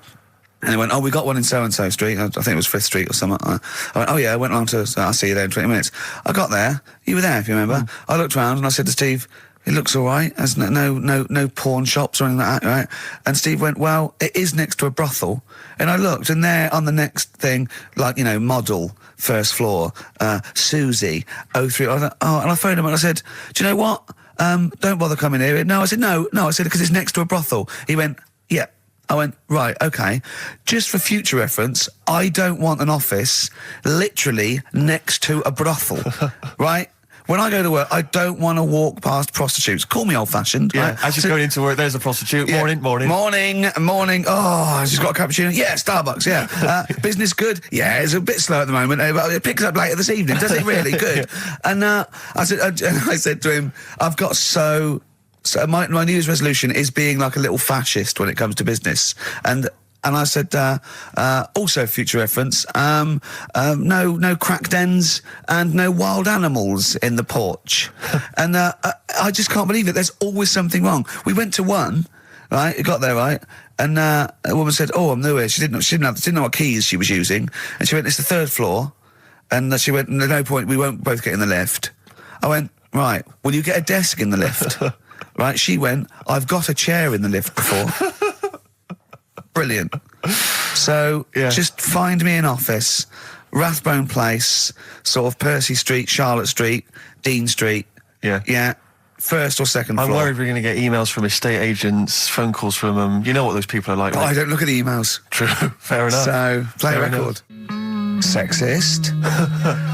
Joe Jackson, different for girls. He's not in the charts anymore. I can't believe it. Unbelievable. You were talking about renting an office. I'm a little bit intimidated because I'm just at the moment thinking about trying to buy a flat or something because I'm just tired of pissing money down the drain every month. I know. Yeah. And but I'm really petrified. I've put it off because I'm really gullible. When I'm confronted with anyone in a suit who sort of knows what they're talking about, they can sell me anything. I'm intimidated. It's like, you're supposed to go in there and you're supposed to sort of act like you're the guy with the money. This is what I want. This is what no. But I go in there and it's like I'm afraid they're going to say, clear off. I don't want to sell you a house. I'm not interested. Have you ever thought of like really putting on sort of like some sort of cool air? Like, sort of like kicking the door and going, what's that? Is it like, you'd be found out in 30 seconds, wouldn't you? Exactly. You'd go in there, you'd stub your toe, and they go, what do you give? I've hurt my toe, Exactly, yeah. Brilliant. Just tapping the walls. Yeah, tapping the wall. What's the rates? What rates? I don't know. Well, do you remember, I don't know if I told you before, I wanted to buy a laptop computer, and everyone said, go up Tottenham Court Road, and I was reading like magazines and stuff, they were saying haggle, make sure you haggle, make sure you're planning to haggle, get the best deal you can. And I found a shop which was selling the computer I wanted, and I went in there, and I had this whole plan in my mind of what was going to happen. He was going to say, like, it's worth this. I'm going to go, well, look, I can get it cheaper here, I want to buy it from you, I'm going to haggle, and off I went. So I went in the shop, and I said, looking for this, interested in this Toshiba. How much is it? He went, it's 1,500 quid. I went, sure. Okay. I said, I'll give you 1,300. He went, it's 1,500. And I said, sure, but I'm willing to give you 1,300. He went, 1,500. And I was done already because he hadn't even begun to haggle. And I was assuming he'd at least go 1,400 and we could start, but nothing. So now I was screwed. My whole plan went out the window. What did you do? Just leave? No, I said to him, the thing is I can get this computer cheaper down the road, but, I like what you're providing there, I like your service. I've had good stuff about you. And it was amazing. I said, I've heard good stuff about you. And he went, I said, seriously, I can walk down the street, I can buy it there for cheap for like 1,400. And he went, well, see you later then. And I was like, right. So I walked out the place. I said, well, I'm going to have to leave then. And I walked out the place, and of course I wanted to get it from there because it was still the cheapest, so I had to walk back in again. I went, yeah. I've just had some second thoughts. Listen, I'll tell you what, I'll pay the 1,500. Can I get a free carry case? He went, the carry case is free anyway. I said, I'll take it. Carrot cakes is free. I got anyway. nothing. No, but how much would you charge for that if it was on sale? Carrot cakes a tenner. Well, let's just say it is a tenner. Give it to me for free. And he went, no, it's a tenner. And you went, well, you said it was free a minute. Yeah. Oh, it's just pathetic. That's lovely. It's having to walk out making a big statement and then come back in again. Oh dear. So I'm really scared. I feel like I need someone to come with me and do all the talking. Know what they're talking about. Because I'm not going to be able to tell if there's subsidence or if there's damp or... No, but you don't do that. Don't I? Is that not my responsibility? No, you get a survey done. Sure. And they charge for that, and then you don't have to go around doing it yourself. Right. Could I make a saving if I did it myself? Yeah, this should be all right. Yeah. This is a hole in the wall, Steve. Yeah, but what's a hole in the wall? Put some newspaper over that. In Chaucer's day, that was the toilet. That'd be fine. Carl, you're a second-time buyer, aren't you? But Yeah. Bought one in Manchester. Lost $7,000 on that one. Well, don't buy in Manchester. No, it's a good flat. It's just it wasn't. I didn't buy it to sort of make money. I thought I was going to be living there like all my life, and then a job came up here, and it was like, oh. You bought your first flat in Manchester. You assumed you would be living there for the rest of your life. Well, I wasn't in a rush. Play record. You're an idiot. Hang on a minute. So have you got a property portfolio? Have you got the 2 houses now? No, I've got rid of that one. Oh, you sold that one? Got this flat. £7,000 Got loss. this flat. I'll tell you something that is interesting. Hold on, though. What? £7,000 lost. Yeah. It's a flat in Manchester, but it could only cost about £8,000 anyway. Right, Steve, something they do now, right, they've got to do by law when you're buying, right? I was looking at one in London, right? It's haunted. They've got to tell you now. Right, don't talk shit. I'm telling you now. Play a record. I'm telling you now. Yeah. There's no such thing as ghosts. That is ridiculous if that appears on a legal document. Right, if there's anyone who sells flats and does that for a living, yeah, right, email in, because I'm telling you now that is a fact. She sort of dropped it in. I said, oh, nice feel here. And she said, yeah, well, that'll be the ghost. Just dropped it in. That's all they've got to do. And then I was like, what? And they went, oh, yeah. That's all I've got to do, is it? So that's the legal thing. Did you drop it in? So in court you go, did you drop it in? Yeah, I dropped it in. Play a record. You're an idiot. That's David Gray, and this year's Love. If you're in love, I hope it lasts. It's only January. What you got for us, I just thought we ought to maybe go through some of the emails. I mean, I don't want to query the calibre of some of the emails we get sent on this show, but here's a typical one, Rick. Go on. There's no name, it's just from Glicko. That's his email address. It's just a question to you, Rick. Did I see you walking around Marylebone High Street last Sunday? Yes. Okay. Well, I don't know. Well, I was in Marylebone High Street last Sunday, yeah. Yeah, but did you see Glicko? I didn't see Glicks. Okay. I didn't see the Glickster. All right, this is one from M. Ricky, what do you think of Richard Bacon's show? I can't decide if he's better than you. Nor can I. Any thoughts? Nor can I. I can't help her out on that one. Sure. That's a really personal thing. She's got to dig deep. She's got to look at both of us. She's got to find out what she likes, and then whether I provide more of that than Baker's. I mean, Baker Foyle's brilliant. Yeah. I'm not going to put myself up against him, so I can't have you. Next, Steve, next. Well, there's a lot of emails last week which were saying how much they enjoyed the Christmas specials. Thank you very much for that. It's very flattering of you. There was also a couple. There was one that it was a guy. I'm sorry that I think I might have deleted it. But, I should have sent a reply, because there was a guy from Canada saying if there any chance you're around in March, whether you could pop in and have a surprise birthday dinner for his wife. Oh, why don't you keep that? I know. Well, I can't let it go now, can I, you idiot? Okay. So, I really apologise for that. Yeah. There's also, this is interesting, this is more for Carl, really. It seems unlikely. Is it from a doctor saying you're an idiot? We've got plenty of those. I tend to delete them. Okay, all right, yeah. Look at his face. No, it just says, don't like to complain, but I won the film competition about 5 or 6 weeks ago, and I haven't received my prizes. Oh dear, that's all Carl has to do on the show. We provide the chat, the records, the light entertainment. I mean, the glamour. Strokes of comedy genius. All Carl has to do is send out the prizes and say there was a monkey that was a bank robber at 5 to 3. What's your excuse, Carl?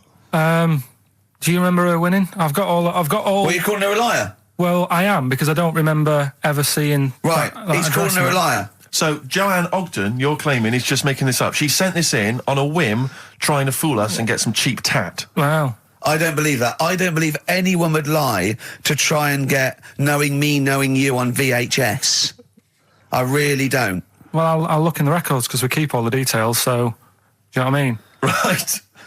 Well, one of you's in the wrong, and do you know what? Knowing you, Carl, I don't think it's Joanne. No. Has anyone else ever emailed in saying they haven't got the bag of crap? No, they haven't. They haven't. Well, yeah, but one mistake's one too far, because that's one person. So you might send out 30, but that one person, that's the first time they've won a competition. They want the history of Wind narrated by Donald McIntyre on VHS. Yes. And Stephen King's It on Betamax. Yeah. No, they sometimes they want the best of Primal Scream on a cassette. Exactly. So you've got to make sure you're sending these prizes out. Yeah. Final email from Andy. He says the webcam is pointing at the ceiling. Is it because the air conditioning vent is more exciting than what happens on the show? Let's put that down now. I think that's absolutely right. Hold on, 1 minute. Now, just if someone is that good. People love the webcam. I don't know what they're interested in, because all they get is a picture of Carl's big head. It's not as big. It's just round. Oh, got it right. Yeah. Carl, I'd like you to play the next tune. I got sent a little cheeky primer for The Cure's Join the Dots. It's B-sides and rarities, lots of stuff from them, from all over the ages. And it's amazing how good their B-sides are. Here's one of them playing. Yeah. Cure. And that's called A Man Inside My Mouth, which was the B-side to Close to Me. There's nothing amusing about that, Rex. I don't know why you're laughing. Well, it's called A Man Inside My Mouth. I know. And that's fine. Yeah, it's like, the little man inside your head. Yeah. If a man mouth. wants to be inside anyone's mouth, that's good. Good luck to him. Yes. But, there's nothing wrong with that. But I agree. Yeah. Carl, do you agree with that? What man in your head? What does that mean?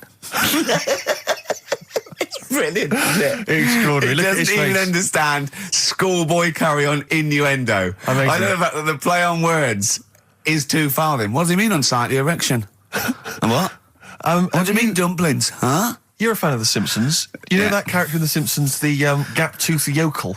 Yeah. If I look at Carl when he's Cletus. perplexed, Cletus. Yeah. It's the kind of cliche comic book thing of having a mouth wide open to suggest gormlessness. Oh. It's amazing. Or an accommodating come on. Yes. Absolutely. Carl, that little man inside your head, it's what, that people use it as your conscience, don't they? All right.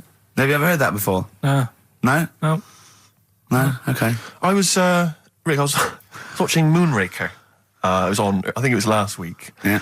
I don't know how familiar you are with the James Bond films. I don't think I've ever watched a Bond film from beginning to end. Yeah. I've never watched one on DVD, and I've never gone to the cinema to watch one, and I'm not usually in on Easter Saturday. Exactly. Honestly. The thing about James Bond, when I was younger, I thought he was amazing. I just thought he was the ultimate cool, sophisticated hero. Do you know what I mean? My dream as a kid, like when I say kid, I mean a teenager, was to come home, which invariably he did. He'd come back to his hotel suite, he'd open the door, there'd be a trail of clothes, and he'd follow and he'd go into the bedroom, there'd be a beautiful woman in the bed, You'd have said, clean up, what are you doing? You're messy. I'm going to get my mum to clean all this up now. Mum, she's got a bad back. There's a nudie lady in my bed. But and as I say, I used to think he was really cool and sophisticated, and it's only of late that I've sort of revisited these films, and I tell you what, it's his jokes. Oh, he is the most infuriating man ever. Absolutely. I mean, I don't know why people in the films consider him so. I mean, I think the reason that women in the films are always being seduced by him is because if you notice, they've normally got English as a second language, right? So they don't understand. So when he's making those jokes, so they don't know when he goes, just keeping the British end up. Yeah, I'm just attempting re-entry. Yeah. If I was a British woman, she'd be going, what? What are you talking about? Don't say that. That sounds awful, and it's a terrible pun, It's so Roger. lewd. What am I? Yeah, what am I? Yeah. And they just laugh politely. They just laugh coquettishly and then, unzip their dress normally. Yeah. But some of the guys, there was one where he's being chased by a guy in a moped or something, and the guy plummets off a cliff and smashes through a van which is full of feathers, and he plummets to his death, and Bond just says, all those feathers, and he still couldn't fly. What are you talking about? What do you mean? It's not a joke. It's just words. There's one where in Moonraker, he punches this guy, he's having a fight, he punches him through a plate glass window, and he lands on a piano, and Bond goes, play it again, Sam. What? And There's the one. I always remember. There's the one in one of the early films where he throws a guy in the bath and electrocutes him by throwing in a thing, and then he goes absolutely shocking. But I'm just thinking, you just killed a man. I know. You're a psychopath. Yeah, and it's just so excruciating. If someone was doing those kind of jokes in the office, you would hate them. Do you know what I mean? You wouldn't want to talk to them. They'd be a bore. I know. Yeah, everything's a little one-liner. I know, and everything's a pun. Yeah. But I'll tell you what, he's a bloody good secret agent, Steve. That's true. So they're not hired for their wit and stand-up ability. Exactly. So there's swings and roundabouts. Yeah, I doubt Johnny Vegas could save the world. That's true enough. Yeah. So think on different people, different needs. Kings of Leon, California Waiting on XFM 104.9. Do you know what, Steve?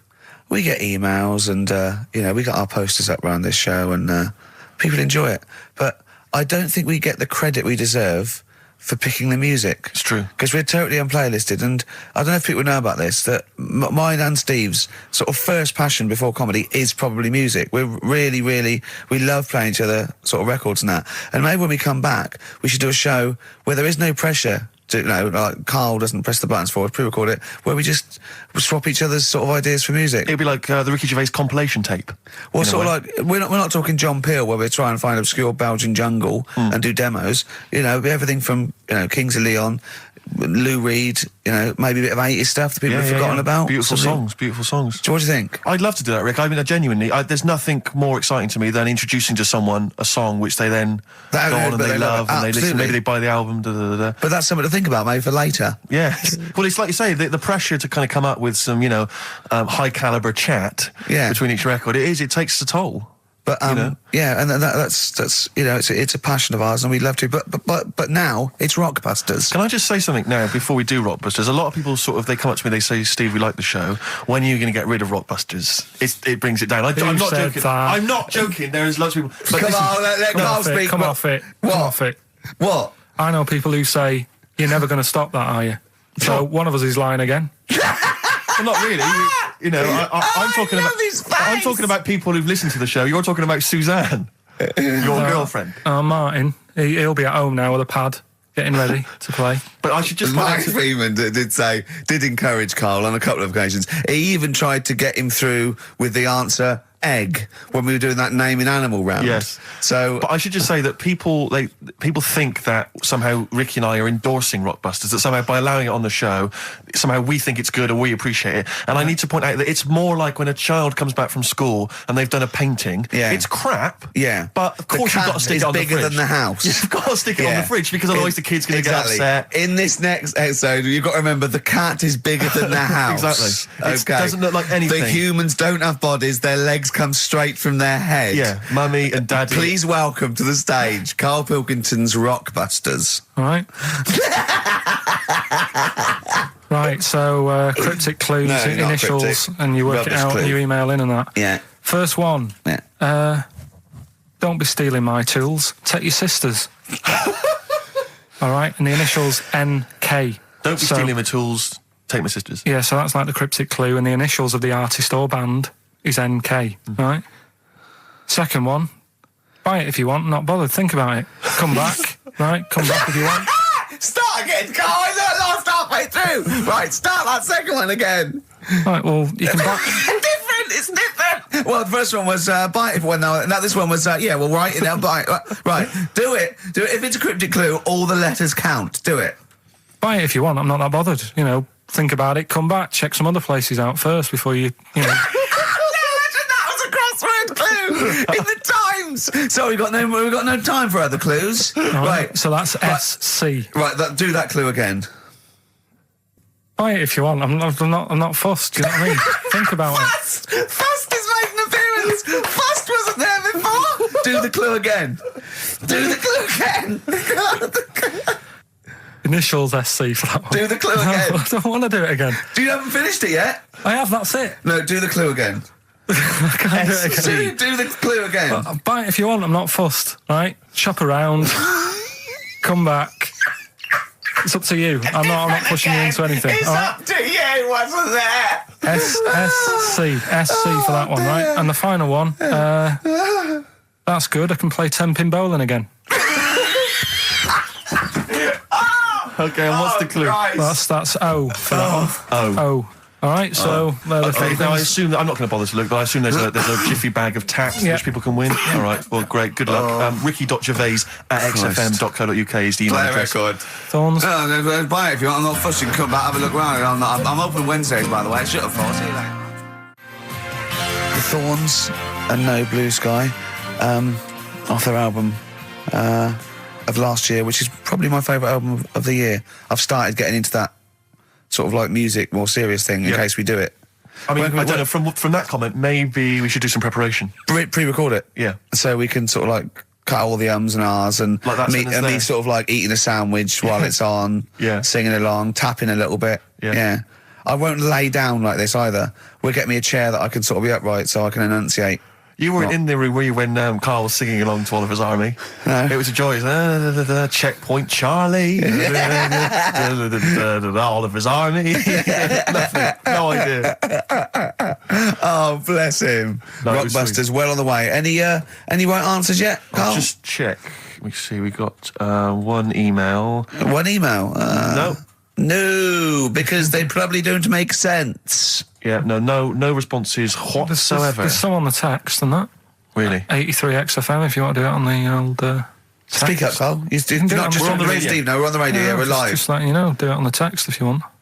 Send it in on the text. And what? Well, what is it? Say it! 83 XFM. Right. What's the email address again? Ricky.gervais@xfm.co.uk. Are you tired today, Carl? Are you just bored or...? No, I'm all right. I'm good. Yeah? Yeah. Right. Steve? Yeah, well, no, I just wanted to mention to you, I went to a pub near my house recently. I found out that there was a pool hall. You could join like a pool club there. And I love pool. I like to think of myself as looking a little bit like Paul Newman in The Hustler when I'm shooting pool. Yeah. And I went down there, and I went with my flatmate, and it's quite a seedy pub in many respects. There's a lot of weird people in there, like alcoholics. And why did they go there? Strange, isn't it? Weird, isn't it? Yeah, go on. And very, very odd people. And so he was a little bit nervous, and he said, I'm a bit worried, because there's a lot of kind of, there's people from the estate, the nearby council estate, Yeah. For want of a better word, scum. And so he's a bit edgy. And bizarrely, because I so wanted to play pool, I said to him, he went, I'm a bit scared about going in. I went, don't worry, you're with me. Yeah. I don't know what I was thinking. I don't know what that means. They're going to think, wait a minute, the 6-foot guy with the lanky guy with the glasses. We're not going to mess with him. You go there, they take your glasses off and you go, I've lost. Exactly. That's it, I'm out of here. This is why I've never got into a fight, because if my glasses are gone, I'm screwed. That's the first thing you do. You really are short-sighted, aren't you? I'd be absolutely done for. And are you nervous without... Are you sort of like nervous without them? Whenever you see like a kind of action film or whatever, or maybe like a horror film, the nerd loses glasses and he's scrabbling around on the floor whilst the killer coming behind him. That's me. Really? Yeah, done for. Absolutely done for. What did you do when you were at school, when you had to play tennis or football or rugby or something? Kept them on. That's dangerous, Well, of course it is. That's why I was never, as good at rugby as I probably could have been. Because of course you can. How can you play rugby with glasses on? I'm in the scrum going, careful! Your boots! Hello! Yeah. Never mind me nads. Exactly. Watch my glasses. But, so I went in that, because I used to do judo when I was very young. Well, that's impossible. But this is ludicrous. That must get falling off. Oh, of course. What about gaffer tape? Just sort of like round. Yeah. Well, I bought something like a kind of a sports strap to keep them on, and it just pushed them right into my eyes. I could barely see. I was almost blinded. But I swear, when I used to go to judo, I'm sure that the other kids were being taught, right, just knock Steve's glasses off. Knock his glasses off, you can get him. Dear. And so I'm always a bit edgy about fights, but for some reason I felt super confident going in there. I swaggered in and into the pool hall, and it's one of those places you've got to sort of knock. It's like a speakeasy. You've got to knock, and they open the door, and you come in. Yeah. And I'm in there, and my flatmate. One of those things you slide like a little letterbox. They slide over. You knock. You open it up. When you put your face there, you just knocked your glasses off. Exactly. And so I went in there, and in a way, my flatmate was justified in being a little bit edgy, because the conversation we could overhear, the table next to us, we were playing pool, the guy next to us was going, yeah, of course, the bloody police spent Boxing Day in the Nick. Absolute nightmare. Were you getting nervous? So I was getting a little bit edgy because I didn't know, but then I thought, they don't mess with their own. We're almost like gangsters ourselves because we're there in the lion's den. Do you know what I mean? We'll probably be fine. So then, there's just an old guy serving at the bar, in his 50s, and some guys go over to the jukebox, some young kids. They're just hanging out in the pool hall. They're pretty cool. They put some money in the jukebox, and in first track, Coldplay. Fine, I'm thinking that's nice. I'm playing pool. Second track, hardcore German techno, and they put in about 50 quid's worth, it seemed, because it just went really thumping, kind of like GABA stuff. Old guy at the bar just nodding his head, cleaning the glass. Yeah. So into this piano player, furious. Exactly. Into this comes like what appear to be a family of holidaymakers with kids. So they've entered this like seedy pool hall. We've got, the Cray twins playing pool next to me. They've come in, the German techno's blaring. They come in, and there's like kids, and they've got the baby in one of those little pouches, and they sit down, and the weirdest thing was one of the guys, the uncle, let's say, of the family, he picked up the kid and he was about to put the baby down in a chair, and I thought, hang on, that's quite a hard backed chair. And as he did it, the baby's head just went and hit the back of the chair, and just flipped back and hit the back of the chair because he just lumped it down in the thing. And it started screaming, it crying, and the teenagers were rocking to that. They loved it, and he came over and it was transparent what had happened, and the mum was going, "What's happened? The baby's crying." And he went, "I don't know what happened." And I wanted to lean over and go, "You lying swine! You know what happened? You just hit his head." I wanted to go, just take her aside and say, "Never let him handle your baby again." No, the head was wobbling around. He put it on heavy. I could see it coming. I don't know. Who knows? You might turn out like Karl now. That's a point. But what do you do in those situations? Do you? Well, I'm assuming by the way you're taking it lightly, the baby wasn't hurt in any way. Just made his. Well, then. But it was still a bit. Then you keep out of it, don't you? What are you going to do? Call the authorities and go, "It was him." Yeah. But I don't know. I mean, I don't want to name the place in case I get knifed. I imagine you trying to swagger it when you overheard him talking about the neck. I imagine you know him go, "Yeah, pigs." Sorry? Yeah, I ate the pigs as well. No, I'm a lawyer. I was down there. Exactly. Oh yeah. Sure. Oh dear. But I'll be going back there. I feel like I'm one of them. I mean, I've told you before, Steve, stay away from working class people and bad men in trainers, because, you hang around with ne'er-do-wells and you're going to get your glasses knocked off. That's true. McCallum and Butler doing their version of Back for Good from the Enemy War Child charity album. I like it. It's a good cover. For being honest, Steve, I prefer the original. Well, I don't think I would dispute that, but I think McCalmont's voice is well judged. And Butler's axe work is no slouch, but I'm just saying, take that, lads. I prefer their version. All right, well, I'm just saying that, that was interesting, it was worth listening to. Well, that's the sort of thing you might get with our musical show, all right? Let's taste it. Let's have some ads. Jet. Rollover DJ on XFM 104.9. Carl, you promised me that you were going to reintroduce Educating Ricky. Yeah, we can do that. Have you got it? Have you got something that will that's something that I won't know that's correct and that will interest me? Yeah, there's loads of stuff. Is it anything to do with monkeys? No, we've got monkey news. We've got monkey news coming out. Of course we have. Monkey news people, and they're now over to XFM for monkey news with Karl Pilkington. No, we won't do that yet. We're not doing that yet. Educating Ricky is. Yeah. Well, let's do it. We did it ages ago. Educating Ricky. Oh, that's interesting, and it's correct. Hang on a minute, though. What I do is I tease you, don't I, with headlines. Oh, go on then. And then you have to sort of go, that one sounds good. Go on then. What are the headlines? I want to know more about that. Educate me. Yeah. Right? Okay. You've got, jeez. That Nelly died. That Nelly died. All right. Okay. Right. Could be about an elephant. Yeah. Go on. You've got that. You've got, I've got well. Take well as read. So they all start with well. Okay. Knob body has been that lucky before. Brilliant. All right. Okay. You've got get a lobe of this court case.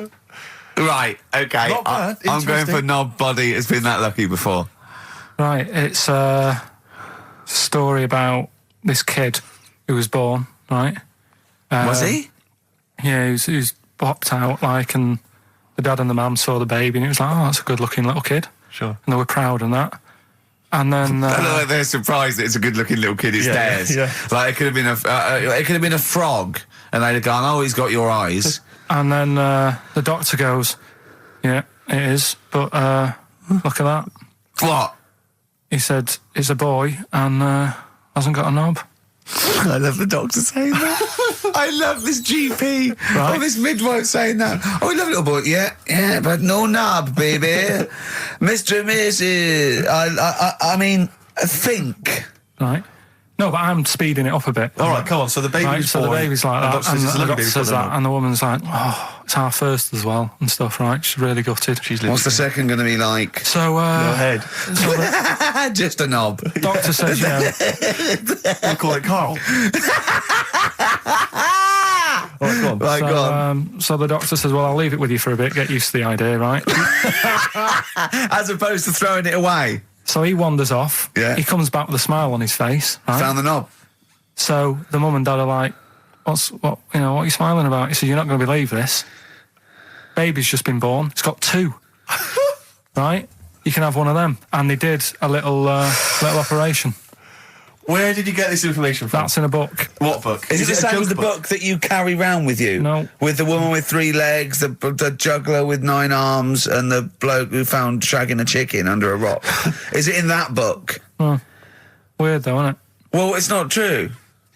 It is true. What, in the same hospital, there was a baby born without a knob. Luckily, Carl. It happened.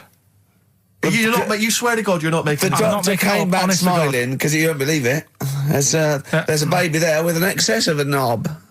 It happened, honestly. I'm not... All these things are not made up, the educating stuff. That's why I do it, innit? Teaching you stuff. Always teaching you stuff.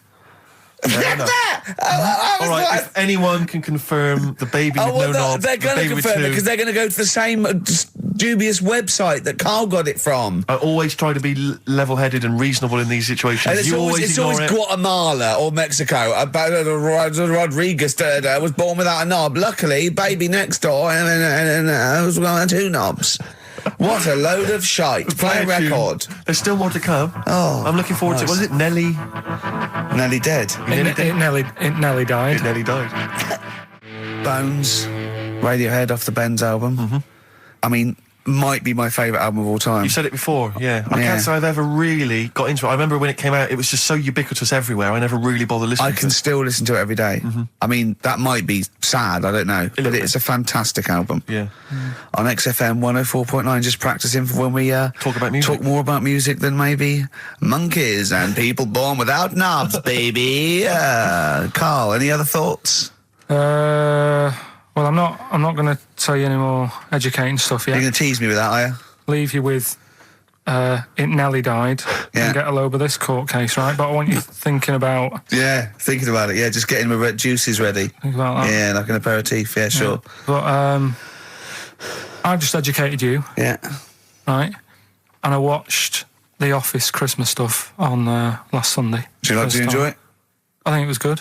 Good. I think it was good. Thank you very much. It was up there with one of my favourites. The second one was good. Yeah, okay. Your second one, there's more the paybacks in the second one. The first one's more set up. Yeah. So, I'd have thought people would like the second one more. Yeah. So that's nice. That's a nice critique. Thank you, Carl. But there was something in it you did about cavemen. Cavemen? You said something about... it was a fact about caveman, and you sort of only half did it. You didn't give the full information, like... What? Like I do in that. You just... Where was it? What bit was it?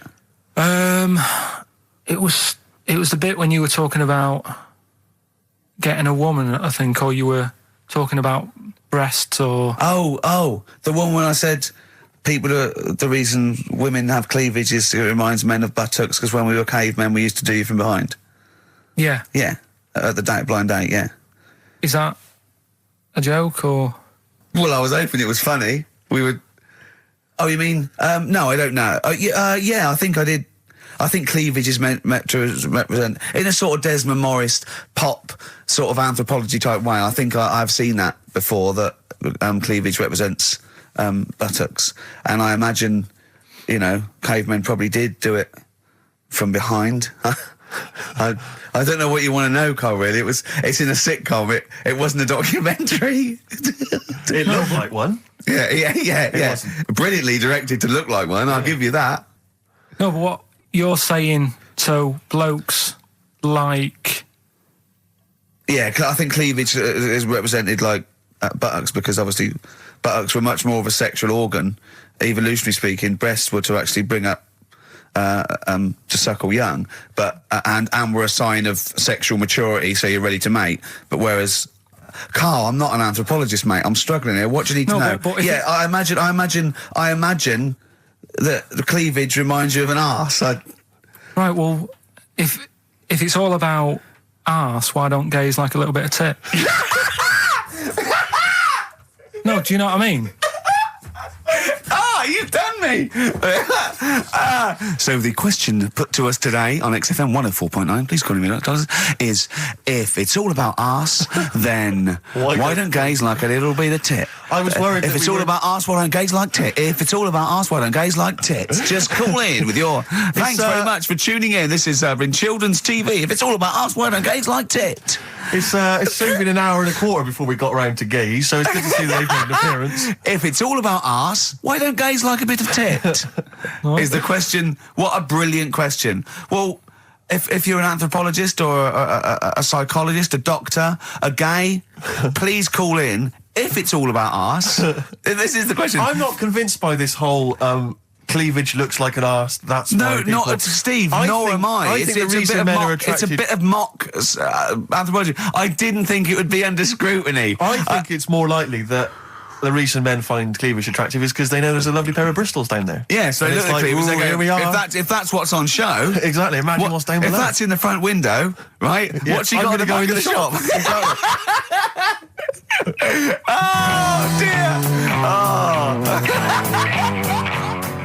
The Coral, Bill Mackay on XFM 104.9. If it's all about arses, Steve, why don't gays like a bit of tit? I think there might be a lecture on that at the Royal Institute tonight. I'm not sure. Stephen Hawking. Yeah, I think he's given a lecture. Brilliant. Tell you something else though. That's about cavemen and that. Yeah. Right. Not really. Go on. Do you know? I love the idea of a little gay fella. He's pulled a bird. All he's done is focused on the cleavage, and he's gone, that's a lovely arse. Right? He's got a bat. Right, pulls the dress down. No! Where's the arse?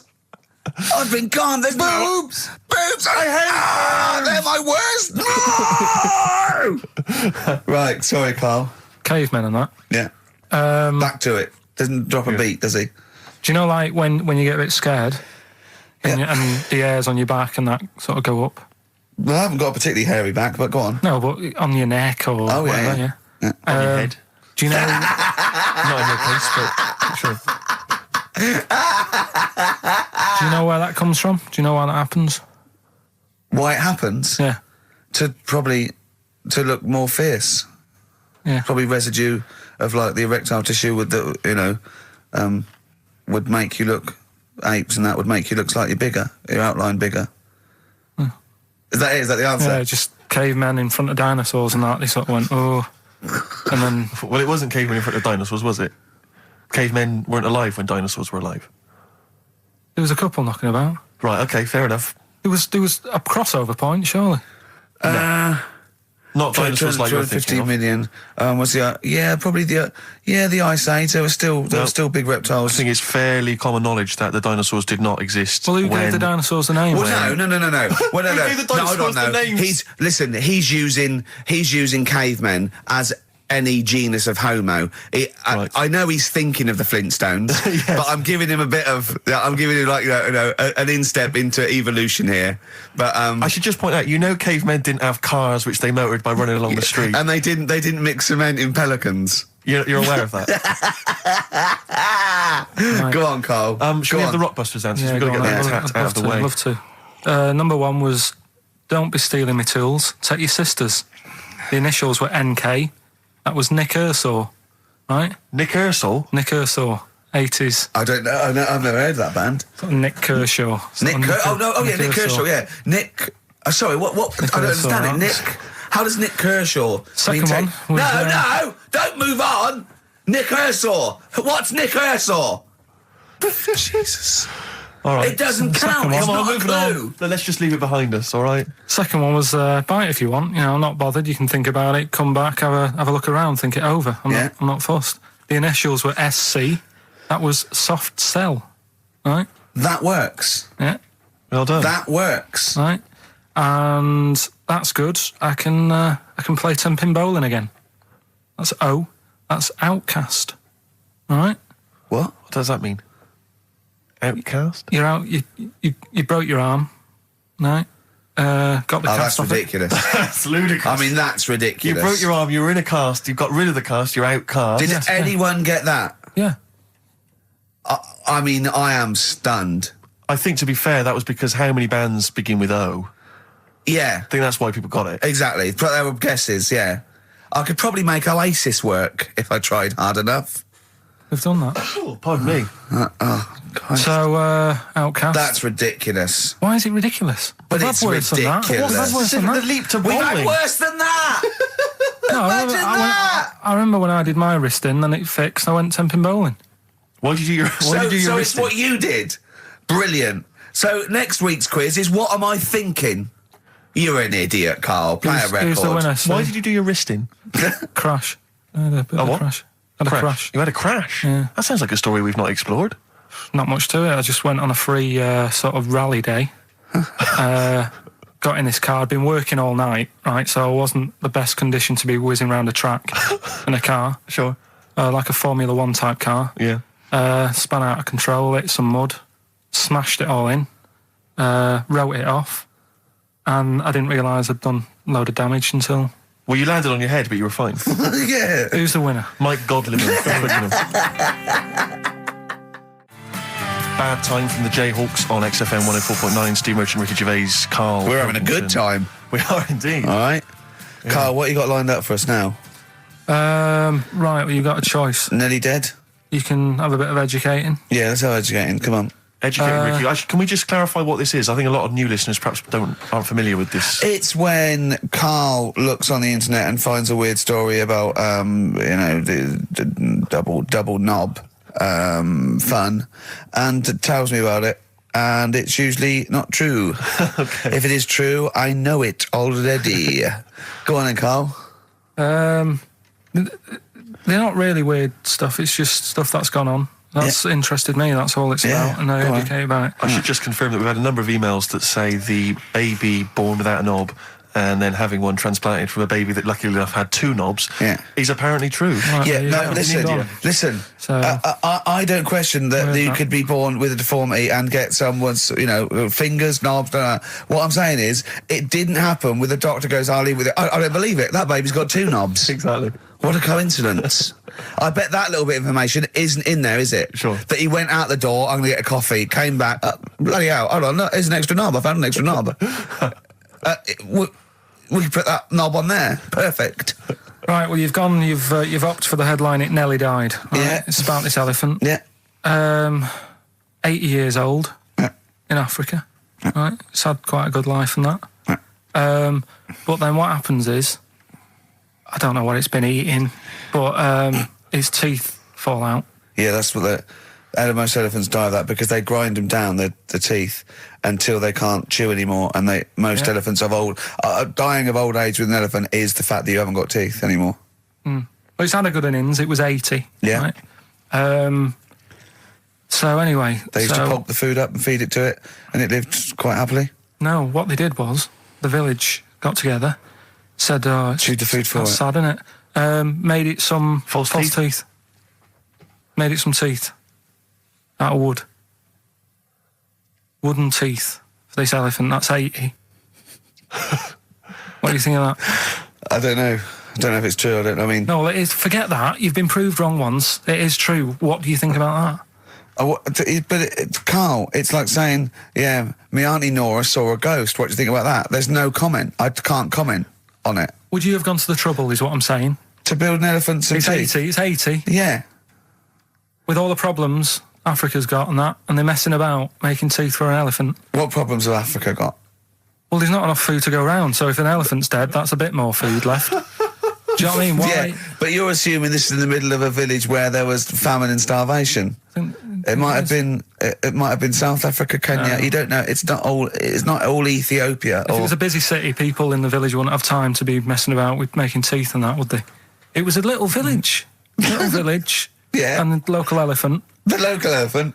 Like a local post office? I'll meet you by the elephant. No, to be fair, Rick, I think I saw Bob Geldof on TV saying, please, people, stop making elephants' teeth. They are eating all the food. We're sending it over there. F the number. Where's the teeth? I don't know. It's possible. Send us the teeth. It's possible. It's possible that they've made this elephant some dentures. It is possible.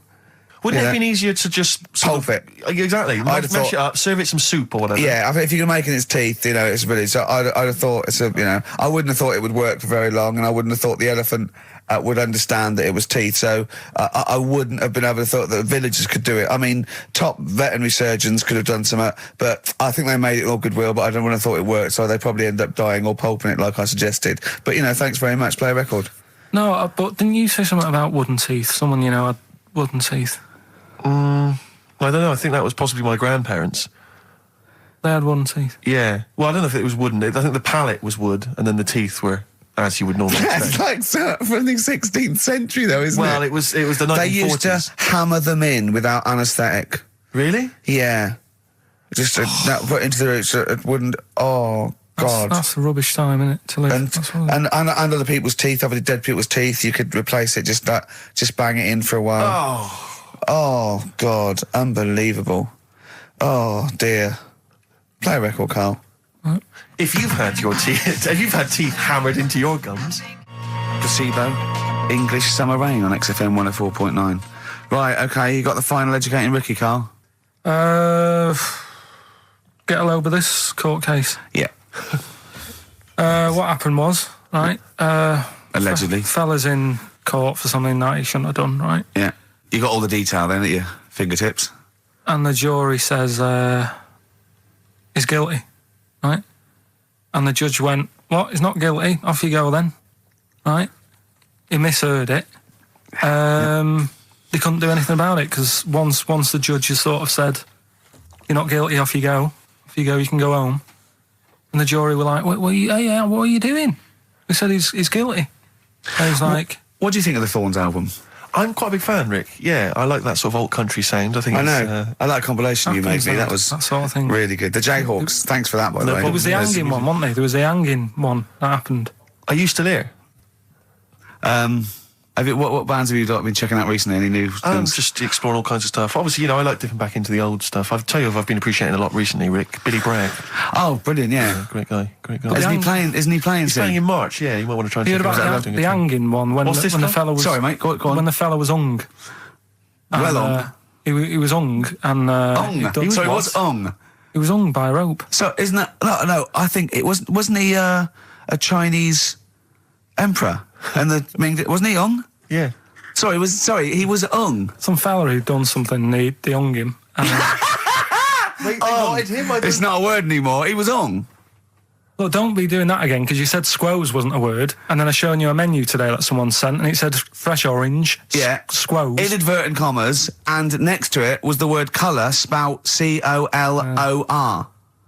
So, presumably either the American menu, right, in which case there's loads of American words that we don't use, or... it's just a badly typed piece of work. Anyway, there was a bloke that was hung. He was hung and that, but he didn't die. Hung on that, he was definitely a Chinese. Hung on that, yeah. I remember him now, yeah. He didn't die, and they said, just hang on a minute whilst we change the rope and that, and he stood there waiting, changed the rope. They tried to, do it again, and didn't work. It didn't work, right. So, they got another rope, right? Didn't work. And then they had to let him go because it's like there's a well-known saying or something from this thing. Yeah. Have you seen? Do you like "Oh My Car's On" by Tim Burton's new single? I don't know that I'm particularly. It's brilliant. Can we play it a bit later? No. Yeah, can we play it? Let's play a record now, and we'll talk more a bit later. Yeah.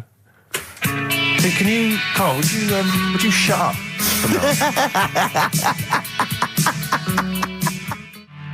Oh My Car's On. Tim Burgess, brilliant. XFM 104.9. Right. Well, we're running out of time here. Yeah. We had Carl in a little film, but I think we've only got time for Monkey News, Yeah. What are you thinking, Carl? Yeah, if you want to do that. Yeah, let's do Monkey News. All right. Play the jingle. Oh, chimpanzee that Monkey News. Right, there's this monkey, right? Oh, yeah. I think his name was number 6 or number 7 or something, right? In this lab, right? Yeah. And anyway, it's in there, with like the rabbits and little mice and stuff like that. And the rabbit smoking. The nurse, right? The nurse, not the nurse. The woman who works in the lab. What would you call her? Is that a nurse? Depends. What depends what her job was. If she was a lab assistant, you call her a lab assistant. All right. I mean, they probably call her by her name. All right, lab assistant, right? Kirsty. So she's. I think it's probably Kirsty. Right, Kirsty Morris. Well, she's in there, right? Yeah. And she don't work with many people and that. She's mainly on her own with, just putting lipstick on rabbits and stuff like that, right? Chimp fancies her. So, chimp fancies her. He's putting on lipstick. Chimp fancies her because she's got hairy legs. He gets pally, right, with this woman because it gets to a point when she sees him every day. It's the way he sort of tries to string out like it's a narrative love story. Did the chimp put its hand out and grabbed her, and then you thinking that he made a move on her? So right, come on, he's allowed out. He's allowed out. It's not a story, is it? He's allowed out the cage and what have you every day. So he's wandering about, and as time goes on, he's watching what she's doing more and more. Yeah. Right. So he notices like the code on the door. Right. Right. Whatever, 247 or whatever. Yeah. He goes, right, I've clocked that. I've got that. I'll remember that, right? And then he goes, right, there's a lot of lipstick and that knocking about, a lot of makeup. Right, okay. No, there's no way. Finish. No. Because, Steve, you know what's going to happen. I know what's going to happen. So he's there. It's ridiculous. And he's going, well, if it's there, you know what I mean? So while she's messing about with the rabbit, he gets there, he's in front of the mirror, putting a little bit of lippy on. Right? No! It's gone too far. No, it's gone too far, Steve. Right, your mic's off, Rick. He's finishing the story. So, turn mine off as well. It's gone too far. Turn him off. Just let him finish. Right, so the thing is, right, it's this monkey wandering about. It's got lipstick, it's got mascara on, it's looking pretty good. I didn't mention the mascara! It's looking all right? So it knows the code on the door, 247, right? So when she's sort of messing about with the rabbit, right, he goes, right, here's my chance. He's looking good. 247, out the door, through the reception man's there. He's like, all right, Kirsty, right? Don't talk shit! I Feel Free from Cream. That's pretty much the last track, isn't it, guys? I imagine on XFM 104.9. Well, I mean, I've got nothing to say after that ridiculous story. I mean, that's worse than the bank robbery to me. Yeah. That he clocks that. And the bloke on the desk. All right, Kirsty. Oh, you're 2 foot shorter and hairy. She wasn't a looker anyway. She wasn't a looker anyway. Brilliant. Oh, play a record and say cheerio. We'll see you next week for the last time for a little while. Just got ads and adverts. Oh, I'd love to end with adverts. See you later. It's brilliant. Going out on a bang. XFM. Ladies and gents, you're listening to XFM 104.9. Big thank you to Ricky Gervais, Stephen Merchant and Karl Pilkington. Well, this is probably the most embarrassing of those entrance stories. Yeah. I was down in South London once, went down to some party that was taking place in some kind of swanky bar where there was a doorman on the front and a charge. I think it was something mental, like a tenner to go in. It was crazy. It was ludicrous. I don't know what I was doing down there. And I was in the queue. We'll establish what you mean by swanky later, because that could be. It was a posh place. Was it? And so there's a queue outside, and there was one of these doormen who thought it was like kind of Studio 54. He was like sort of, choosing people who could come in. Yeah, you two come in now. And I've been there for ages, obviously. I was on my own because I got there late. And clogged. Exactly. I've dressed up for this. And there were these 2 girls next to me. I'm thinking, if I'm in a queue, I've told you before, if I'm in a queue and if I'm stuck with 2 girls, I'm thinking, what a great opportunity, use the old merchant charm. Yeah. And so I'm there, and I'm sort of thinking, I kind of give them a nod or whatever, a wink. Yeah. And they're loving it. Yeah. They move to the back. They're putty in my hands, Rick, as you can imagine. Yeah. And I thought, well, to really seal this off, I'll get us in. Like, I'll sort of skip the queue. So the guy sort of coming along, he's picking people off, the doorman, and I just grabbed him. like that. And I said it so everyone could hear. Right? And I thought this was brilliant. I said to him, how much is it? He went, 10 quid. I went, I'll give you 7. That was my bribe. I'll give you 7. That's the whole £3. No, that can't be right. No. He must have said a £5, and I said I'll give you 7. Yeah, that makes more sense, doesn't it? That's giving him a £2 incentive. A £2 incentive. I'll give you 7. You can make up the 10. Exactly. You can, if you let me in, you can put in 3 yourself, mate. That never works, does it? He said to me. I can't be bothered. I'm just gonna have a kip, I think. I'm so tired. Was it percentages that put you off? That frazzled me initially. I mean, it's a funny anecdote when you're giving him £2. Yeah. It's even funnier when you're getting him when to he's put up paying stuff. me as well. Oh, I love it. Right, we're gonna play a record, then we're really gonna concentrate. XFM 104.9, Ricky Gervais Show. Steve Merchant's also involved. Go to bed now. Oh no. Like that Steve trying to impress a girl in a queue offered the bouncer £2 for himself if he could go to the front of the queue. Man, that was so embarrassing. I tried to bribe. Did I tell you that, Carl? I tried to bribe the bouncer. He was coming out. He thought he was in total. He was like the bouncer of the Met Club, the Met Bar or something. Tenner in. He was no, he wasn't. He was picking people off, right? That was it. He was picking people off, and he was going, you can come in, you can come in. I got chatting to a couple of girls. I thought, I'm in here. I'm sorry, dear. And I thought, I'll act flash. I'll try and bribe my way into the club. The guy was walking past. I cornered him. I went, "Oi, how much is it to go in?" He said, £5. I went, "I'll give you 7." And £2. I thought, because the problem I had was I didn't want to go straight to like a tenner, because if he accepted 7, I didn't want to be that. I didn't want to waste money. Right, so I thought we could at least haggle. It was the term. Is that frugal? What is the term for that? Thrifty? But I'm resenting this because you are trying to create this myth that I'm somehow, that I'm somehow cheating my money or that I'm not a great lover. Do you know what I mean? And that's sort of, I'm like, it's annoying me, frankly. Oh dear. So, Carl, do you think, and maybe Ricky as well, do you think you know much about DJing for, the sort of, the wedding party or maybe someone's 18th? Oh, really? Okay, let me just offer a little hypothesis for you then. All right, the buffet's been served, right? Yeah. A few people have done some speeches, like it's a wedding do. Yeah. So you've already played some records early on, you've stopped for food, you've just played some light backing music in the background while the food's been served. You want to get the party rocking again, what do you kick off with? It depends. I've already got it down to 2 or 3 records. Okay, I'd like to hear what they are. Well, I've got it down to Earth, Wind and Fire. Right. That'd be great. If there's, depending on, or you want to go a bit more modern, I'd probably start off with sort of Will Smith. Well, careful, Rick. I've got to bear in mind, it is a wedding do, so there's people from age 8 to 80. You got cake for every market. Okay. Carl, what about you?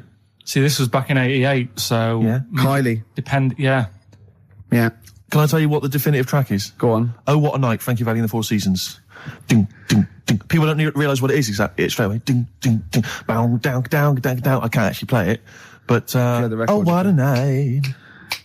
Late December back in 60. That leads you straight into a 70s medley, and everyone's loving that. I'm thinking Bee Gees. There's going to probably be some kind of ABBA track, Dancing Queen, all going to storm. You're turning your noses up. I can tell you this, that we got bookings endless. People are going, "You're amazing." I don't know how you do it. I wouldn't have got up. I would have sat there. Well, you might be, because you're one of those grouchy, you're one of those moody teenagers. Oh, I'm not going to dance to this. I'll tell you, the old ladies would have been up. The people with a decent bit of musical taste would be up. No, the first person to get up is a fat lady in a dress with bad ankles and a little kid who's got problems and he's in a little DJ. See, the problem with you two is you're not catering to the market. You're trying to be all sort of bohemian and kind of off, teach people about music and stuff. There's no place for Kylie, not at a mobile disco. Far too avant-garde. All right, kick it in. Grease Megamix. Play a record. Come On Eileen. Have you got Come On Eileen? Play that. What are you going to play? Love Shack. Coldplay. Excellent. Yellow. Well, you never. It's the excellent single by Coldplay. It's Yellow. Oh, Yellow. That's Yellow by Coldplay. We're talking about embarrassing stories and stuff, and I don't know if I've told this on this radio before. Have I told you, Carl? I'm not sure. But this was when I was working at the BBC. This is not even long ago, and I'd moved to London, and I was fairly new in London. And I was working at the BBC, and I had this BBC hire car. And I've never told it. If there's anyone listening who works for the BBC, I don't know if I can still get in trouble for it. But this BBC hire car, and it was like I'd been ferrying kind of actors and people and production people around all day in this car. And I was driving back. It was quite late. It was about sort of 7 or 8. And I was driving back, and I pulled in to get some petrol to fill up the car every day. And I went into this garage to fill up some petrol, and I was there. And two blokes came in a white van, right? They pulled into the forecourt, and I was filling up the car, and they went, "Hey, do you want to buy a couple of speakers?" And I said, "Yes, I do." Yeah. Because I'll tell you the reason. It was like I was so flattered that they thought I'd be the kind of bloke who would A, need some kind of classy speakers, and B, would like to buy them on the sly. Do you know what I mean? Yeah. I thought, they like the They've seen me. They've seen I look a bit of a hustler. Exactly. Yeah. I'm a street sort of guy. You can see by the way I use my walk. Exactly. Yeah. So I couldn't believe my luck. So they drove behind the garage, the little sort of garage bit at the back, and I went round there, sort of casually went round there, sort of locked the car, went round there. They went, open the back. He had these speakers in there. I said, are you sure these aren't knocked off, mate? He went, no. We work for Dixon's. This is a story he spun me. We work for Dixon's, right? And we're delivery men. And if we make a delivery and the person's not there to sign for the goods, then we have to bring them back to the warehouse. But if we can sell them on the way back, then that's really good for Dixon's. Dixon's must love that. And instead of thinking, are you sure some kind of troubleshooter did someone going to go into Dixon's and go, you're not getting in the garage forecourt market? Jones. Exactly. Get a couple of lads in a white van. Exactly. Yeah.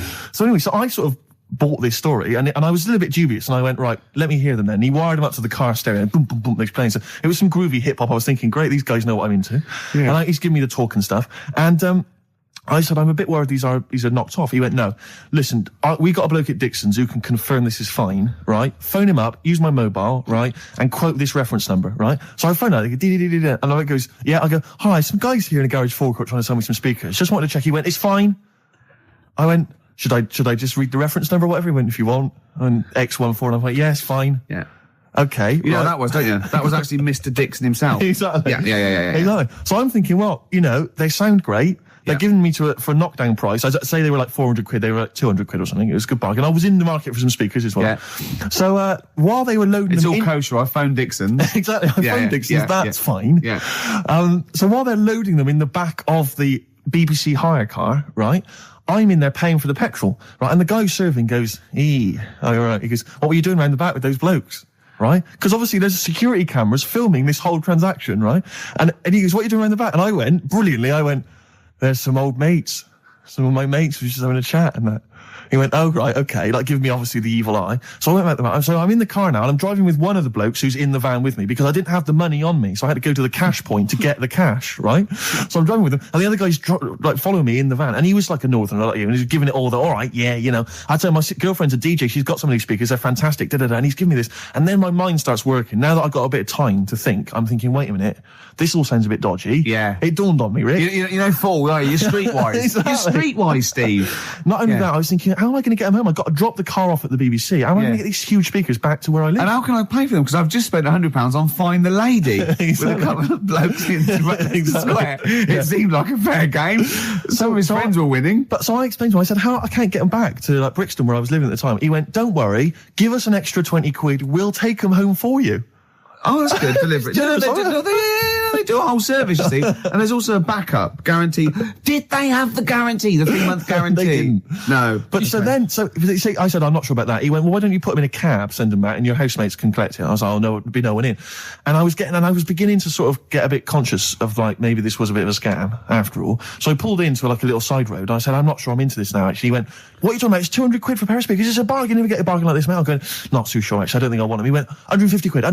150 quid. I went, no, he's 100 quid now to you. And I'm thinking, wait a minute, this doesn't sound like the kind of work that Dixon's would be doing. Dixon's don't do that when I go in. This is it. Dixon's never negotiate in that way. When I go there, look around and I leave, they go, where are you going? Exactly. I go, no, we'll have anything then. Have anything for a So quid. I stopped the car and the white van pulled up behind me with his mates in. Sure.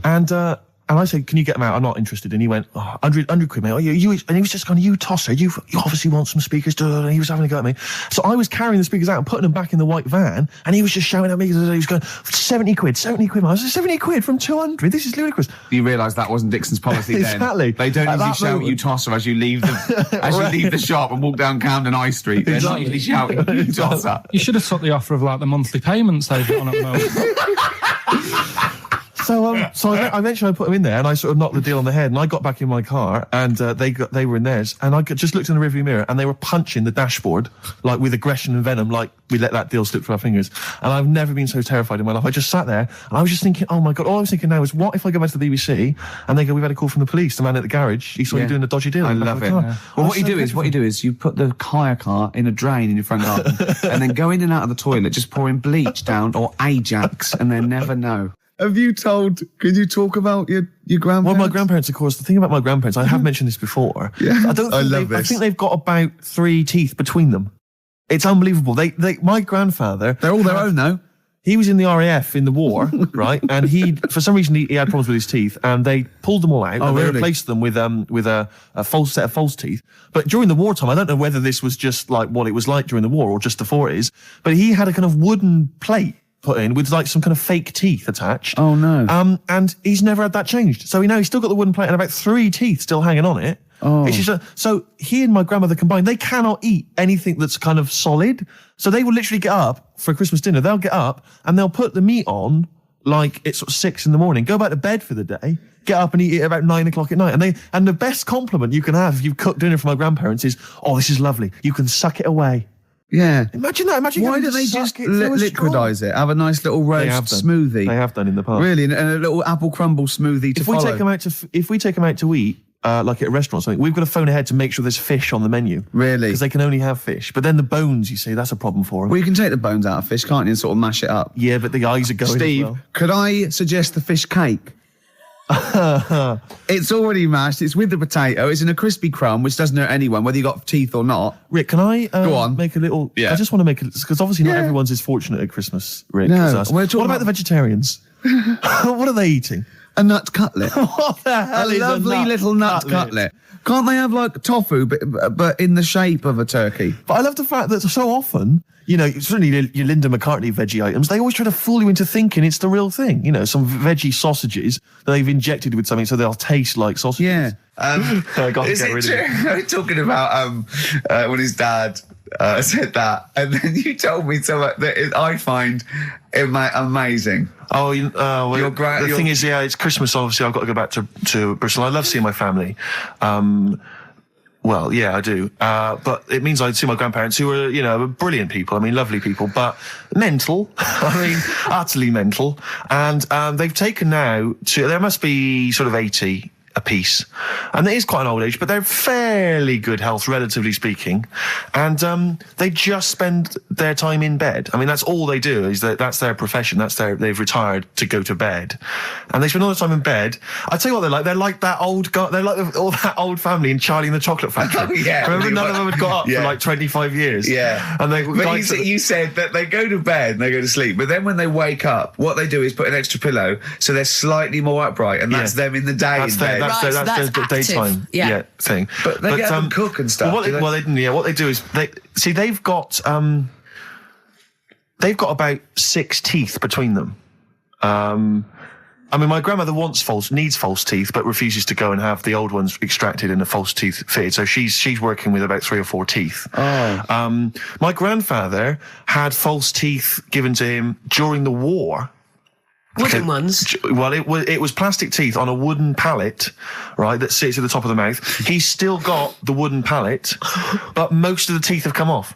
So there's about 4 teeth left, 4 false teeth. He's got a set of false teeth that make him look like he needs false teeth. I mean, that's pretty bizarre. So the problem is that they have to get up. They get up about 7 a.m. to put on, say, you know, some beef or lamb, whichever they're going to cook. They put it on at 6 a.m, 7 a.m, so that by the time they eat it at 6 at night, they can use the phrase, this is what a good meal is for my grandparents, if they can use the phrase, oh, that's lovely, you could suck it away.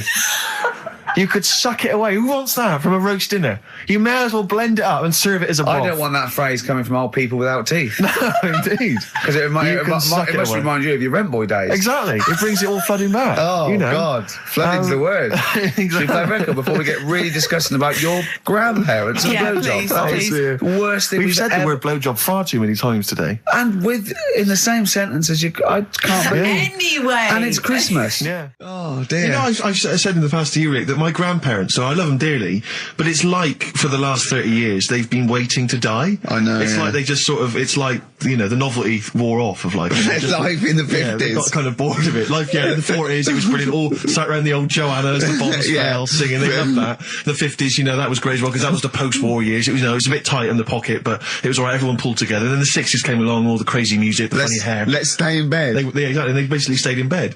And it was one Christmas when my grandmother said to my dad, "What do you like for Christmas? What do you fancy for Christmas?" And this must have been, I don't know, 20 years ago. She said, what do you fancy for Christmas, Ron? And he went, well, you know, I could do with a nice big kind of warm winter overcoat. She said, don't worry about that. She said, don't worry about that, because your father will be dead soon. It's right, you can have his. Meaning my granddad. Well, to be honest with you, my father's still waiting. which is good news. Good news for my grandfather. Less good news for my dad. Freezing. He's freezing. He finds out, how is he today? He's fine. Oh, okay. Oh, I'm freezing. It's such a weird mindset, that. I think that, to me, is what sums up people from that older generation, the 40s and 50s. And it seems to me that you've got that kind of mindset. It's like you were born in the 30s. And whenever you talk of your childhood, it's like you had, like, a baked potato to take to school. And a stick as a Christmas The other thing is, I think that that sort of generation, it seems that the man is dependent on the woman. There's a total dependence. Oh, absolutely, If she dies, he's done. Yes. He's done for. Just pine away. If he dies, she's got 30 years of pottering. Absolutely, yeah. Do you know what I mean? And going to, like, you know, the youth club and the church. I know what you mean, It's sort of like that. It's sad. Of course, it's sad for them, but it's sort of not the end of their life. No, sure. And it sort of is the other way around. I don't know why that is. Yeah. It's terrible. That's a little melancholy thought for. I know. Christmas I've really you brought it down. You've brought it down. I've brought it. This isn't a nice show at all. This is terrible. Well, we're going to have people just killing themselves. Yeah. Listen, let me just tell you briefly, this is another example of how people can just exploit you and make fun of you when you're tall. Yeah. I was quite tall. I've always been like about 6'7" for quite a while now. And when I was about 16, I went to a big New Year's celebration in Bristol, where I come from. And everyone kind of congregates in this big sort of part of town, and there's all people dancing around, like in Trafalgar Square. And I was there, and somehow I just picked up a balloon somewhere along the line, one of those kind of helium sort of balloons, and I was holding that, sort of dancing around. And these two girls came up to me, and I was thinking, yeah, okay, you know, it's New Year's Eve, brilliant, you know, that's my kind of party. Yeah. They came up, they went, hey. Once a year. And they said, you going to be here for long? And I went, well, maybe. And they said, it's just that we've arranged to meet back at you in about an hour. I went, what do you mean? I went, well, it's just because we can see you wherever you are. Don't worry, you can move around and stuff. We'll see you with the balloon. Just arranged to meet some friends. I love that. A landmark. So, like, pilots use that. Oh, we're just coming in. There's where we go. When we see Steve Merchant, we'll be descending to Bristol Temple Mead. What's really funny is New Year's Eve, Trafalgar Square, you got a huge column, but they use Steve as like the meeting point. Steve's got a huge column. Brilliant, Rick. Well done. Award-winning comedy from Ricky Gervais. Weren't you in a car park once? Oh, no. It was New Year.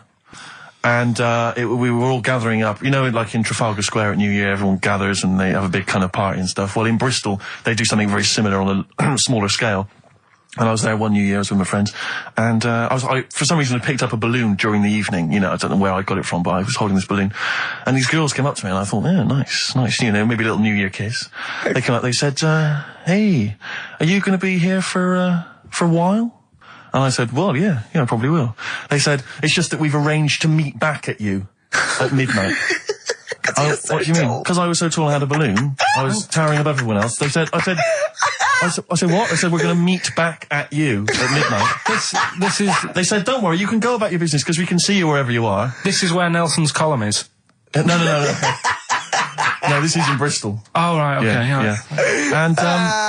And so I'm sort of wandering around, and then at midnight these two girls turn up again, and some of these lads come and meet them, and they're sort of laughing and joking. I'm thinking, they're probably going to invite me back to a party. I watched them get in a cab. They went off. They had a wild night. But then I did have a balloon, so it was a great New Year for me. I did have a balloon. Oh. You were going to tell us a little story about just past my test. Yeah. My parents had a big Volvo estate, and there's quite a big car to drive. My parents didn't have a car. But I know you don't drive cars, Rick, but it's got a big car to drive if you've just passed your test. It's safe though, isn't it? It is very safe, that was the thing. Yeah. And I come from the West Country, obviously, there's quite a lot of windy lanes around there. You're joking, do you? They have cars there. Well, here he comes. Blimey, Carl. Learned on a tractor, automatic it was. Do you want me to tell it or not? Oh! Don't move up the accent! Oh no, I'm not worried. Oh, go on. Oh. Go on. So I went to this party. You never got him being from the north. Not when he's telling an anecdote. He's never telling an anecdote. Oh yeah, fair point. Yeah, go on. So I went to a party, and I was quite excited because I had the car, the motor, and there was a chick heading down to the party that I was like, I had my eye on. And I thought, now I've got a car, and going to the party, it's going to be amazing, right? And various friends had said, like, can we get a lift? I thought, yeah, groovy. Yeah, I'll pick up the chick as well, who's a friend of a friend. Yeah. So cruising down to the party in the motor, the Volvo estate, and there's nothing sexier than that. Slipping a little bit of Billy Joel on the stereo or whatever. Something classy. Go, exactly. And maybe it was Billy Ocean. I think maybe I was quite a Billy. Maybe it was thing. get out of my dreams, get into my car. Ideally. Yeah. So I get to the party, and inevitably it was one of those house parties where the chick that I had my eye on, she kind of was chatting to other guys, and she wasn't really paying attention to me, and I was sort of... Playing hard to get, was she again? Same old story. Oh, they make me They laugh. know how to tease, don't they, the ladies? They make me laugh. Who are they kidding? So I'd follow her like a dog, from room to room. Yeah. And watch her Quite while... literally, sometimes he was barking. Yeah. And while, just watch her while she talked to other blokes. And then, obviously because I was driving, I wasn't drinking, so I was not really enjoying myself. And then somebody said, should we go and pick up Vera? And I thought, right, okay. And they went, Steve's got a car, let's all leap in there, we'll go pick up Vera. And this girl was up for it as well, so I thought, brilliant, I'll be back in the car with her, away from all these lads. Yeah. One guy she had her eye on, he came as well, I was a little bit annoyed. Yeah. But anyway, he was in the car, so I'm driving down these country lanes, just driving along, and they're directing me, they're saying, go left here, go right. And then suddenly we stop, and one of them goes, just drive into that field, this pitch black field, right? And I'm sort of, well, it is my parents' car. Just drive in the field, Steve. I'm thinking, well, I don't want to, not seem like I'm a hard, cool, crazy kind of guy, because the chick's in the car. So drove the car into the field. They all leapt out, started running off into the darkness, shouting, Vera, Vera, Vera, where are you? So I'm just sort of sat there in the car waiting. Wasn't Vera Lynn, was it? Because she likes to hide in fields. Bizarrely, it wasn't. Right. It was just, I was just left in the car on my own with Billy Ocean, and suddenly, out of the darkness, they come back holding a Vietnamese pot-bellied pig that they had stole from a nearby farm, and they knew that the pig was called Vera because someone knew the farmer or something. Anyway, so they got this pig, so now they're going, I'll put the pig in the back of the car, we'll take it back to the party, it'll be hilarious. I'm thinking, well, I'm not sure I want a pig and all its, piggy crap in the car, right, crammed in there. But they say, yeah, so obviously I'm thinking again, I don't want to look like I'm, a nerd. I'm terrified of that, Rick, ever happened. Yeah. So, So you go, hey, bring the pig into the car. Exactly. I'm no nerd. Exactly. Yeah, go on. So now we drive off again. I got this pig kind of squeaking in the back of the car. And, they say, stop again. Let's do some cow tipping. And they do that old thing, about the fact because cows sleep standing up, don't they? So you can push a cow over and stuff. Yeah. So they're having a wild time, hilarious. So this time, now we get to a sort of dead end in the road. And, they say, well, turn around, let's go back to the party. And I'm thinking, fine. Try and do a 3-point turn in this very narrow country lane, right? Get the Volvo estate wedged horizontally across the road. Can't get it out, just can't seem to sort it out. I don't know what, I'm panicking because there's a pig in the car, right? And, local disgruntled farmers, right? People drunk, partying, probably off their head on some kind of weed. Rick. Was it loads of blokes with, pitchforks and flaming torches going, burn him. He's playing with our pig. Exactly that. And so that, I was so terrified that all I could think was they're going to have to send a helicopter to lower a magnet onto the top of the car to lift the car up and put it the right way around. You used to read a lot of comics, didn't you? Yeah. So, do you know what I started doing? What? Crying. Did you really? Yeah. Why? So started crying, just very slightly, started getting upset. And the other guy that the girl fancied, he had to get into the driving seat and sort it out for me by slowly edging forward and backwards. That's the worst bit of the whole story. Yeah, edging slowly back and forwards. He just sorted it out, just slowly worked the car back round, and then we were off. You were just gently weeping. Just gently weeping in the back. The bloke had just taken the bird that you saw from a distance. Exactly. That was basically your wife in your head by then. Oh, yes. Wasn't it? I can't We were believe happily married with a pig for a child. Don't joke, that could happen. I know. The pigs come, if you like. Sorry? What did you say? What did you say? When you do what, Carl? What? What did you say? No, what did you say? Because I don't want to have to go to the radio authority again. What did you say then? Just remember. We are going out live, Carl. Yeah, remember Tom Binns, right? What did you say? What I'm saying is, why were they shouting Vera? Because pigs don't come to the name, do they? Hey? I don't know the ins and outs of pig, have how to lure a pig into your trap. Can I just tell you some very, very interesting things about pigs? Please do. Right. One, everyone knows they have a corkscrew-shaped penis, right? A corkscrew-shaped penis. That's the tail, isn't it? 2, they can't look up. They can't put their head back and look up, right? 3, they can have a 30-minute orgasm. Rick, is it only pigs that have got a corkscrew-shaped penis?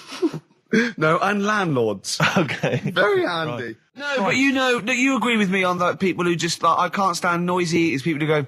No, like that. No, I do agree with that. And people eating crisps, as I said before, people eating crisps in cinemas. Anyone who's making noise in the cinema. It's an absolute crime. They must be mental. They've gone to see a film, there's people they don't know there, everyone's paid £8. And they're crunching away. Oh, leaving their phones on.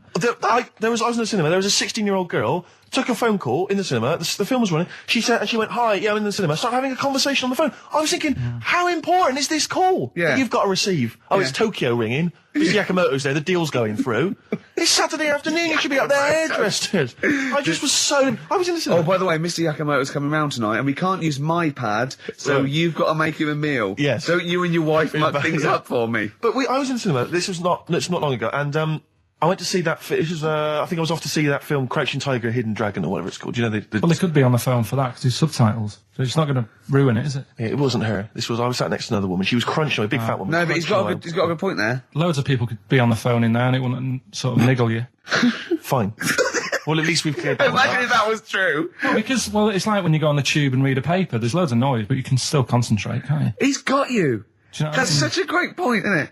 Right, yeah, because it's so easy to lose yourself in that magic realism world, with all the sound effects and music and surging, exciting noise, and there's a woman clattering on going, "Yeah, well, I'll probably meet you later, Stange. Should we get some Diamond White in and around by the park?" Yeah. Switch off. I do it. Yeah, but we know what you're like, Carl. Yeah, you can switch off, Carl. It's like you can turn your ears off. That's the skill you have. It's not the ears, it's the behind the ears. Yeah. It's the process between the ears and the brain that you can switch off, so we can still hear all these things like a cat. But I was in the room, there was this woman sat next to me, she was a big fat one, she was crunching on some popcorn. Again, that's a crime. Why they're selling popcorn in cinemas? I don't understand why the noisiest... regularly. Why the noisiest food in a cinema? Yeah. I don't understand why that's come about. Yeah. It really makes me angry. Yeah. Exactly right. Smoothies. We want smoothies without straws. Exactly. The trailer for that film AI, Artificial Intelligence, came on. Remember that? And the tagline was, "David is 11 years old. He weighs 60 pounds. He's 4'6" tall. He has brown hair. His love is real, but he is not." Oh, yeah. And she just went, "How old was he again?" To her boyfriend. Right? Just ruined everything. War film trailer comes on for some Pearl Harbor or something. She goes, "Yeah, I don't fancy that. Just announcing this, don't fancy that. Too many war films." So then the the opening credit comes on for Crouching Tiger. Before that, that thing that comes up that says it's signed by the BBFC and it has the kind of certificate and everything, and that certificate to say what age you have to be to see it. That came up, and it said Crouching Tiger, Hidden Dragon, in brackets subtitles. She went, "It's not subtitled, is it?" I thought this was the most famous foreign film for years. It won Oscars. It was a huge film. Everyone knew it was foreign. She goes, it went, and so the credits begin. It says Crouching Tiger, Hidden Dragon. She went, "Stupid name for a film." What? She paid to see it. She was with her boyfriend. So then it starts, right? And obviously it's in Japanese or Mandarin or something. She's like, and they're all talking in Japanese. Japanese or Mandarin. Whatever it is. So they're speaking in this, Japanese language, Oriental language. And she's going, "Don't they sound stupid? Don't they sound stupid?" She was going, and then the subtitles come up, and it's quite a weird kind of strange language they talk in. And she was going, "Can't make the subtitles out either. It's both gobbledygook."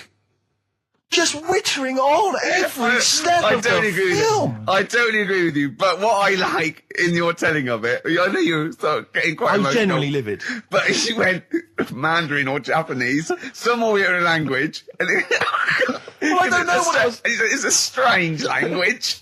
It's a strange language. Well, anyway, oh dear. So then I moved. I climbed over several seats, made a big huff of, make a big show of moving. Yeah. Sat next to a guy on the phone, just chatting on the phone. Oh, the guy mental at that. So now I hate that film. I didn't enjoy it. I don't like seeing it. I don't want to even think of it. It's subtitles, isn't it? Well, rubbish. That's why I get videos. Yeah. Yeah, I should have thought that through, Carl. You're absolutely right. Lamb Chop? Yeah, let's play Lamb Chop. This is brilliant. This is from this CD that came out recently with Uncut magazine. Occasionally they put out some quite interesting free CDs. And this was one that had various covers of Rolling Stones songs.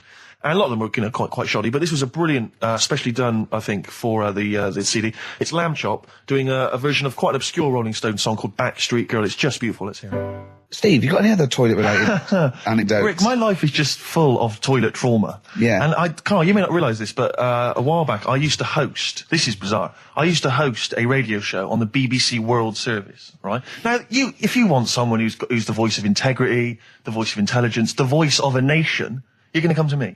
That's obvious. And I was broadcasting, so now they've got listeners of something like 50, 60 million people around the world. It's mental, the listenership of the World Service. And I used to host this show with someone else. It's a big place, Steve. The World? Yeah. You're absolutely right. And anyway, so I had to be into Bush House where they broadcast from 10 o'clock every Friday morning to broadcast around the world to 50 million people, right? And one week, I went to the toilet in my house, right? Everyone had left. I got there a bit late. I got up a bit late. Already against me. The clock was already against me. Had to be there at 10 o'clock, broadcast around the world. And we got 2 toilets in our house, downstairs one, right? And the door had already been a bit dodgy. It was one of those doors where you had to give it a bit of a kick as you went in. It was getting a bit tight. I don't know what, the wood was expanding or something. You know, I'm in there. And same thing again happens. No toilet paper. I think, oh, God, I'm going to have to somehow kind of make it upstairs. Why don't you check first? I normally do, Rick. I normally do. It's just on like certain occasions when I'm bleary-eyed or something, I forget, or occasionally I forget. Normally I do check. Right. And you've got to bear in mind that it's not like this is happening every week. This is over the course of many years that these incidents have accumulated. So you've condensed them. For the purposes of this anecdote. Sure. Yeah. Yes. And great. You're just brilliant. Keeping the pace up of an anecdote there, Rick. You've just drawn in. I don't know where I am now. And I know where I am. I'm trapped in a toilet with no toilet paper. That's where I am. And I'm thinking maybe I peel off some of the wallpaper, you know, things like that. But there's nothing I can do. I got to go upstairs. Well, exactly, but I'm going to have to go upstairs and find toilet paper. Was there any? There wasn't. There wasn't? Oh. I'm going to have to go upstairs and maybe find a notepad or something like that. Oh. And so I try the door, right? The door's wedged, and I'm pulling on the door, and I can't get the door open. It's just like it won't come open. And it's already, and I knew it was going to come to this at some point. Like, this is like, the clock's ticking. I'm trying to pull the door open, trousers around my ankles again. And I'm thinking, well, what I could do is I could open the window, I suppose, and like try and climb out, but not really, because I got the trousers around the ankles. And that's or if it was raining, just stick your ass out, two birds with one stone. Sadly, it was a beautiful day, Rick. I call it the World B-Day. And so what I'm thinking is, well, I got my mobile phone in there, luckily, because it's in my pocket. I'm thinking, well, maybe I can phone, I would seriously... Kleenex. Maybe I'll phone the fire brigade. At this point, I need just dried. No, it hadn't. It was... Hold on. Was that little puppy not around? Because sometimes you can call that, it's got a little bit wrapped round it. Listen. Or just use the puppy itself. There's 50 million people around the world going to need to hear my voice in 30 minutes. Exactly. And where's Steve? He's not locked in the toilet again, is he? Exactly. Oh, no. So I'm thinking about phoning the fire brigade, and I'm thinking, like, if I do that, it's going to be the first call that goes straight on the speakerphone. Yeah. For like the entire fire brigade service everywhere. With a butch hero carrying you down over his shoulders with your trousers around your ankles. Exactly. Can I just not pull him up? No. You've got to be taught a lesson. Yeah. But I imagine the idea of phoning up and going, hello there, I'm trapped in a room in my house. Oh yeah, which one is it? Oh, I don't need to know. It's quite small. Is it? Yeah. It's not the toilet, is it? Because we don't want to come and rescue someone who's trapped in the toilet. Which service do you require? Paper? So I think I can't find the fire brigade, the clock's ticking. So then I think one of my housemates is still in the house, but still asleep. So I phone the house number. Right, phone rings and rings and rings for ages. And eventually he answers the phone, right? Gets out of bed, answers the phone, yeah. Hi, it's Steve. All right, what's wrong? What are you doing? What are you doing? Yeah. All right, yeah. I didn't wait, don't know. What are you doing? Just in the toilet. I'm just downstairs in the toilet. Oh, yeah, what are you doing?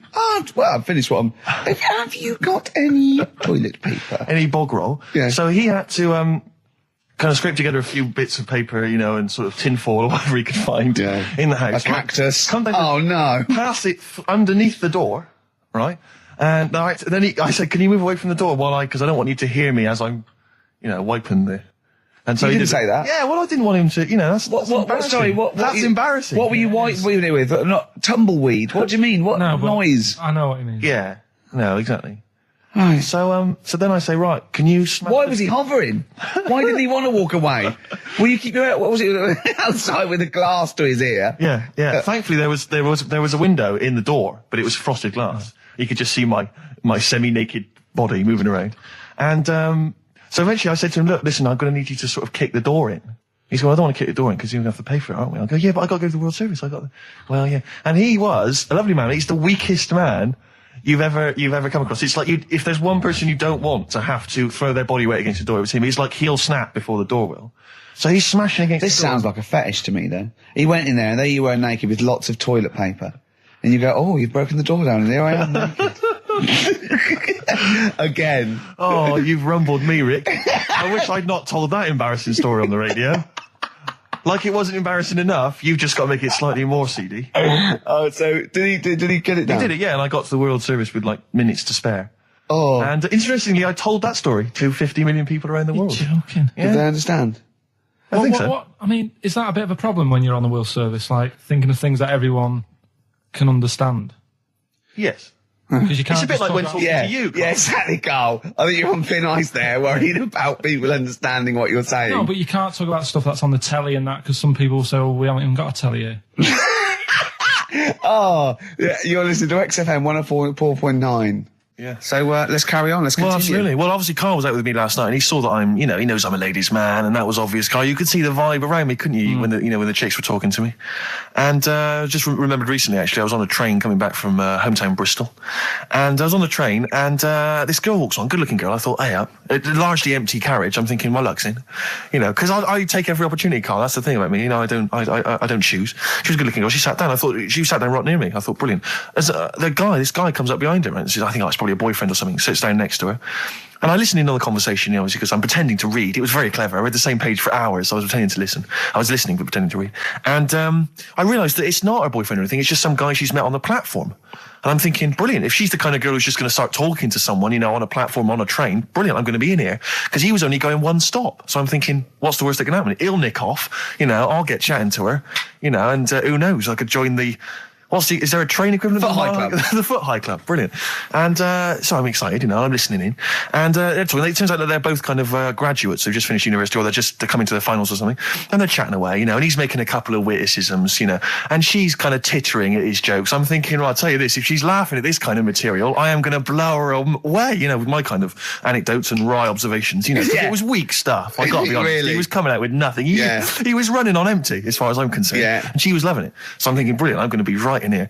And then they get moving on to higher brow things, and I think she was going to study kind of Marxism or something like that, or communism, something. And she was asking him, by way of conversation, she was asking him what he knew about Marxism, And he was fumbling for his vague knowledge of it that he had in his life. And I'm just sat there thinking, come on, love, in any given capitalist environment, the proletariat will revolt against their oppression by the bourgeoisie, and after a brief period of socialist rule, emerges a classist society governed by community cooperation. Well, if that sort of talk wouldn't get a woman hot, I don't know what you'd use then. If Marx and Engels is not going to get a woman sweaty down below, then nothing is. Then my name is You're not just Steve biding Merchant. your time. Exactly. I'm just going to go in for the kill any minute.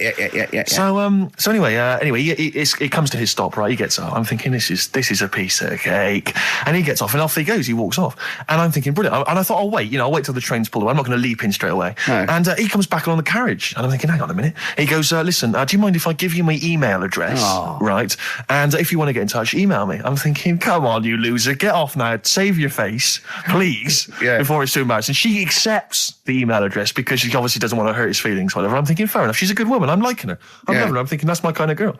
So anyway, he gets off. I'm sat there, the train pulls away. I'm thinking, I'll wait a few minutes, I'll just, give it some time. Her phone rings. It's her friend on the phone. And she starts saying, and I was listening in, and she was going, just met a guy on the train. I'm thinking, that's true enough. She goes, he was a good-looking guy. I thought, you're having a laugh, love. To be honest. Because I was looking at him, and she said to her friend, he looks a bit like tennis player Boris Becker. I thought, you should be so lucky, frankly, because I saw him. He had awful facial hair, if that's what makes him look like Boris Becker. Terrible little goatee beard. It was laughable. I thought, I don't know. And then she goes to thing, and she's like, I met him, we got chatting and stuff, and she was going, it's not often that you meet someone, generally in life, who's, kind of thoughtful and intelligent and funny. I thought to myself, I'm not even going to waste my time with you, love. Frankly, if that's what you thought of him. You just walked away. And I'll be honest with you, I didn't even bother talking to her. No, you were just didn't even waste my time with her. If she thinks that bloke is not only great looking, but funny and intelligent, and she got on well, and he was polite, and it was a chance meeting, and he thought, and she thought that you were like a freaky looking dog who didn't even have the nerve to speak. That is what she thinks, then I don't want to know her. I couldn't. You walked away, and good luck to you. And I have my dignity intact. Yes, and she's nothing. Well, but no, I have to just say once though. This is my DJing credentials. I was once playing music at a Scout Jamboree. Yeah. When I was about 16, 17. Big gig. There was 1,000 scouts there. Yeah. Right. Yeah. And I tell you this, we were playing on stuff. They were loving it. They were dancing. It was in a big marquee. Right. I slapped on Smells Like Teen Spirit. Yeah. Right. They went mad. They went mad for it. They were moshing. They were climbing up the poles. The organisers were going, switch that off. Right. They're going crazy. And I was there going, no, that's what they like. I'm going to do it. And it was like Footloose. It was unbelievable. It was just like Footloose. Then I came in with Rage Against the Machine, Killing in the Name of. The place went wild. Yeah. And they were trying to get me off the decks. It was like Bill Grundy interviewing the Sex Pistols. And then when the head of the army had you killed, exactly. Like there was some sort of mafia thing, and it was all hushed up. That the scouts went there one night with all candles, and they stood by a grave, and that was the end of the film. It was a film, I assume. This genuinely happened. I assume this didn't really happen. Yes, it did. I swear to God, I was playing Smells Like Teen Spirit, and it went wild, and the organisers were going, switch that off. They're going crazy, and I was going, no, it's what they want. Can I say something? It was brilliant. that to me, I've known you for about 4 years, and I've heard all those things. That must be the highlight of your life. Unbelievably so, yeah. You've never had anything that good or exciting since, have you? One day I hope to sleep with a lady, and hopefully it'll slide into second place. Oh, look, you're actually a little bit stressed there, aren't you? Because you had to drink last night, didn't you? I had a couple of drinks. Yeah. I was down at Steve's night. He was doing a bit of DJing. Yeah. Went down a storm. And that's why you're all grumpy. What? Do you hear what he just said? What? I was DJing last night, obviously that XFM evening. Yeah. Hour and a half. My friend and I split the time on the decks. Yeah. What was the word you just used? He went down a storm. We went down a storm. Right, 3 girls, I was walking to the toilets during my set. 3 girls went, "You are a genius." Right? What's his name? Dane Bowers? Why? Zane Lowe? Because you played records in a certain order. Yes. No, sorry, Rick, if you can't deal with that. Sorry if you're a little bit jealous, because this time you can't share the award. All right? Dear. But it was my credit this time. You can tell he hasn't been a DJ, because it's not just about... It's not just about that. The songs you play, it's the way you play them. The way you play them, whether it's 33 or 45, very important. Yeah, leave your hand on them as they're trying to go round. But so 3 girls there, charmed by me, they loved it. Yeah. Zane Lowe, XFM DJ and MTV presenter, probably one of the coolest blokes alive. He came up, gave us massive respect. He said, "I'm loving your set." He actually used those words, right? There were people coming up, they couldn't believe their luck. It was roaring. We'd stick on a track, people would cheer as it came on, right? My particular favourite, Carl, I think you'll agree, my particular triumvirate, LL Cool J, Mama Said Knock You Out, leading straight into House of Pain, Jump Around, then straight into that current Elvis track that's been re-released, remixed by Junkie XL. I played the original, which I'd already played on XFM before. I'm already there, cutting edge. Yeah. Right? 3 old tracks, you mean? 3 old tracks. In a row? Yep. And I think the words that would best sum it up are, "I kicked ass." Great. Rick. All right? Well, I'm going to be kicking some ass today. Hey, talking of DJing. Go on. You know, I did that storming set the other night for XFM. Yeah, sure, yeah. Go on. This was down at a little club, in case you weren't aware of it. Yeah. Anyway, I went to the Sony's the other night. Yeah. Karl Pilkington sidles up to me, slips me an envelope. Go on.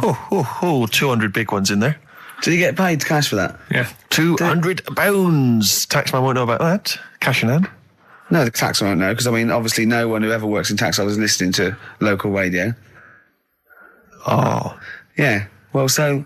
No, the taxman will know about it. Yeah. Because I'll declare it. I would. Put it, it's going straight down. I'll do it when I get home. Do it when I get in later on. And don't write off rubbish that you buy anyway, like, you know. No, I won't. No. I'll do it all above board officially. Fill it all in correctly. And so I'll send it now, I'll send it tomorrow so that you get it early. So it's not too busy for you, sir. Oh, never mind. But Rick, I just need to mention something quickly to you. When did I last see you? I saw you yesterday, didn't I? Yeah. Because we went up to Edinburgh yesterday. We were very nicely invited to go and talk at the Edinburgh International Television Festival. It was quite a big deal. We went up there and we were interviewed. And Ricky chose to go on the train because it takes like 4 hours, 4.5 hours or something on the train. But it's quite leisurely. It's quite sort of gentlemanly thing to do. Yeah. I opted to go for the plane option and fly up there. More modern. Exactly. And they bankrolled that. They paid for it all, and that was all very nice. And as I recall, when I last saw you, we got a cab, didn't we? And you asked if you could get the cab to drop you off at the train station. Yeah. And then it took me on to the airport. Yeah. Did I... Now, that was before... the last time I saw you was before I got to the airport and missed my flight, wasn't it? Because I had to drop you off in the centre of town. Yeah, no, that was just before I had to pay £165 to upgrade to another ticket. How did you not tell me that in the last hour? £165, Ricky. I had to pay because we dropped you off at the train station. So, I mean, do you want to go halves on that, or how do you want to deal with that? How do you want to sort that whole mess out? Why were you late? Why was I late? Because we dropped you off in the centre of Edinburgh, and do you know how hard it is to get out of Edinburgh in rush hour traffic? But it was only 3 minutes away, so you'd have missed it anyway. No, because if we'd gone the other direction, it would have been 20 minutes. It took me like an hour to get to the airport.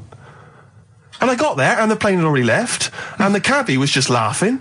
He was saying, "We're never going to make it." He goes, "You were a religious man. You better start praying." I thought he was being facetious. He was absolutely right. £165. But hold on, why didn't he tell you that when he picks up at 4:15? It makes you wonder.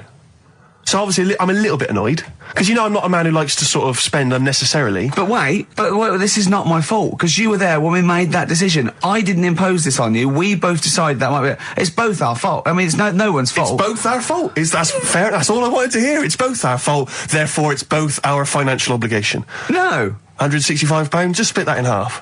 Write a check, Rick. Write a check. It's fine. I trust you. You know. Phone in. I think everyone. This is. You're clearly obvious. irresponsible. No, of course I'm not. If you share a cab and then one person's lucky enough to not be late and one person is unlucky enough, and that's what it is, bad luck. I don't think you share the obligation. It's a moral dilemma, this, isn't it? But it's more than that, though, isn't it? Because let's be honest. Even if you had known that I was going to get there late, you'd have wanted me to hang around just so you weren't left around waiting for a train on the road. No, because I got there. Because you get bored sitting there. So you'd have wanted me to at least got in that cab. I got there way too early. I actually got there I was there about 30 minutes early. early. You made it fine then, that was... Well, exactly, so I mean, I sacrificed me hanging around for half an hour so you could get it at 4:15. And the other thing is this, you were going to get it at 4:15 anyway. Yeah, but I would, if I'd gone the other direction and not dropped you off in the centre, I would have been there in time. Would we? Well, is that true? Wow. Only God knows. Well, and the cabbie. What I mentioned it to. So, I'll tell you what will cheer you up. I'll tell you what's better than 80 quid. I'll tell you what's better than, shall I? Go on. Music. What, are you paying the whole 165? Listen, look, I've brought in a little track here, Bruce Springsteen off the Tunnel Love album, and I know you're a Springsteen fan. I'm a Springsteen fan. We should just qualify this, because a lot of people who listen to XFM are obviously a bit edgy about Springsteen. They just think he's this old, kind of ludicrous 80s rocker, the bandana, you know, the flying the flag, which he never really was. No, that was Bon Jovi. Exactly. Don't confuse Bon Jovi. But seriously, no, do you know what I mean? He did write some great music in the 70s, and he just got a little bit kind of pompous in the 80s, but he still turned out some amazing tunes, one of which I imagine is this one, Rick. This one's called Brilliant Disguise. Yeah. What about, are you a fan of any of the great English operas, like the Pirates of Penzance? Yeah, Gilbert and Sullivan. To me, Gilbert and Sullivan were like their day equivalent of like Richard Stilgoe getting together with Tony Slattery. And then 100 years later people go, it's brilliant. It is like, they might as well, I don't know, make any episode of Whose Line Is It Anyway? Right, yeah. Into an opera, and in 200 years time they'll be going, that's genius. Yeah. Listen to this one, look, this is Party Quirks. Yeah, Amdram Societies. We're step. Because I was in the Pirates of Penzance once in an amateur production. You used to like Whose Line Is It Anyway? I did, that was although I did watch it when it first came on Channel 4 about 15, 20 years ago. But we did the Pirates of Penzance when I was in an amateur dramatic society in Bristol, the Bristol Operatic Society, Light Operatic Society. I don't know why I was involved, because I can't sing. My audition, I thought, this is how desperate they were for blokes. I swear to God, right, I can't sing, you know. Well, you? Yeah, all right, calm down. And I went in and they said, so what are you going to sing? I went, well, I want to surprise you. They said, do you want a piano accompaniment? I said, no, I don't think so. I went to the back, I swear to God, I went to the back of the room and I just sang, Thumbelina, Thumbelina, tiny little thing. Thumbelina dance, Thumbelina sing. Thumbelina, what's the difference if you're very small? 'Cause when your heart is full of love, you're 6 feet tall. I just did that. And they just looked at me like I was the weirdest freak they'd ever had. Immediately put me in the chorus, because that was how desperate they were for blokes. We rehearsed it. I couldn't remember the lyrics. Thank God you were doing Thumbelina. Yeah. Oh, but dear. I couldn't remember the lyrics. What was it for? Was it Gilbert and Sullivan? It was the Pirates of Penzance. There weren't enough blokes, right? So we had to double up. So some of the pirates had to double up as the policemen who were chasing the pirates. A little bit problematic in the scene when the policemen and the pirates have a fight. That was a little bit tricky. And the worst things, there's this sequence where like the daughters of the Major General all kind of like, oh beautiful, something like, you know, oh beautiful little girls are we, la la la la la la la. And the women they must have all been over 40. I mean, real kind of toothless crones creeping around in their 90s. Is it the sort of women that buy one of those sort of porcelain dolls from the TV and go, look, I've had a baby. It's not a real baby. It is a real baby. I'm going to stab you. Yeah. One of those. Exactly. It's the sort of women that you'd see maybe on TV's Bargain Hunt. You know, the kind of contestants you get on there. Those are women who sort of, they're in Amdram and they think they've clung on to their looks, but they have never made it in the guy who was playing there's a guy who's supposed to be an 18-year-old prince, an 18-year-old pirate, the Pirate King. He must have been 40 if it was a day. He also directed the show though, so he got to prance around in these thigh-high boots. Ludicrous. It was so embarrassing. It was shameful, really. I'd love to go to Amdram. Amdram is a whole other world. It's such an incredible place. Because there's so much backbiting and envy and... Really? Oh, it's incredible. I mean, it's worse than the real world of theatre and TV. It's unbelievable. Because the same old people get to do it every year because they can hold a note. Can we go along? You would absolutely adore it, Gervais. It is film it, a secret camera. Oh. Did I ever tell you about the time that my father, when I was younger, we went on holiday, my dad he bought a little boat, little sort of wooden boat, make a 3-seater, and he and a friend of his went out with me in the boat. I was maybe 12 or 13. Went out and we sort of I think we were we had the little motor, outboard motor, chugging out. We just thought we thought this was real seafaring stuff. Brilliant.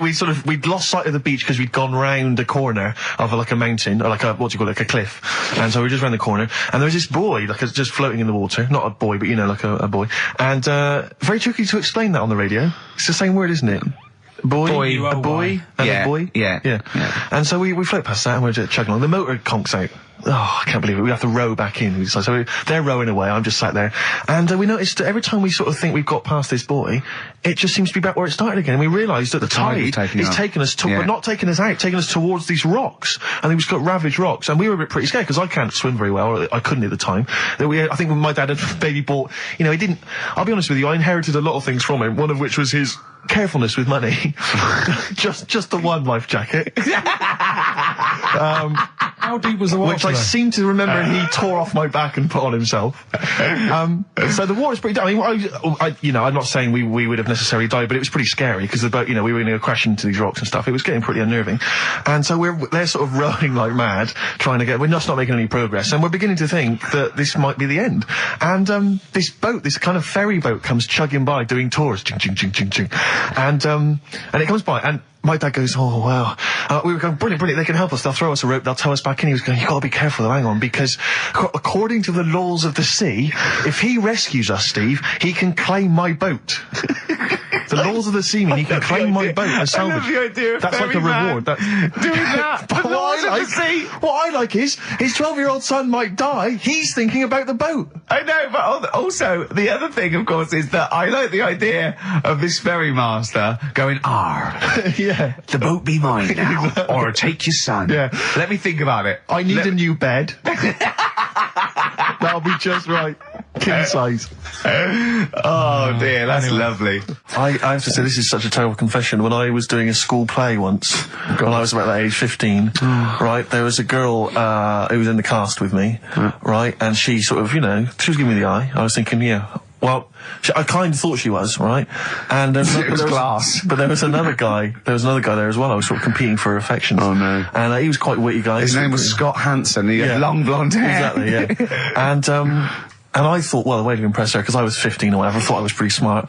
I sat in one of the adjoining dressing rooms, reading a copy of the philosophical book Zen and the Art of Motorcycle Maintenance, which I didn't understand, but I sat there reading it in the hope that she would walk in and think, my God, you're reading Zen and the Art of Motorcycle Maintenance. You don't go with the crowd. You don't want to come next door where we're talking about nonsense and people are flirting. We're talking about the bangles and curly whirlies. You're in here saying, look, just, if you want to come and talk to me, you're welcome, but I'm not... I'm a thinker. I bet you thought you were Kwai Chang Caine, didn't you? I thought it was like she'd think, Jesus Christ, I've never met anyone like him. That is genius. And I remember the one time she accidentally walked in, she went, oh, sorry, wrong room, and left again.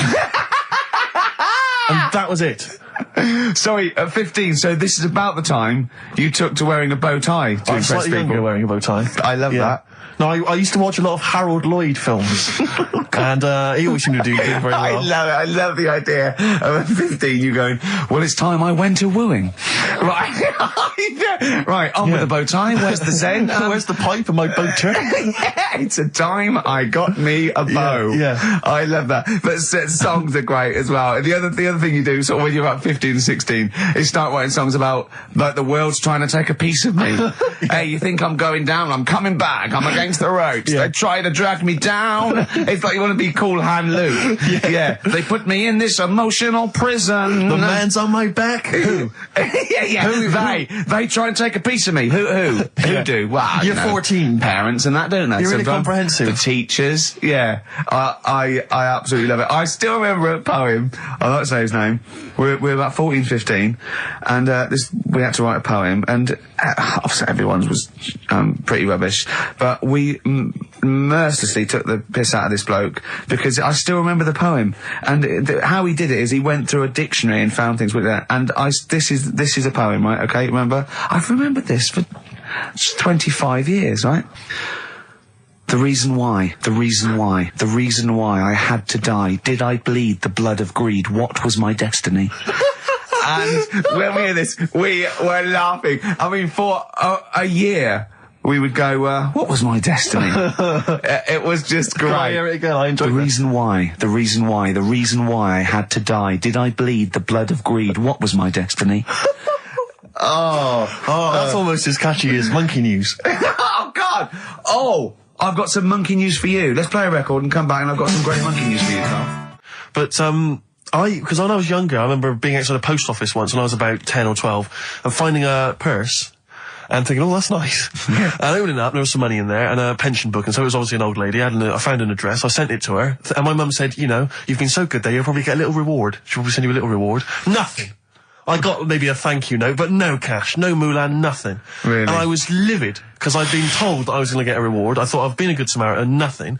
So, many moons later, when I was at university, I learnt from that, and this is the most bizarre thing. This explains a lot, doesn't it, Carl? This is like the Mary Celeste. I went to a cash point to I thought, I can't get my card in here. And I realised there was already somebody's card in the machine. They put the code in, but then they just disappeared. They'd been kidnapped or something. So it was just there, waiting, sitting. It said, what do you want to do? And it gave you a number of options. I thought, interesting. Steal or go to heaven? Yeah, exactly. You went, oh dear. Yeah. Well, I pressed balance just to check what their bank balance was. Unbelievable. It was a considerable sum of money. I'm not going to lie to you. It was not typical student debt. It was like, I think they were a foreign student. There was a lot of cash in there, a lot of money. Did you feel a slight bulge in your trousers when you saw the amount of money? I couldn't believe my luck. I thought to myself, now then, I could just take that card out and hand it in, or I could teach them a small lesson. Right. And maybe give myself a reward, because last time I did that, I didn't get a reward. So if I give myself £30, then I'll take the card out. 30? Give myself 30. Yeah. You didn't really? Well, I thought that's a good reward. And I went in, I handed the card in, I took that. Steve, and that's a little reward for me. And I'll tell you this, don't think it's evil, because I went in and I bought everyone a drink. Well, brilliant. Yeah, I didn't tell them I got the money free. Well done. Excellent. So probably gangsters are quite generous with the money they've stolen from other people. Yes, but someone's negligence, Rick, has lent... the thing is this, Steve, right? I believe it, except that buying people a drink, Carl. What do you think? Well, I kind of thought that when he said it, but then I thought, but they'll be buying him back. So he's still... That, so in a way, he's still a winner. Yeah. Everyone's a winner in that situation, including the student, because frankly, if there had been a less scrupulous person who found it, they'd have probably helped themselves to a considerable sum. I cannot believe he did that. There was thousands and thousands of pounds in there. What if Beadle had jumped out and slapped you with his little claw and said, we've been filming this, merchant? Well, so what? How old were you then? I don't know, 19, 20. Would you do it again, or was it just to get the world back for the old lady's purse? Possibly do it again, yeah. You're joking. Well, you've got to think of it this way. You've got to think of it as there was a lot of money in there, and someone less scrupulous than me would have taken a fortune. They'd have cleaned them out. Whereas I just took a small reward, which I thought was more than enough for someone's negligence. And I've returned the card. They've got the card back. Everything's fine. Think of someone else. I could have gone on a spending spree. I could have been buying stuff, all sorts. Yeah, but it wasn't yours at all. Yes, but they probably would have given me a reward. And because, you know, sometimes people forget or, you know, they don't give you a reward, I thought I should take it myself. You had to go at your dad for nicking a loaf of bread out of a phone box. Yeah, but that's because it's for old people, geriatrics and stuff. How do you know how old was your people who you were robbing from? It was on a student campus. Well. Wow. I thought it was excellent behaviour. I thought it was good, honourable behaviour. That's showing another side to him, isn't it? What would you have done, Carl, in that situation? And tell the truth. I might have helped myself a little bit. There you are. I don't know what this is helping yourself a bit. Like you say, just sort of, you know, send them back and sort of say, you know... If you find a £1 coin in the street and you can be bothered to bend over for it, then have it. But someone's cash point card or personal belongings... I'd let them know, though. Did you send it to them and say, I've service charge included? I've took that out already. No, I handed it in to the... Let them know? What do you mean you'd let them know? I'd say, you know, you're lucky here. Right, I just took, I'd probably say 20, actually. Because that's just like one note. Sorry, right, okay. You are winding me up. No, I'm not. I mean, not for once. I mean, I know what Steve's like. He is tight, right? He is. And you know that, don't you, Steve? Financially, you mean? Well, no, I mean, just the way you are, you're very sort of, you're not wasteful with your money. I'm careful. No, I'm not wasteful. Absolutely right. No, but to the extreme. Not towards the extreme. Not towards the extreme. No. Look out for the pennies. The pounds will take care of themselves. All right? Simple to remember. Good advice. Yeah, all right? But the thing is, right, I know that I take the mickey out of you for, like, the way you look and stuff. Sure. Right? Well, I'm right back at you. But the thing is, you can't help that. Absolutely. But I'll tell you something that women don't like. Sure. And it's fellas who are tight with the money. Sure. I'm not frugal with money with ladies. I'm frugal with money with you. Well, I've got no reason to splash money out on you. I've never seen you splash money out. Well, you've never been out with me. Steve, have you ever splashed out on a lady? No, but I hope to one day. The right lady. Play a record. Sorry, just suddenly struck me something. I don't know if I mentioned it before. You mentioned you tried to catch your guy out when you came back once. You opened the door really quickly to see what he was up to. Did I ever tell you when I was at university? Now, I'm very tall and I've got enormous feet. Size 14. Size 14 shoes. And when I was at university, everyone, it seemed to me, was wearing Dr. Martens. It was like you had to wear a pair of Dr. Martens. It was kind of the rule. Dr. Martens was too big for you. Yeah, so that's a big pair of Dr. Martens. That's where the myth of the old woman who lived in a shoe, I think, came from. People with my size shoes. Anyway, I just literally kind of moved to university. I'd been there for literally a couple of months. And obviously in that first period, you're quite keen to kind of, reinvent yourself, strike yourself, try and give an impression of perhaps being quite sophisticated, worldly, cool, all those things that, you've left behind all your childhood friends, so you're trying to, develop something. But you didn't bother, you didn't? What, sorry? You didn't bother? No, I was working hard on it, and I was kind of, I was doing alright, and I had a tie-dye shirt, I was looking good. And, so I was trying, working hard to try and seem kind of cool and not freakish. And I came back from studies once, and I came in, and there was a little old cleaning lady that kind of would always come in every day and clean up our halls of residence. And I came back, and my door of my room was open, and there was like a little huddle of people just peering in, right? And I thought, this is odd, that my door's open and I'm not in there, and there's people staring in the door. And I looked in, and the little cleaning lady had my Dr. Martens on and was clumping around. Making them all laugh, doing an impression of me.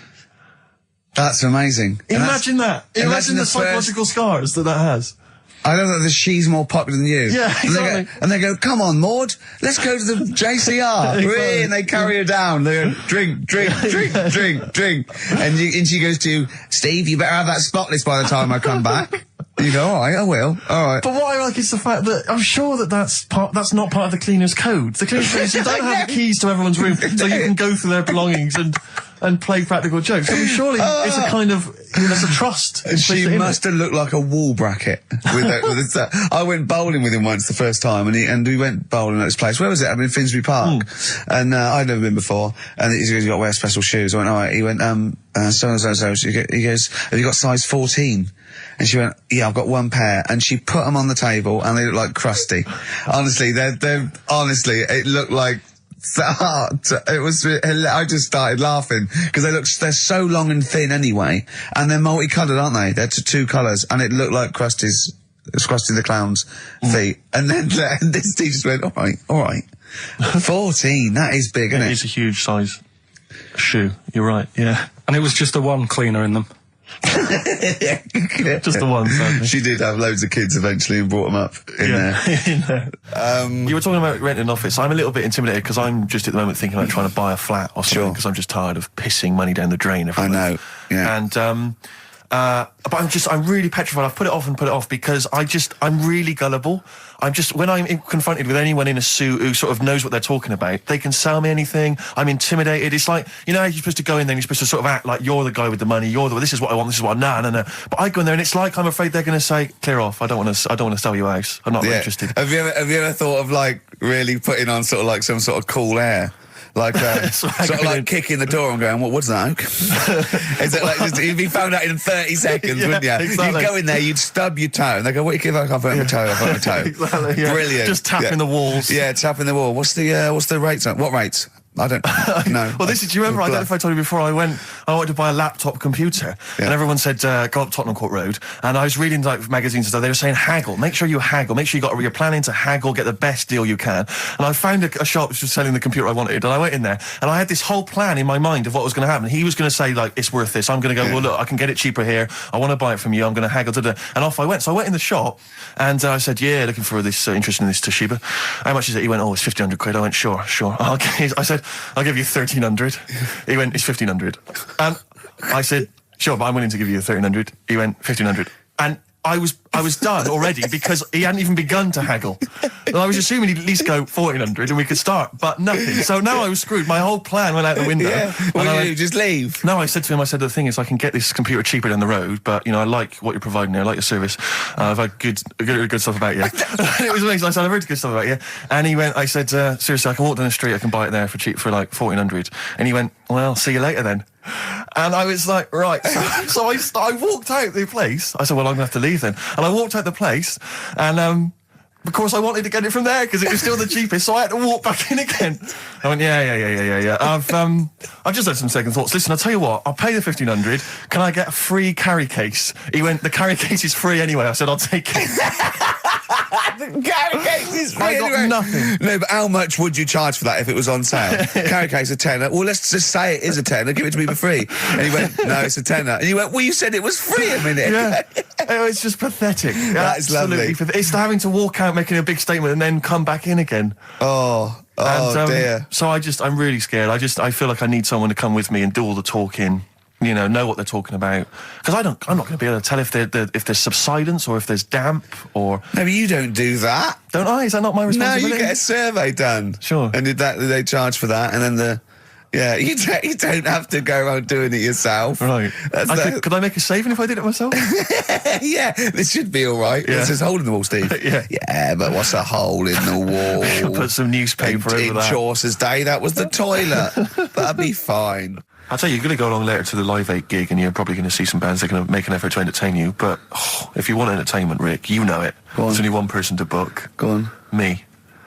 If you you're perhaps something to do, because I'm obviously a top DJ on the radio, but where I really come into my own is DJing in any kind of club environment. Well, you told me you were DJing, I didn't go to it, DJing at a party, and you said the place was rocking. The place was roaring. And I loved it. Carl just said he was there and they weren't. Well, that's nonsense, Carl, because you know very well that when I'd put on a tune, they'd cheer. Yeah, but it was late on in the night. They would have done that, whatever you put on. That's nonsense. No, they were happy and everything. I'm not saying they weren't having a good time. It was your party.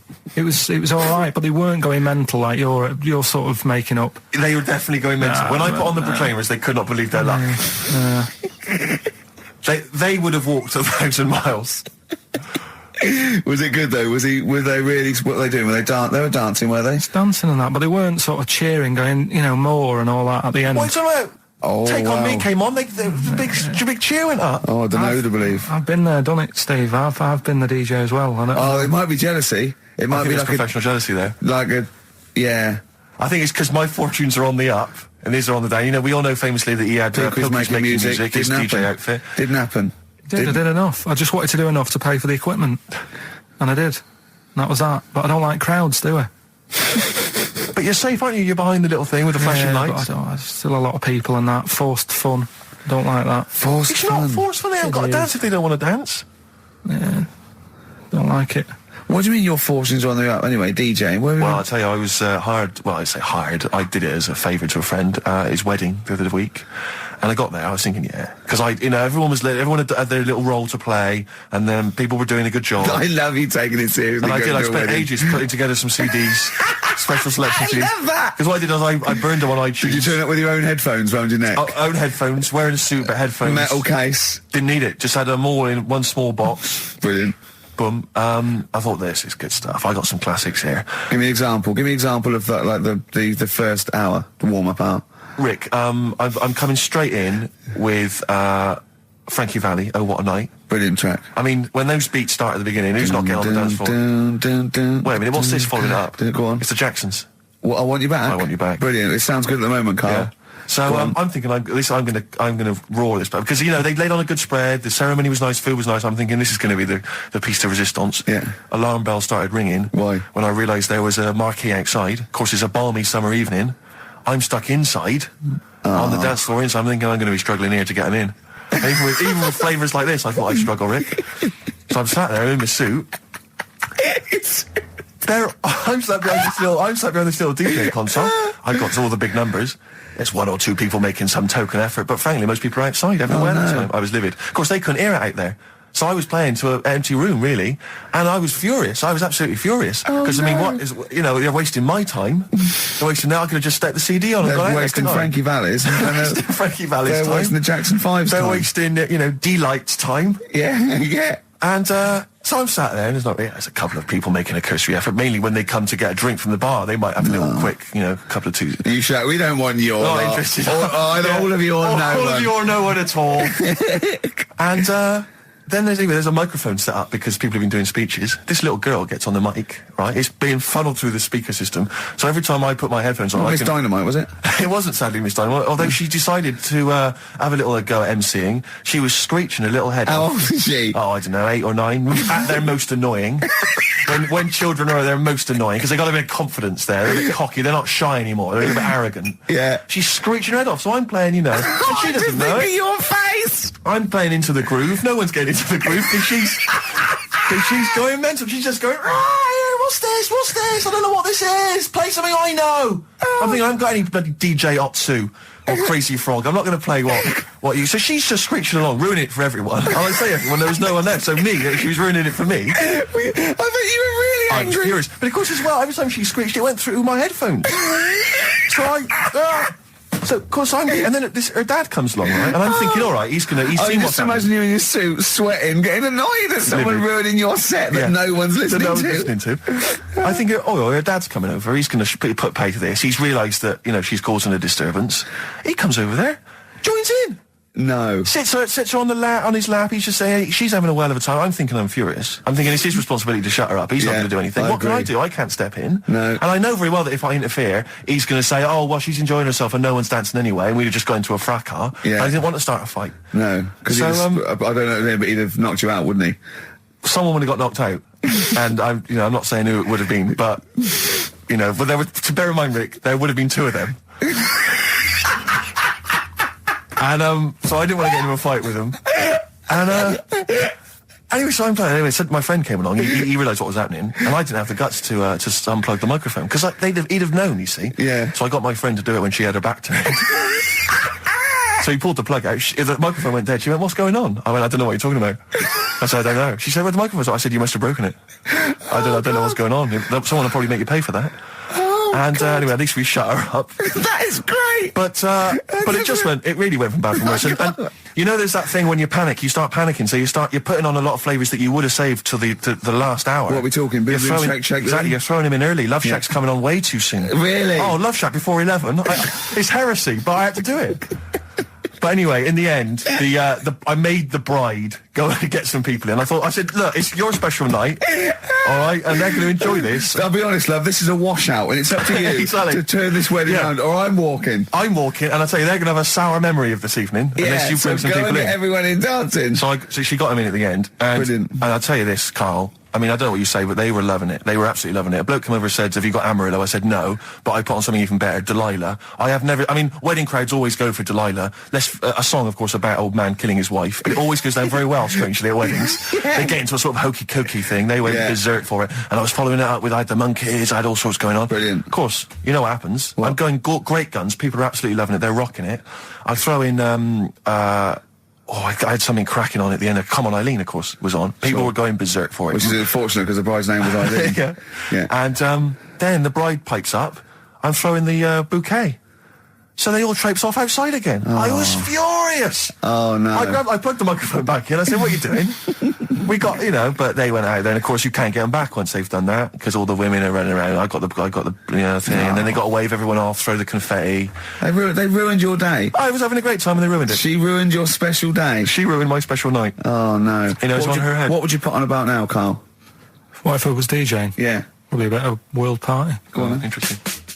Well, here we are again, XFM. on a Saturday, just gone 1 o'clock, Steve, if I'm very much mistaken. But we're not here as such. We're away again, gallivanting around. We've got to do the special sort of best of again. Okay. Which we did a few weeks ago. So this is the best of the last 3 weeks. Which I think is, I think it's the best 3 weeks we've ever had. But I'd like it condensed into 2 hours. Yeah. Yeah, some great music as well in there. Yeah, there'll be some great music interspersed with fine chat that you've already heard. Yeah. Except this bit. This bit's new. We've actually, out of the kindness of our heart, we've come in last week. Yeah, yeah. And we've done a few clips just because we felt a bit guilty about shooting off. Yeah. Even now, having heard this link, I'm beginning to wonder if it was worth our time. Yeah. Well, should we play a classic link? Let's play, what, from the last 3 weeks? After this is Feeder. All right, so here's the first bit. Ash, and Sometimes, lovely song. Got to apologise to our producer there because he was worried about there was nothing wrong with it. It's just like saying you like watching birds in the garden. It's just that I think you're better than that. I know, it's cheap, isn't it, to say like I like tits. Yeah, I like cocks. So we're a bit more literary now. One of my favourite things is Fanny by Gaslight. Really? That's interesting. That's interesting. I'm a big fan of Moby Dick. The book, Moby Dick. Yeah, not the medical condition. There's nothing in your... No, it's the big, horrible thing that used to swallow semen. Yeah. Now, in the winter... Yeah. Steve. Go on. There's nothing I like more than to keep my hands warm in a muff. No, sure. You mean those kind of furry things that sort of classy-looking ladies... Yeah, posh ladies often put their hands... you know when you have a nice, like, a party and they're all leaving... Party, winter party. And you might take the wrong hat or something. There's nothing I like more than to see two posh women with their hands in each other's muffs. Oh, that's always And they're going, oh, this must be yours. Yeah, that is always funny. Yeah. That's always funny. Yeah. But, seriously, no, I'll stop this, you're right, I've got a... I just remembered that my favourite Beatles song is Come Together. Yeah. Now, we're going to stop this now, Carl, because it's childish. You're right, I've got a philosophy degree, for Christ's sake, and it's about time. Who's your favourite philosopher? Do you mind me asking? Well, I would tell you, except when I have a talk about it, I go into a Cockney accent. Really? So it can be like my favourite philosopher, I like a bit of Kant. Right. Is that Immanuel Kant, the philosopher? Yeah. That's strange. Yeah. That's strange. What's his name again? Kant. Oh, yeah. That can be weird. Can be strange. Look at Carl's face. Look at his face. Join in, Carl. Undo your trousers. We'll be like Stan Boardman when he told the Fokker joke. Yeah. We won't do local radio again for 10 years. Finally, White Van Man, what do you make of the fact that Sainsbury's are bringing in square tins? Is that a concern for you? Is that true? Apparently so. Why? It's like it's easier to stack. This is what the guy in the Sun has said. That should be interesting. That should be his comment on Sainsbury's are bringing in square tins. Is that should be interesting for meatballs.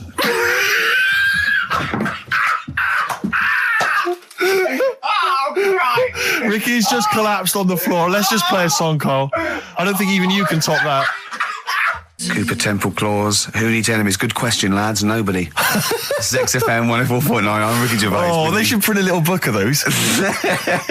They're great. Oh, how you can relate any song or artist to anything else. Easy. Joyful. Easy. Well, yeah, so me and Carl went out for a beer, and it was great, wasn't it? Yeah, I enjoyed myself. We started off, and you met my mate Robin, didn't you? Yeah. And some of the stories. Do you want to tell Steve some things about Robin that you don't? Do you know him well? Yes. Well, do you know about his worm problem as a kid? Go on. Right. What I can remember is he had worms as a kid. Not sure how you get them. He never answered me. He was getting a bit touchy about it. Right. This is like the second time I met him. I think he was a bit annoyed that Ricky told me about his problem. Now straight away, you not being there, instinctively, what do you think went on with this story about worms? My suspicion is rather like when you told a group of people that Robin had once suckled milk from a cow's udder. Yeah. Did he mention that as well? Yeah. My suspicion is that, like the cow story, the worm story is not true. But why would he get so sort of uppity about it. Well, Because it's not true. Imagine if that wasn't the first time he'd done it. Imagine if he did that every single time he was with somebody for the first time and Robin was just met them. He will tell that story to anyone. But they do say there's no smoke without fire. Robin. I also told him that the way Robin cured these worms was because the doctor told his mother, right, to hold a piece of ham or cheese near Robin's anus so the worms would come out for the food, and he believed it. I'll tell you why, though. I said to Robin used to sit on spam to try and get the worms out, and he believed it. But Steve, right, do you remember that story about 3 or 4 years ago where there was some bloke in the army? He went away to somewhere, Vietnam or whatever. He was messing about in the woods. Messing about in the woods? Shouldn't he have been fighting?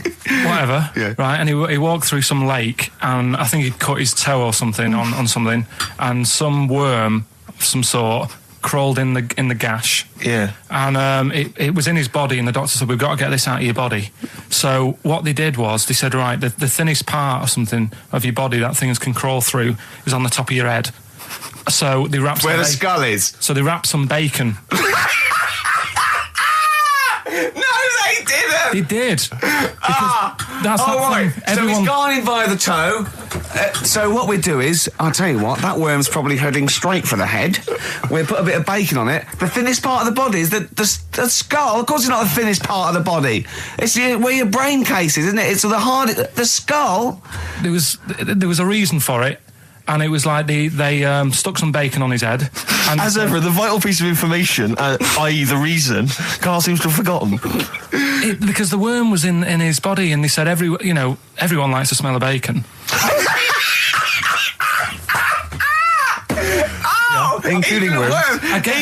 Even a Vietnamese lake worm. They love bacon. Remember last week when I said about the little fella with the bone with no brain, and you were proved wrong? No.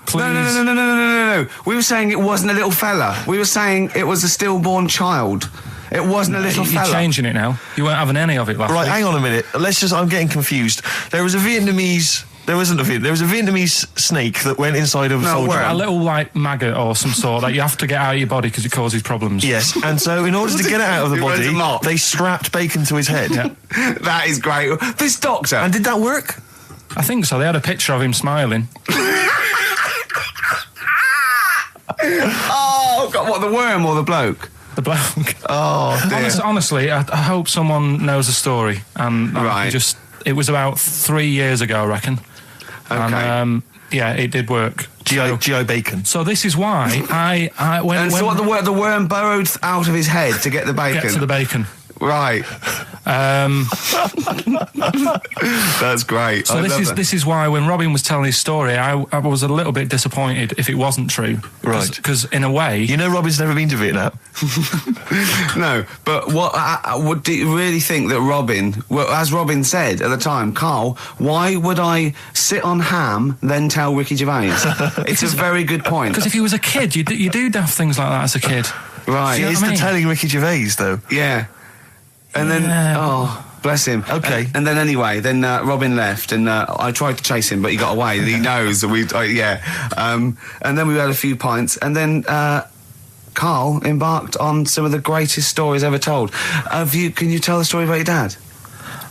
Let me run it by. I haven't spoke to him all week, so let me run it by him. Okay, play record. Because, what we got? We've got one of Steve's tunes. Yeah, well, bizarrely enough, this comes from the Teachers 2 soundtrack, the soundtrack to the current TV series. There's a slight whiff of nepotism in the air. Yeah. Rick, would you like to explain why? Well, that's why you're doing it.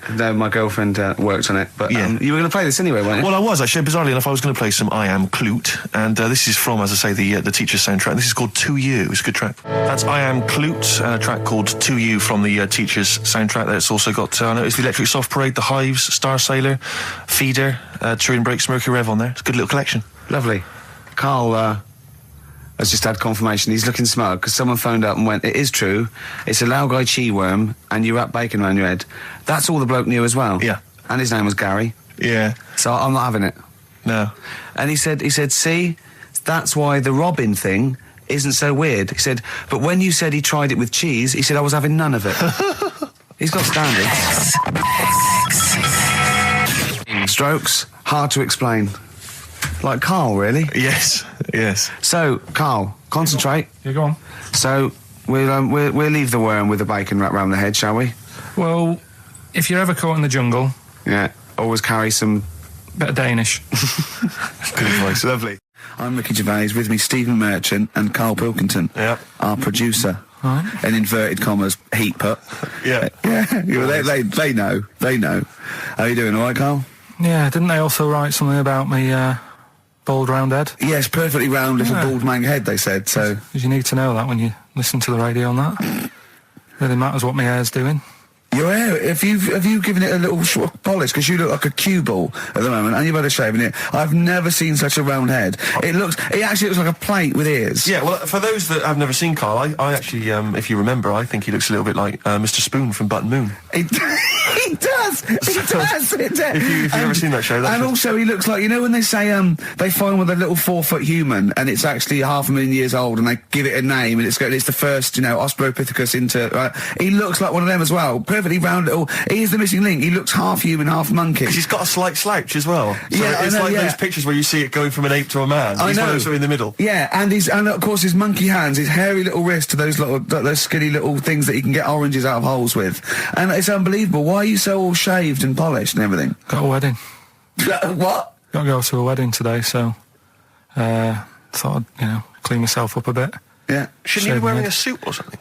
No, I'll go home and put something on. Oh, okay. But Suzanne said, make an effort. I sort of had a shave and that, and then I came out of the bathroom. She said, "Oh, your head looks a bit sort of eggish." She's right. She always worries about when I have a shave because I just, That's your girlfriend, Karl. I know. Saying that. Just think. So don't worry about Heat saying it. The funny thing is, it's Boyd Hilton, I think, of Heat that wrote it. And he's got a little bald head.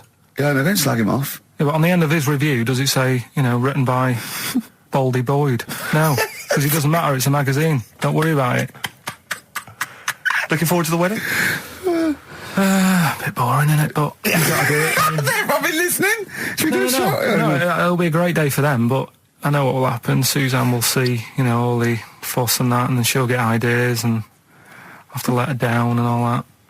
Why is it you don't want to get married again? I always forget. It's just... who's it for at the end of the day? I've been with Suzanne for 11 years, right? Sure. We're happy. Well, I am. That's what counts. You're never happy. I am. I'm all right.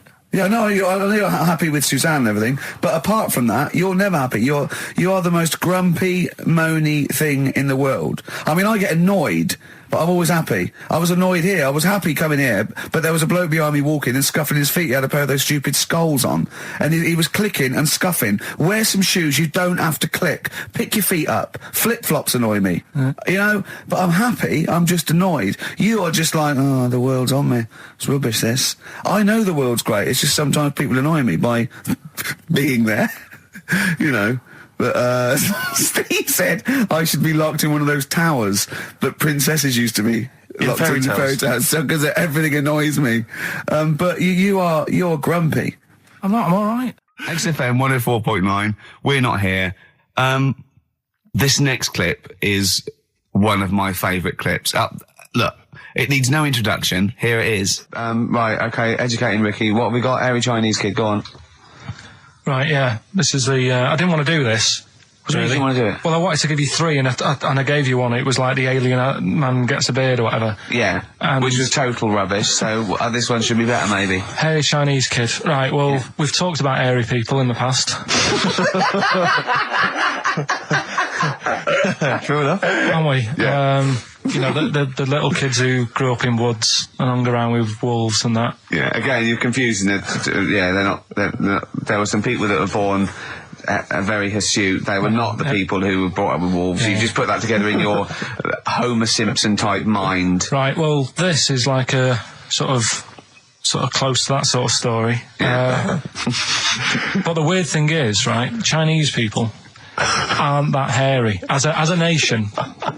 No, seriously, that's a well-known fact. They don't have that much body hair and stuff. Okay. So this little kid who was born over there, he was like covered in stuff. Was he?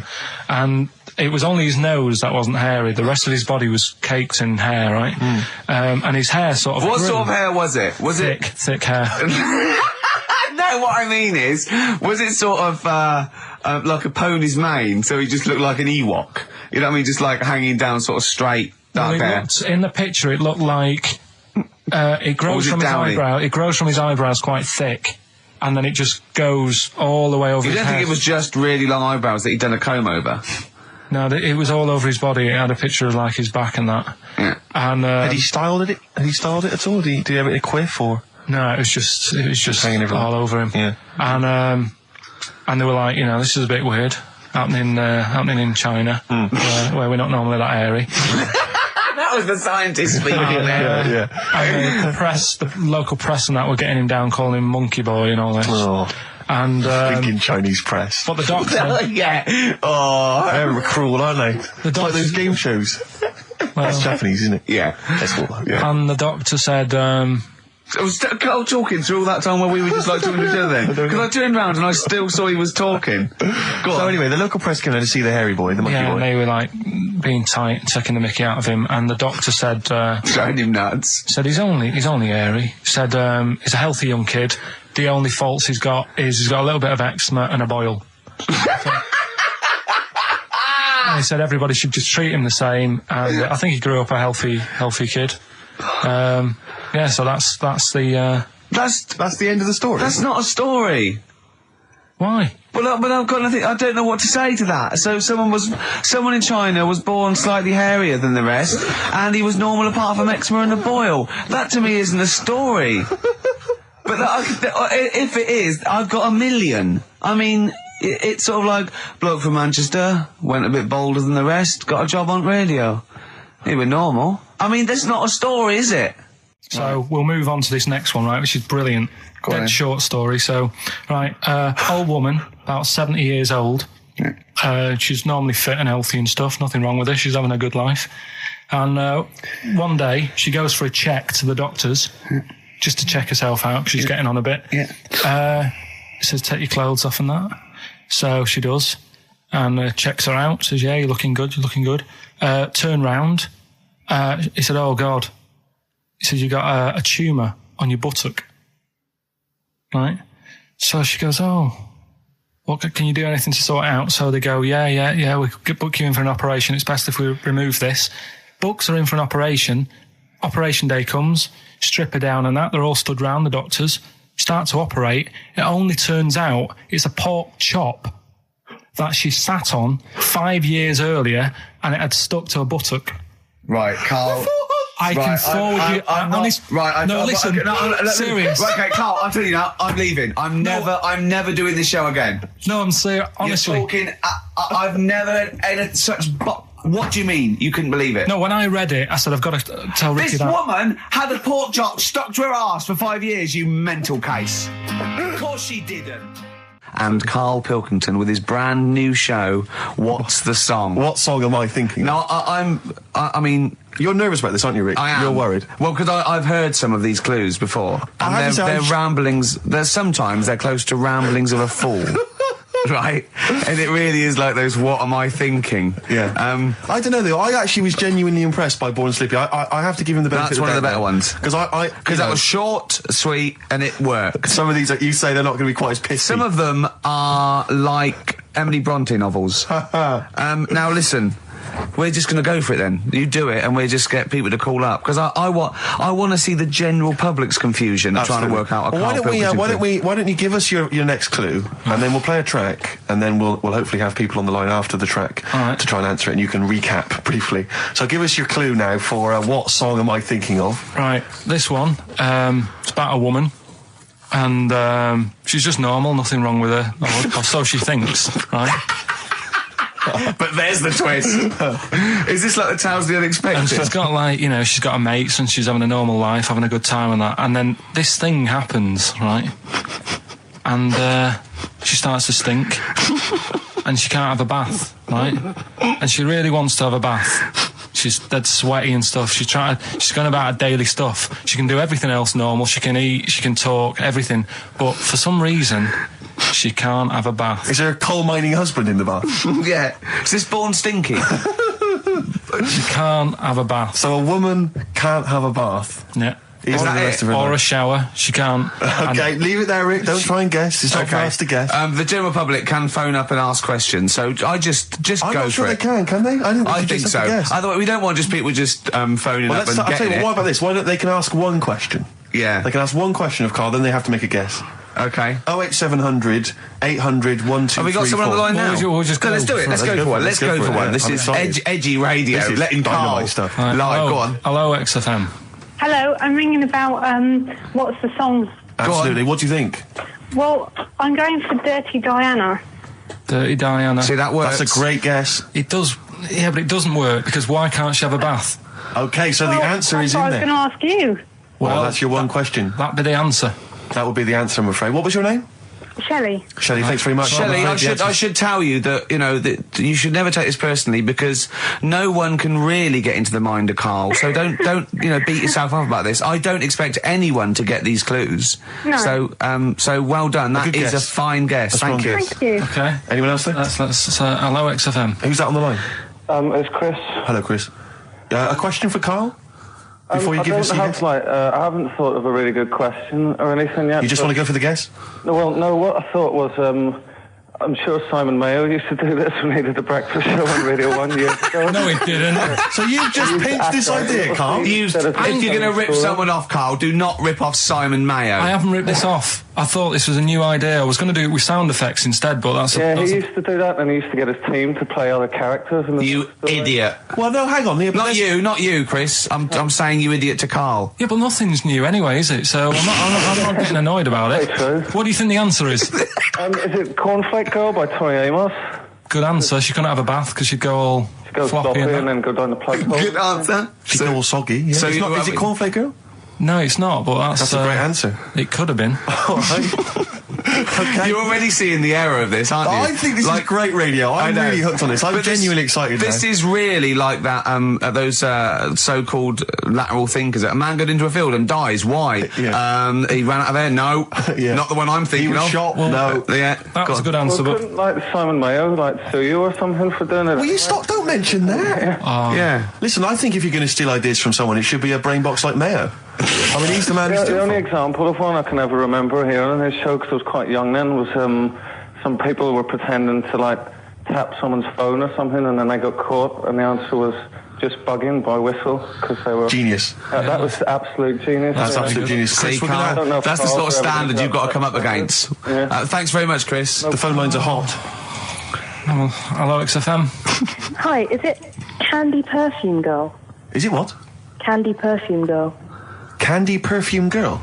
Yeah. Candy Perfume Girl. Is it? Well, who's that by? Madonna. No, it's... That sounds like an obscure album track. No, it's one of her songs. Just think about it. She stinks and everything. She's a normal life. I didn't say she was a sweet or anything. But for some reason she can't have a bath or a shower. Is this a big song? Just to give him a clue. It's a bigger song than Candy Sweet Girl. Thank you very much indeed for your guess. It clearly is right. Thank you. Cheers. Sorry. Okay, one more, then we go to a record. Come on. Okay. Go on. Hello, XFM. Carl. Yeah. Is it High and Dry by Radiohead? High and dry. High and dry. Now that's great. She smells, which is another word for high. She's dry because she doesn't have a shower. Carl, if it isn't that, yours will never be as good as that. He's the winner. Whatever you're thinking of, that clue is brilliant. What's your name, mate? It's Richie. Richard, I mean, you can't beat that. That's a bit too lateral. Don't be stupid. It's perfect. He's made yours into a clever clue. He's made high, she smells, dry, she never gets in the bath or shower. It's not that, is it, Carl? No, it's not. You don't even get that, do you? Not really. Have you ever heard of the word high being used to mean sort of smelly? No. No. Oh, what? That was where you went wrong there, mate. Richard, I'm declaring you the winner, even though that isn't the answer. I don't think we should give up this early. Can we just let's play a song and, give it one more chance, because if people think about it, it is really easy. So I'm not going to find out the answer now because I've got to go out. Okay, we'll do it very quickly. Stay in for 10 minutes. We're just going to play a new Coldplay track out. Okay, let's play Coldplay and then we'll come back with this. XFM 104.9. We're not here. It is a bit like being Dennis Norden, playing some great moments from the show. I just imagine Dennis Norden one day sort of just like waking up out of his stupor. He's doing this, and he'd go into the producer and go, I've just seen a couple of my programmes. I just saw It'll Be Right on the Night 18. It's shit. It is terrible. Why didn't someone tell me? Well, we didn't want to upset you because, you know. But I've been doing it way too long. Well, you could just let me go on forever. Well, until you died, yeah. Well, why can't my son take over? Well, he's 80, Dennis. And the jokes I'm doing, they're awful. They're just, why have I got that clipboard? I've written these jokes, they're not funny. There's an audience, they're laughing. What are they laughing They're not at? laughing, they're not laughing, that's canned laughter. Who are those audience? Who goes to an audience for It'll Be Right on the Night? A lot of them are older than you. It can't be right. Do you know we have a 15% fatality in one of your audiences? But I went home at Christmas, I watched one of the episodes. Yeah. I was with my family and friends. I said, watch this, you'll love it. Stony face, no one laughed. They all thought it was shit. Well, it is shit. Well, why didn't you tell me earlier? We didn't want to hurt your feelings. You're an old man. You may be upward of 102. I didn't realise. Yeah. A quick query for you. This is from Jay. He's got a problem here. He says, my parents won't let me ditch my studies. He's currently reading modern languages at London University. Sure. He wants to follow his dream, but his parents won't let him, of being a dancer. Carl. Worse than that, he says that they're trying to arrange a marriage to a bunch of minging daughters of people they know from good families. He doesn't know what to do, so he's got the arranged marriage coming along, and he's also got, he basically wants to be a dancer. His parents are forcing him into something more practical. Well, the first thing, right, I don't think Live your dreams? The arranged marriage thing is such a bad idea. Okay. Because I think too many people go on looks. Right. And then you soon get bored of that, and you find out the person who you're knocking about with, it's actually not your type. Right. Why don't you arrange marriages for people? Well, I'm just saying, right, so I'd say, Jay, go along with that. I wouldn't worry about it. Okay. I mean, if they're really ugly, then, don't go along with it. But if they're half bad, put up with it. That's all right. The dancing. Brilliant. Right? That's solved. Brilliant. I wanted to be a dancer. After I did the boxing, right, I joined a dancing thing just near Man United's ground, right, called Twiggy's. Went along, I wanted to learn some moves. How old were you? Well, it was when Michael Jackson was, pretty big, so about 85. 83, 84, 85, something like that, around there. Wanted to do it. When I went, it was shut, and it had become like a warehouse for toilet rolls. So in a way, I wonder what would have happened. Sorry. How is that an anecdote about you going through dancing? You've told me before you did boxing for a while, you did dancing for a while. You had the true fight in the boxing. You didn't even get in the. That's not an. Imagine if that was a film. This is not a boy's dream of becoming a dancer. Oh, it's shut. Next on. I mean, how is that a story? Yeah, that was Billy Elliot. Do you think it have won quite as many awards? Yeah, brilliant. Footloose. All right? Yeah. I'm fed up they banned it. Let's go. Oh, it's shut. Flash dance. First, there was... it's a warehouse. Never mind. I'm just saying, you'll find something else. I think I got a go-kart after that. I bought a motorised go-kart and kept myself busy with that. So...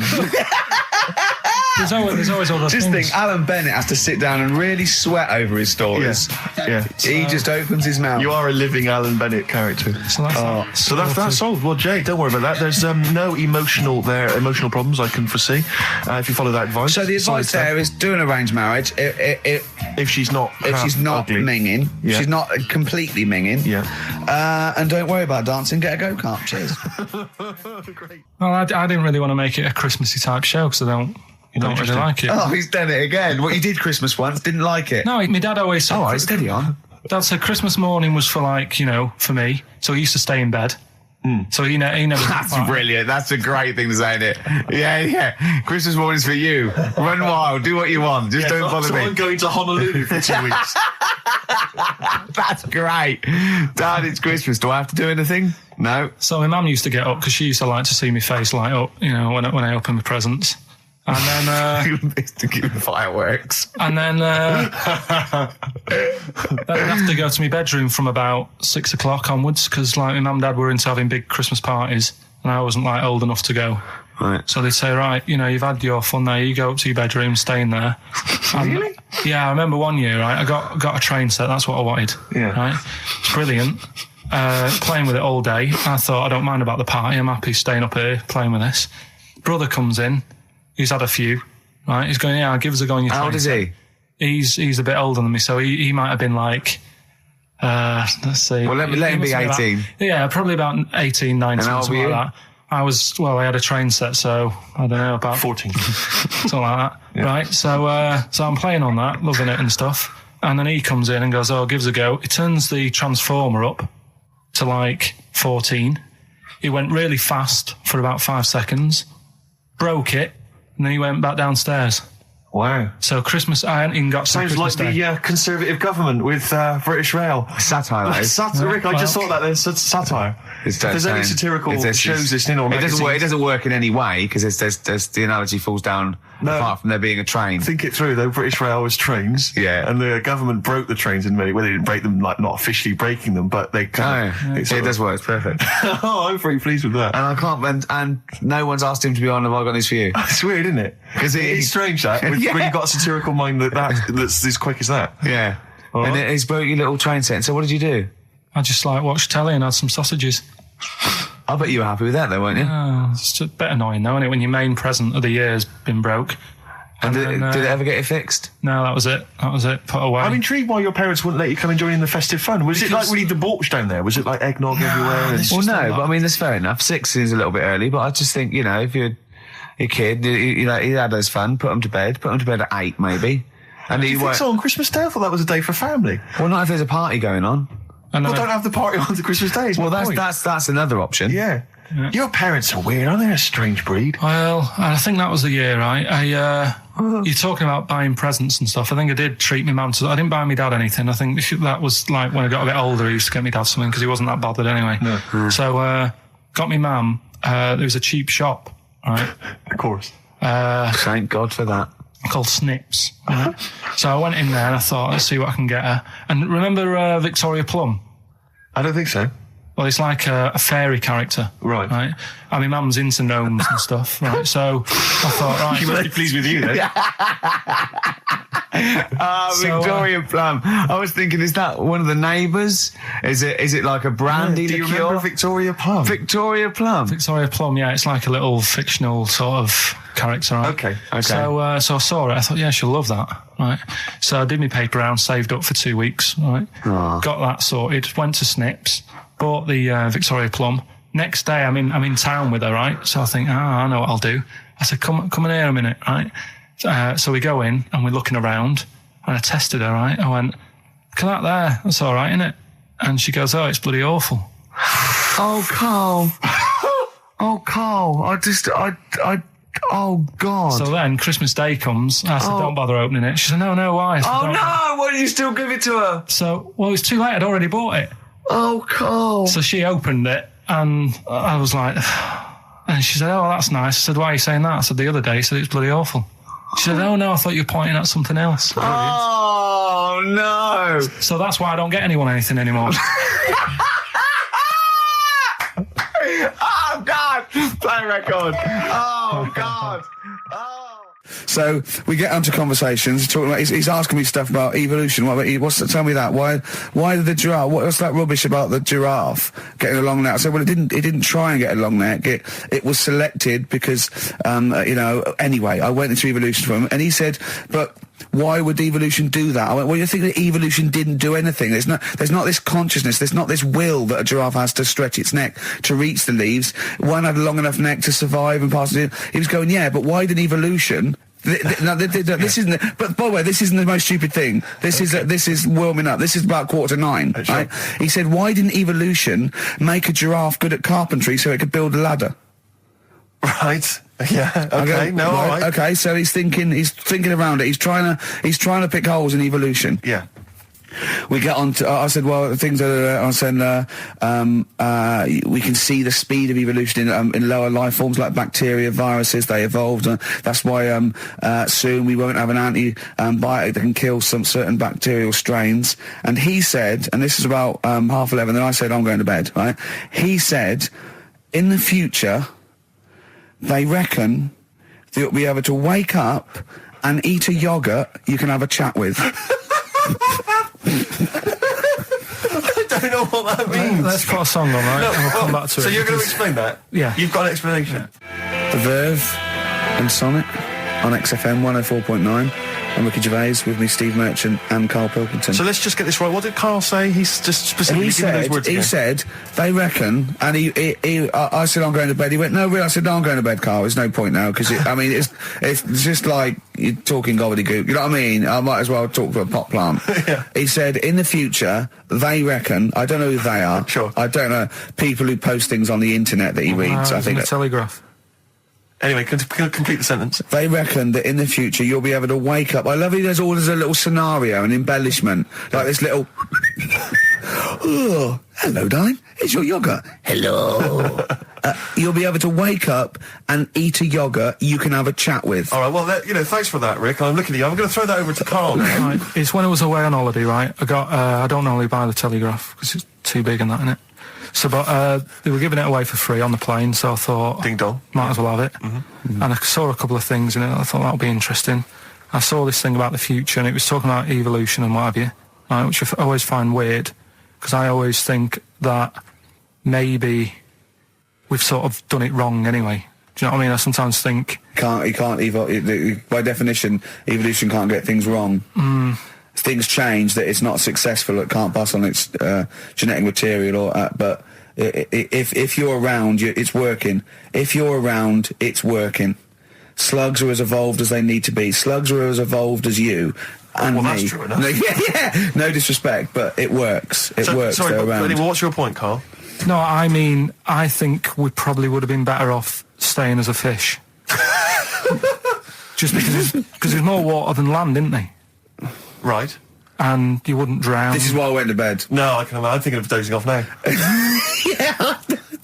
No, but do you know what I mean? From, what was it? It was bacteria, it was fish, mermaid, man, onwards and what have you. So anyway.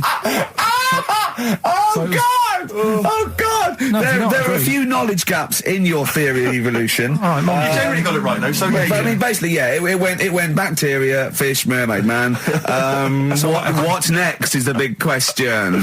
So it was telling you all about this and what have you, and saying how we shouldn't have interfered, because maybe if we wouldn't have invented planes and what have you, maybe we'd be able to fly and what have you if we really needed to and stuff like that. Okay. So we've interfered with evolution, you see. Right. Well, then it was saying, well, what's the future got? Well, yes, in one way we have interfered with evolution. Yeah, the evolution of the human being in society is changing. It's no longer based on the strongest or the fittest, because medical science can keep us alive long enough.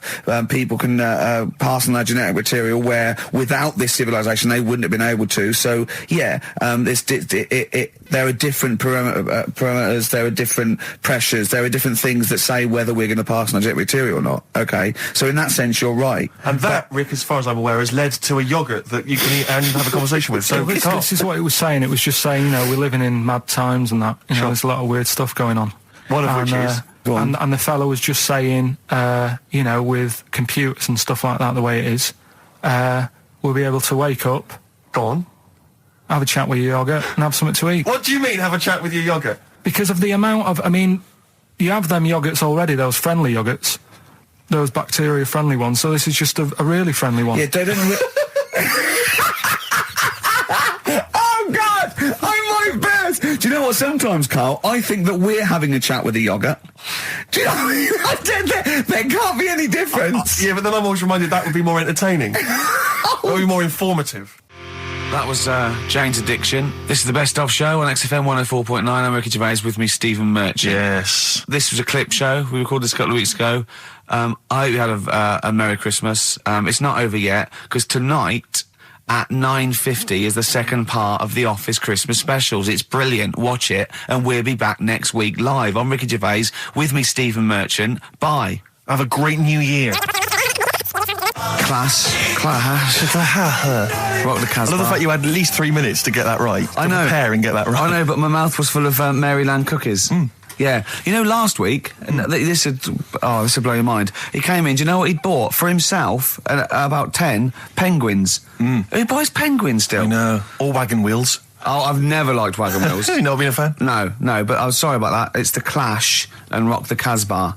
Talking about records, have I told you that time my brother-in-law, he was moving out of his place, I think moving in with my sister, and I was about like, I don't know, 13, and so he was about, 30, and I moved in, and he brought round all, his records when he was storage to leave them at our house, right? And he had all these old sort of records, 50s and 60s records, no, I was right, and they put them upstairs, and I was looking through them, and it's just all like Elvis stuff and Beatles stuff, and there was a mate of mine who loved Elvis, okay, and he had loads of chemicals, yeah, he had loads of chemicals, and I was into chemistry, and he said, let's swap me some chemicals for them, so I sort of nicked about 5 Elvis singles, and I got all these chemicals, and then the guilt just hit me. I just thought, well, he's going to notice that. And one night, I just came downstairs and I confessed to my mum. And she went, all right, well, I won't tell him, but you've got to be good. And it's sort of like I was just really, really good for a year. And then I remember when I was about 18, my brother was talking about it. And he said, did you ever play those records I left for you? Brilliant. He told my mum, he said, these are for Ricky. She just didn't tell me. She was sharp, wasn't she? She used opportunism there. Oh, that's genius. And that was it. That's why I was good. But you've never stolen anything since, have you? No, I don't. Except that spate of shoplifting after that to teach your mum a lesson. yeah. Well, I went round and arson. No, I did. I just couldn't believe it. That's it was terrible. Like when you're born, you're a little baby, wrinkly and stuff. When you get older, you sort of morph into a baby again. And you go through the same phases. So when you're young, you buy singles. You get old, you got nothing to do all day. You got all your pension money. What will I buy? Cliff Richard's on the telly. Here's my video, buy me song. You see, that started off as quite a sensible point, because I actually think they do it. But what was all that alien stuff about when you're born, you go wrinkly and you go wrinkly again? So sometimes you mix like normal things that human beings say with I don't know what. Well, look, when you're a baby, you've got a little bald head, no teeth. You get old. What happens? Are you a philosopher? You're an official philosopher. Because, I mean, it sounds like it. Oh, Carl, play a record. You're a gem. You're a diamond. But we're talking about MTV, right? And I was feeling a bit nervous, wasn't I? About like, you know, the way I look. Right. And what have you. And then I watched a bit of Celebrity Big Brother and all the fuss that Mark Owen's getting, and he's not that good looking, is he? He's very. I want to be Mark Owen's mate. If anyone who knows Mark Owen or Mark Owen's listening, I want to be his mate. I think he's brilliant. I think he's a nice lad. But what I'm saying is, right, all the girls go mad over him. Yeah. And he's not that good looking, is he? Well, no, he's got. He is in a certain way, isn't he?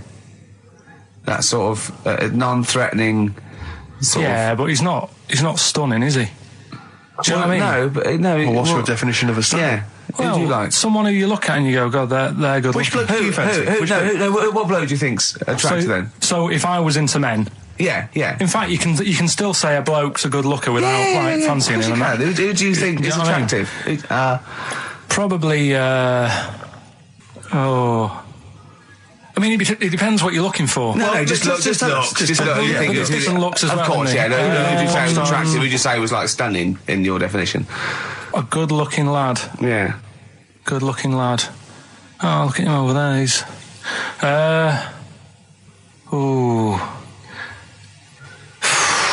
Do you find, Robbie Williams? Do you find him attractive? Boy Next Door. Look. No. Who do you? Carl, hurry up, because it's we've only got 2 hours. Probably. Do you know? I can't think of one offhand. Mark Owen is pretty good looking then, really. There's not. Just name one bloke that you think's an attractive guy. There must be one bloke that you've either met or that you've seen in a pub Who do you think on a is poster. attractive? Tell you what. Go on. Tell you what. Works here. Young Alex Zane. Alex! Well, we know Alex, maybe we can fix you up. Oh, I love you, Alex. You've got so much. I just like the way, the things that interest me, I remember. Things like snakes not having ears and stuff. Yes. I didn't have to read about that. No, you just learned that, yes. You saw it on the telly, didn't you? You saw it on that Ian Wright programme. Yeah. Yeah. And this is what Carl said to me. He said, it's actually, I called Carl up in the week, and Reese was with him. Reese used to be on XFM, and he took the phone, and he went, Carl's worried, I've seen that programme. He said, snakes don't have ears, right? He said, so you can creep up on them and pick them up. And he said, Carl's worried. He said, how would you ever put them down again? Because then they know you're there. I woke up the other night quite late. Worried about that. And I said to my girlfriend, I said, how do you put a snake down? And she said, what are you talking about? I said, that Ian Wright thing, this guy managed to pick up a snake. And do you know that thing where they clamp its head on a jar to get the poison out? I do now. Right? They did that, but they didn't show you how they got rid of it, and I thought it could really get nasty, because it's obviously annoyed that you've had its head pressed in the jar. Yeah. Right? They hate that. Now...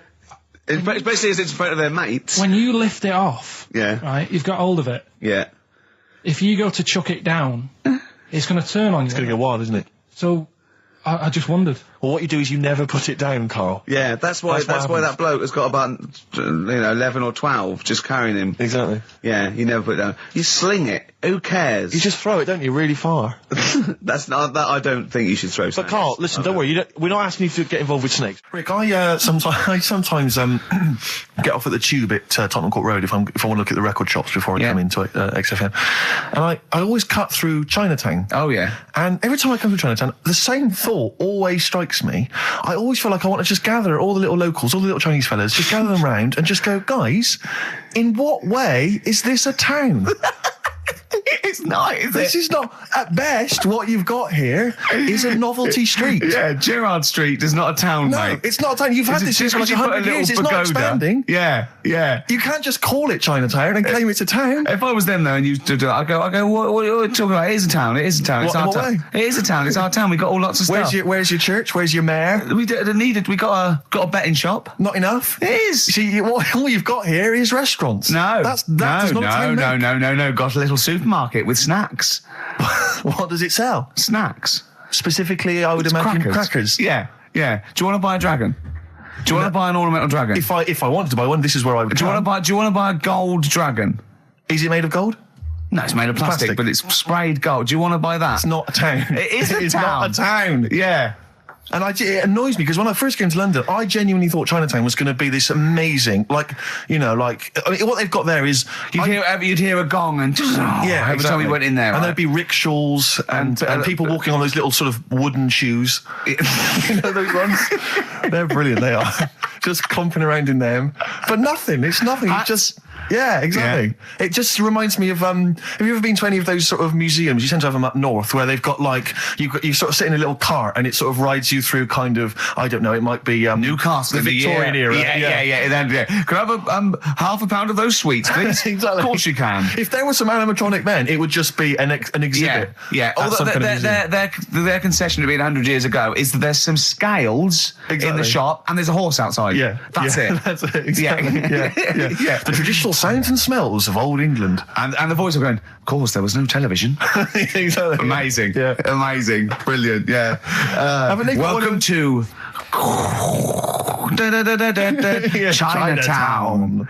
Ding, ding, ding, ding, ding, ding. So it's not, it's a good point. Is that a piece of traditional music? Ding, ding, ding, ding, ding. Yeah. Is that some traditional Chinese music, or is that music that someone in this country wrote, thinking it sounded like Chinese music? I think it was the Vapors, wasn't it? Oh, is that what it is? That? Because it sounds that's the music, isn't it?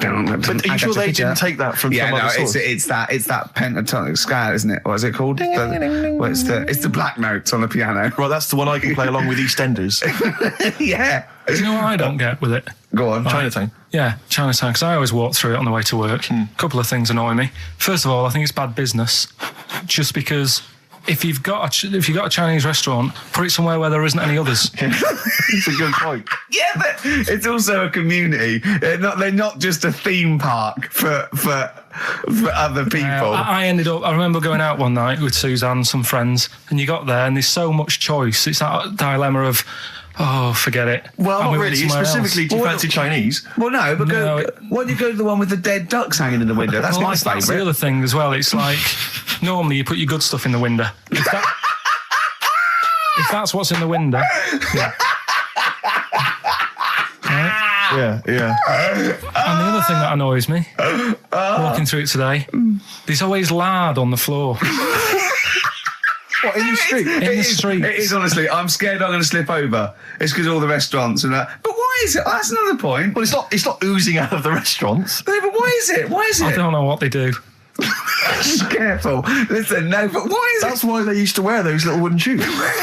Okay, that's we've got. No, but the thing is as well, they try and wash it with water, which doesn't work with lard, and it's like oil. Famously, yeah. Do you know what I mean? Even I know that. Yeah, you got to scrub it. So you think sorted that out? Yeah, you think they'd know, wouldn't you? Yeah. Right. Anyway, thanks for your thoughts on Chinatown, Carl. Well, here we are again, XFM on a Saturday. Just gone 1 o'clock, Steve, if I'm very much mistaken.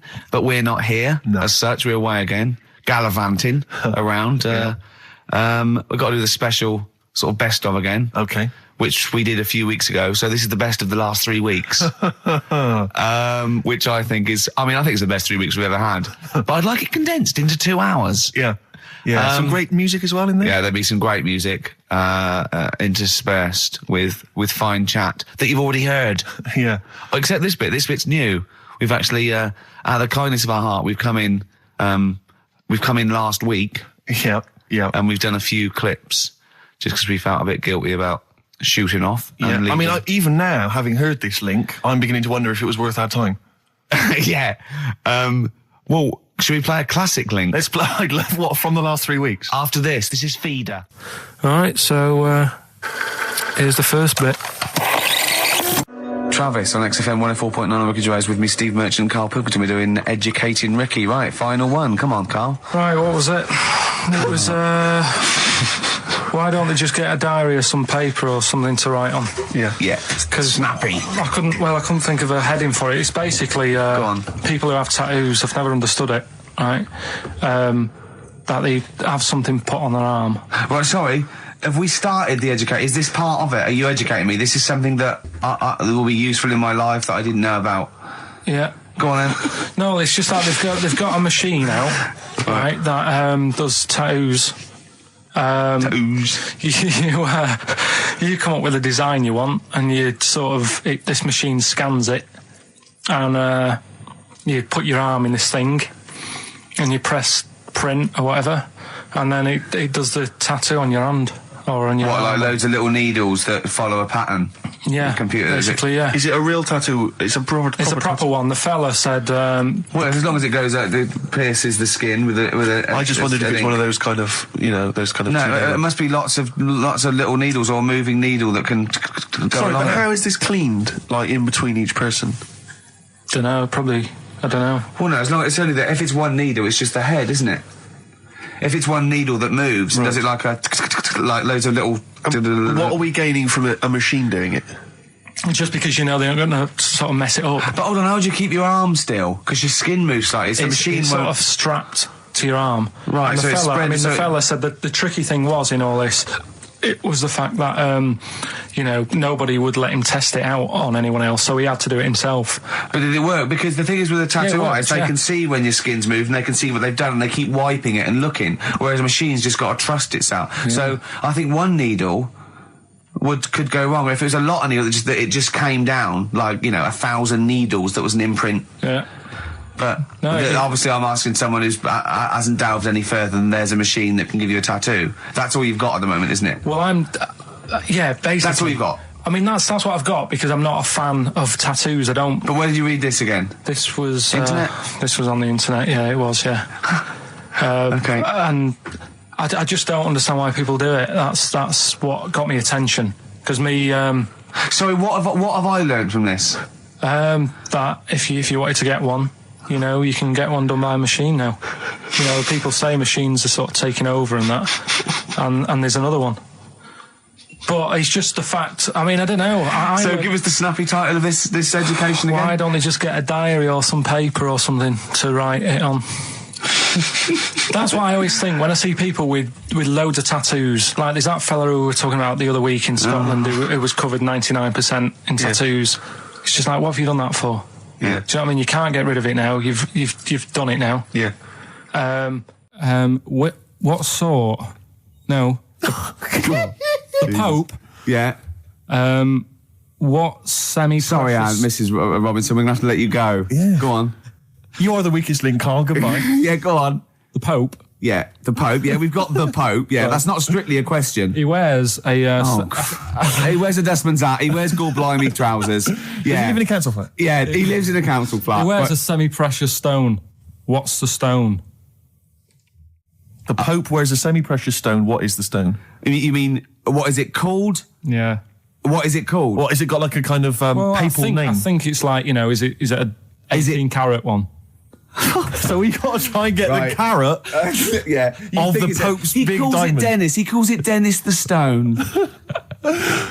Do they want the type of gem it is? Like, or is there some kind of papal name for it? Or do they want it like the Rosetta Stone? Or I don't know. I can't see. Play a record. Play 2 record. Let's stop. Where's your head at? Basement Jacks. Right, okay, let's get this right. Have we knocked this on the head then? Is this not happening? Oh, here he is. Look. Here he is. Come in. How have you... Oh, God. I don't believe that. Oh, that's pathetic. I do not believe that. That's absolutely pathetic. Now, they won't believe this, will they? No. Right, if I say that Jonathan Ross just got his massive member out, and he is a big lad, come and sit down. I've got your tickets, Mr. Gervais. Thank you. What's going on here then? I mean, why are you dropping off tickets? Well, because, in the spirit of the Comedy Awards, we like to have the rising young stars of the British Comedy Awards. That's right, and that's me. Well, we couldn't find any this year, so we've asked Ricky whether he would sit in the rising young star seat, and I wanted to deliver the tickets personally, so there's no excuses if he doesn't turn up later. Yeah. I always suspected that you were sort of pretty well endowed. Yeah. And now we've seen, it's on webcam. That was just one of my cocks. That's the one you're wearing today. Don't say that. No, this is meant to be the happening young station. What's going on? No, you can't say stuff like that. You can't.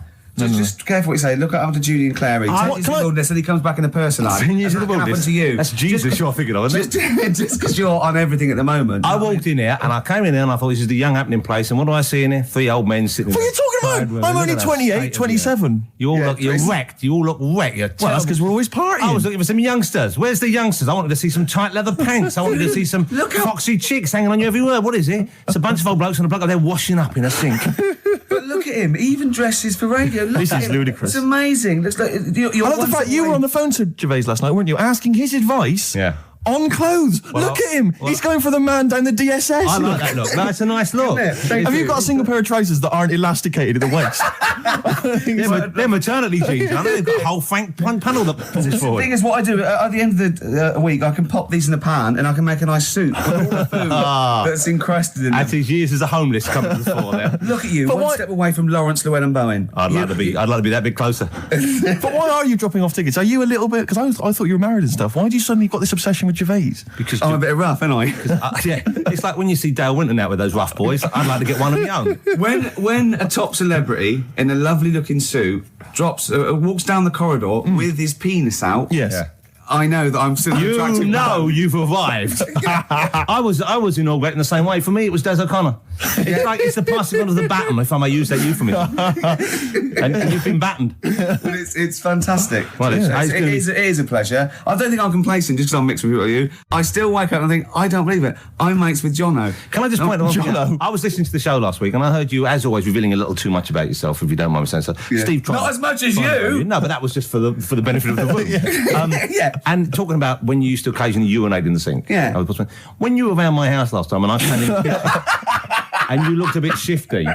No, please reassure me. It was more ownership. I was like, I went to my territory, and then other people that come in that go, has Gervais been round here? It's like just marking my territory. Because my coffee the next morning had a hazelnut tang to it that I don't remember putting in. Can I just say something? Because I used to mention to you, Gervais, when we first started getting involved in the business. Yeah. I should say, if there was one celebrity I'd like to be friends with, it's Jonathan Ross. Yeah. Lo and behold, Ricky's befriended Jonathan Ross. I'm nowhere to be seen. But not invited round. Ricky told me that I could be his friend, providing I never extended the arm of friendship. Right. Yeah, if you ever... I thought as much. He tries to keep everyone else down he works with, from the office, all the other shows. He tries to keep them down. I didn't even want you to come in. I wanted to meet you on the steps. Yeah. I didn't even want to tell him you were around. But you called. He went, who's that? And he saw your name come up and he went, well, can I meet him? Well, you're coming tonight, aren't you? This isn't Radio 2, by the way. These links are way too long. This is snappy radio. We have to play... You might the kids have lost interest. But the kids want to hear Coldplay, Catatonia, You know what I like? How about some more of that instantly forgettable hip-hop you play each week? One of those obscure hip-hop hooey. That's the worst feature on British radio. You should be ashamed of yourself. Wait a minute, I've heard your quiz on Radio 2. You're having a laugh. The hip-hop's had its day. You told me that one. Put it away. Put it away. I'm Carl. Carl, how you doing? I'm all right. Got a question for you. Right, man. Got a question. Yeah. The Pope. Yeah. What semi-precious stone does the Pope wear? That is easy. Go on. Topaz. Is that the right answer? I don't know, I might have wrote it down. I'm really sorry, Jonathan. It's not what he publicly admits to, but I have to know because I was hanging out with him at the Groucho one night, and he was saying, "Oh, look at this, look at that toe bench. Can I buy that? Look at that. Vatican City. Look at that. We can make a nice ring out of that." He said. Didn't go anywhere, but thanks for asking. I better go. I've got to go and buy some winkle pickers. Thank you very much. Okay, enjoy it, Stephen. Yes. Carl, I wish I could say it'd been a pleasure, but actually it was quite creepy. See you later. That is a blinding record. And before that, Rick, what do you make of those adverts? They were great, weren't they? I like them, yeah. I'm going to buy all them products on the way home. And that's endorsed by Ricky Gervais. He's won awards. Yeah. Rick, do you remember this? This was a hilarious moment. No, you'll remember this when you hear it. It was when Karl said something that was basic. Well, I think for a lot of people it sounded like a lot of old bollocks. Badly drawn boy. All possibilities on XFM 104.9. I'm Ricky Gervais, with me, Steve Merchant and Karl Pilkington, and a few new characters. Steve, I can't believe as that. I said, I know you love Moyles and his sort of wacky stuff, and Chris Moore, Edmonds, one of the greats, and Edmonds, and just all Well, I'm going to go along the same sort of vein. I've got a couple of. Can I do a little? Can I show you one? I'm excited. Okay, well, it always starts with a sort of doorbell. Okay. So it goes, ding dong. I go, oh no, hold on, Steve, hold on, Karl. Who's that at the door? Yeah. Hello. Oh, hello.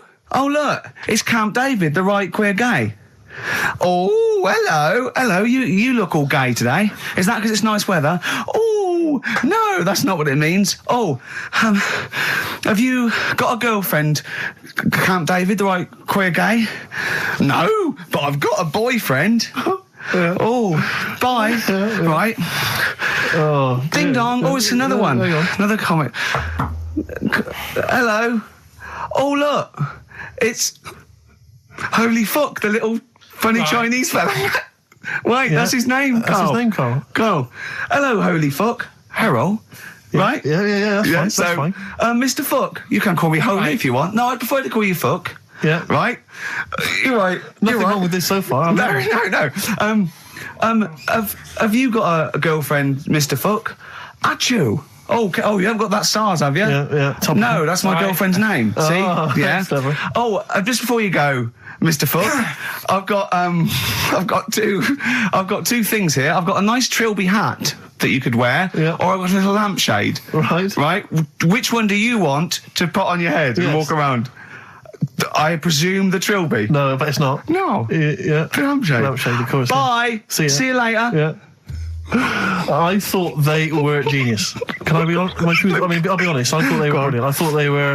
You didn't steal them off Chris. No. They're original. They're original. Sometimes characters. Chris Moyles has done stuff as good as that. I know. Yeah, I know. But no, these are all mine. So there you go. We'll be hearing more from Camp David, the right queer gay, and Holy Fuck, the funny little Chinaman. What? All right, Karl. Yeah. Is that your sort of humour? It might not be your sort of humour. You just should have run it past me before you did it. Yeah. What one are you worried about in particular? The not Camp David. Well, say his name. No. Say his name. Which one? I don't know which one you mean. The Chinese fella. Well, I forget who that was. What was his name? I can't remember. Well, if you can't remember, it can't be that good, so we'll leave it. We won't do it again. Right? I'll tell you what I've got, Steve. Oh, what? I'll tell you what I'm thinking. Go on. Right. Do you know, like, TV programmes sort of get rested in the winter? Ding dong. Oh, no. Hang on, who's this? Oh, go on. Hello again. Not now, Mr. Fuck. We're talking. Bye. Is that Holy Fuck again? Yeah. Okay, God. Look at God's face. Right. Okay, that's it now. I'm not answering the door anymore.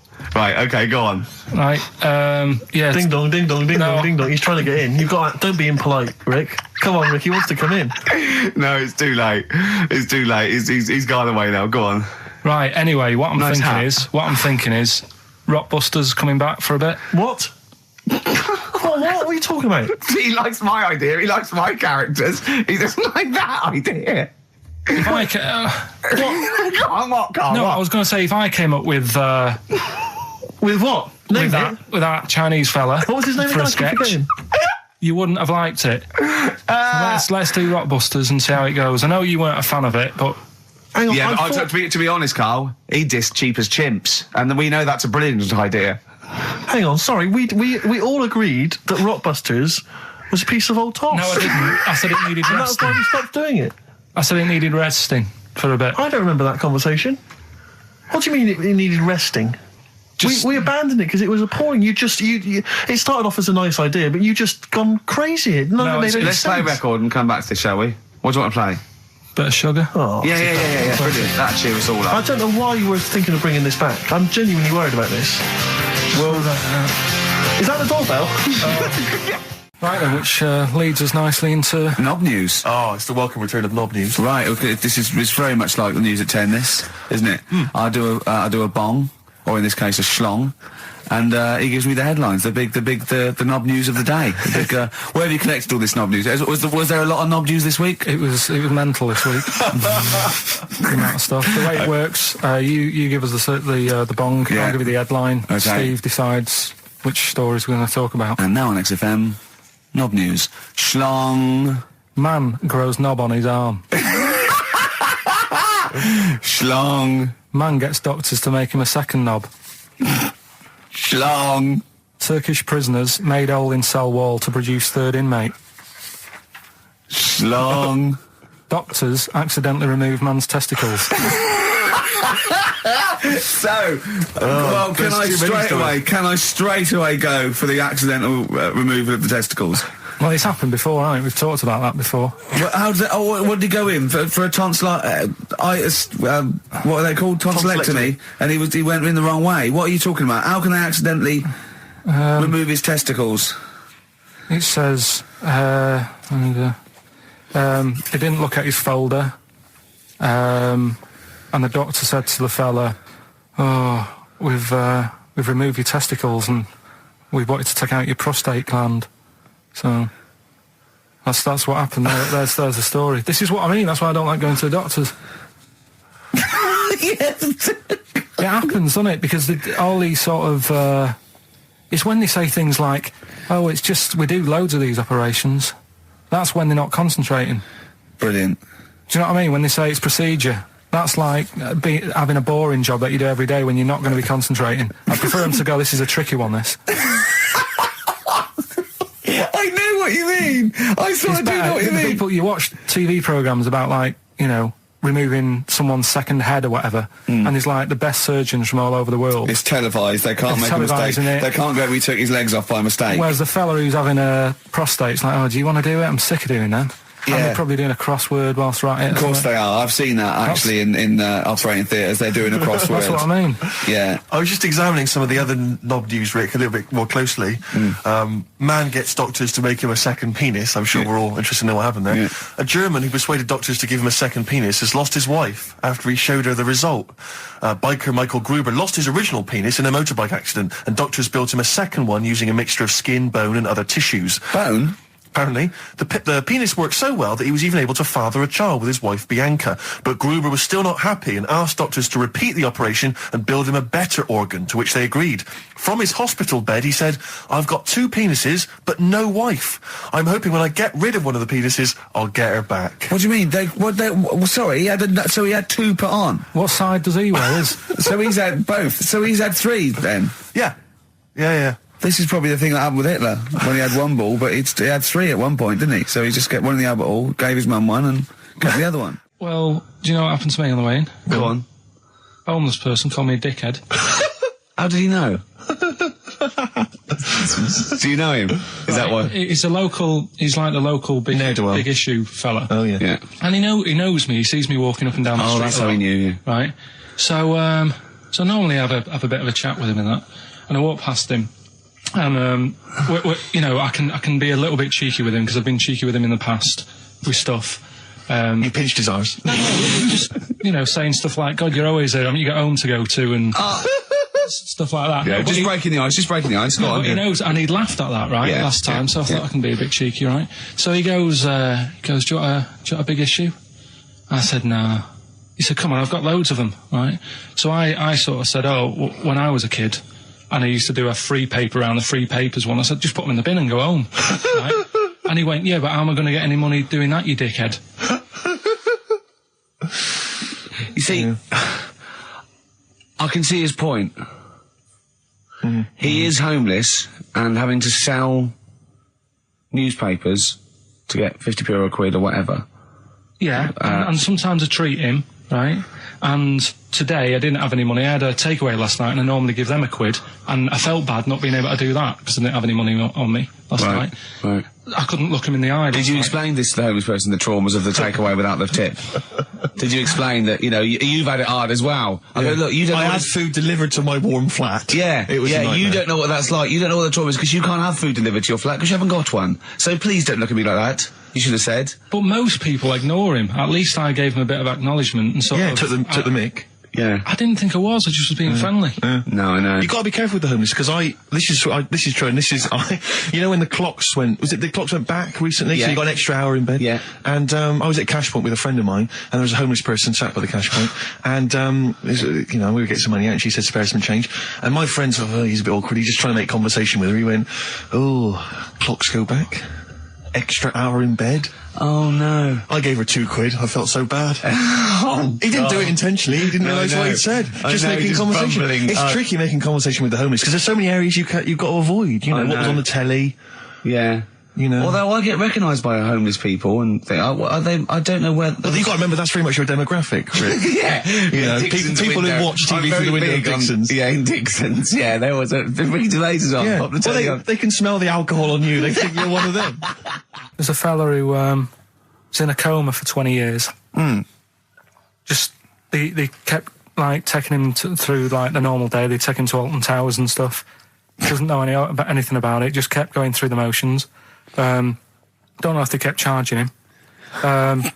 Kept putting him through all that. He eventually came out of it. 20 years. And went, stop taking me to Alton Towers, it's shit. I just thought, imagine how much post he had. Eh? How much post?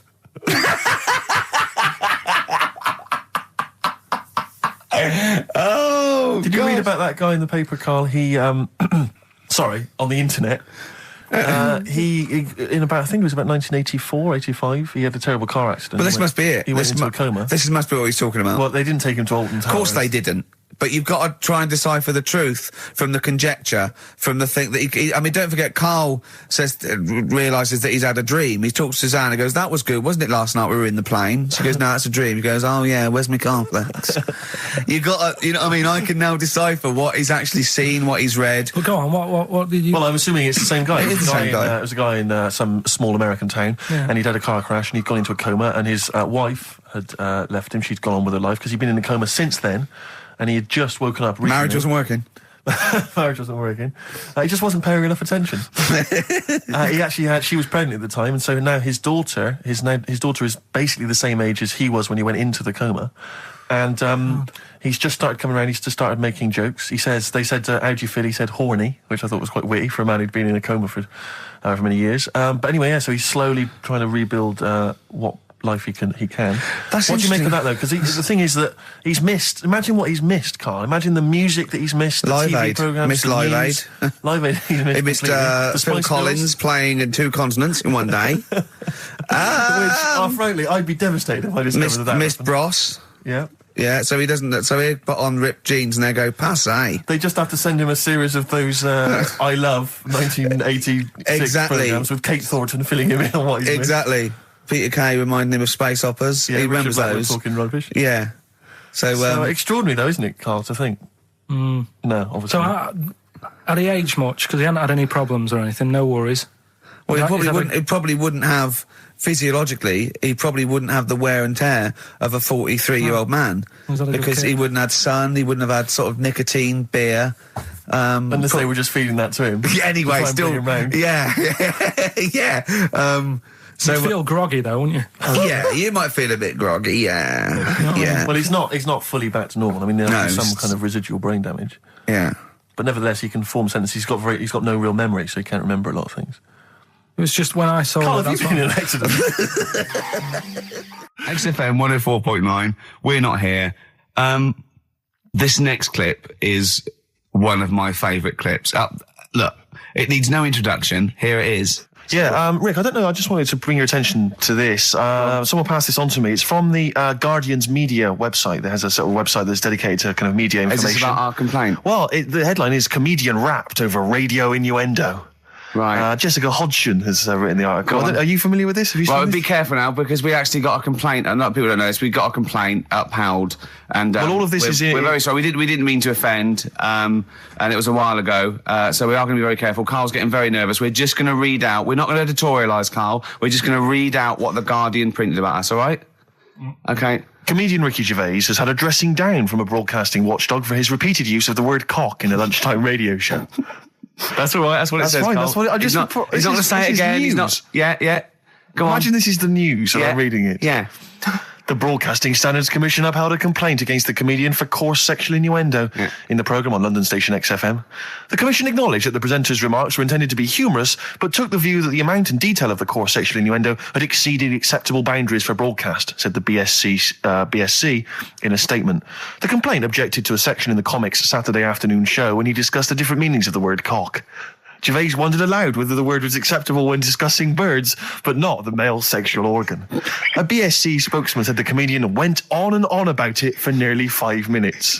XFM, a self-styled alternative radio station, said in its defence that its remit was to provide cutting-edge programmes for a youth audience. The station said the programme's brief was to include elements of alternative comedy within certain shows that would not fit within a more mainstream radio station format. In this particular show, it was not the presenter's intention to shock when they took a humorous look at how the English language could be construed in different ways within different contexts. Gervais, whose big break was on Channel 4's 11 o'clock show, has shot to household status through the portrayal of David Brent, the middle manager from hell in BBC Two's cult show The Office. Just in case you didn't know who I was talking about. Yeah, he's a household name, but they just thought... You might not have heard of him, but he is a household name. Now, that's good. That's good reporting, and they're quite right about it. And just to remind people, it was when Steve said the only bird that hasn't got a penis is the swan, and I went on about the male bird being called the cock, but I couldn't use that to mean, and it was childish. Yeah. But what annoys me is, I'm sure I've heard things on like Radio 1 like that. Or what's what's her name in the morning? Sarah Cox. Yeah, and as there's a DJ like Karl Cox. Yeah, so you got Karl. What's the matter? I'm just saying. You're just saying there's a pair of DJs on, yeah, but we've done this. And what are you talking about? We're just talking about names. They're just saying the names. Now, I love cocks in the morning. You're a big fan of cocks. And at night. What's the matter with you? Come on, Carl. All right, we've taken it. Have you actually been rapped over this? No, I don't know what. Have you had means. A dressing down? No. When did that happen? I don't know. I was meant to tell you, and I never got round to it. Okay, thanks then. So don't do it again. We went. It was a great day, wasn't it? Brilliant round of golf, absolutely brilliant. Such a beautiful place in Stoke Poges, it's like a really posh place. And are you a good golf player? Well, we'll get to that. Oh, okay. Wow, he bought the shoes especially for it. Oh, I'd love to have seen him in those little shoes. I know, and they were no good because they were metal spikes. We had to change them. He was annoyed straight away. He spent over £22 on these golf shoes. We hired a buggy that was brilliant fun. I was bombing along, wasn't I? I don't drive, but it was great on that buggy. Well, you've been on a buggy with me, and you were a bit scared. Yeah. What? I nearly killed us once. I was just taking banks and things, but you don't see sort of bunkers, and he'd scream, go, stop! And he'd put his foot down the brake, and then I reversed. At one point, he sort of did a handbrake turn next to the lake, and then we had to reverse, right? And you just flick a switch and put your foot down. He did that without looking. I look behind, there's a big oak tree there. He screams, watch the tree, right? So Dukes of Hazzard. I kept jumping in and leaving him behind because I had to go to my ball. Anyway, so the first shot, I got on the driver. I honestly did one of the best shots I've ever done. It went straight down. It was great. I thought, phew, got away with that because it's always the first one because it's a clubhouse and you want to look good. Yeah. So. He tees up, and I've been saying, buy some balls. He just got 6 balls. I was going, what if you lose me? I won't lose 6 balls, right? He tees up, right? Whacks it. It goes miles, like right angles, straight into the woods, right? He turns around, he goes, go and buy some more balls. So I'm laughing, because it's like impolite to laugh, but he broke the ice for me, and I was falling around. And then his second shot, I go, you're off a 3 now. If you take another shot, he went, oh, right. So it's his third shot, he puts the ball down. He hits the ground before it and misses the ball altogether. And I was on my back, wasn't I? Unbelievable. actually rolling about on his back. And we were terrible. I went round 107. He went round in like 119 or something. Sure. It was just rubbish. How long did it take? 5 hours. Of course. And there was no one around, luckily. Yeah. But it was fantastic. So then we go and have our meal. What annoys me, I said, right, I'll go for a run. He went, I'll have a bath. I said, I'll see you at 7:45. At 7:55, I have to call him. He's not ready, so he's let me down there. I can't stand lateness or laziness. You hate lateness. Yeah, and he's let me down. Do you know his excuse? He fell asleep in the bath because there was no light bulb. There's no light bulb in the bathroom. So instantly he fell asleep. And he was late. No, do you know what I mean though, Steve? If you're sort of like nice and warm and what have you. I was tired anyway. I've been stressed out for 4.5 hours, right? My life flashed in front of me a few times in that buggy. So it's all sort of wears you down a bit. I thought, right, I've got a headache.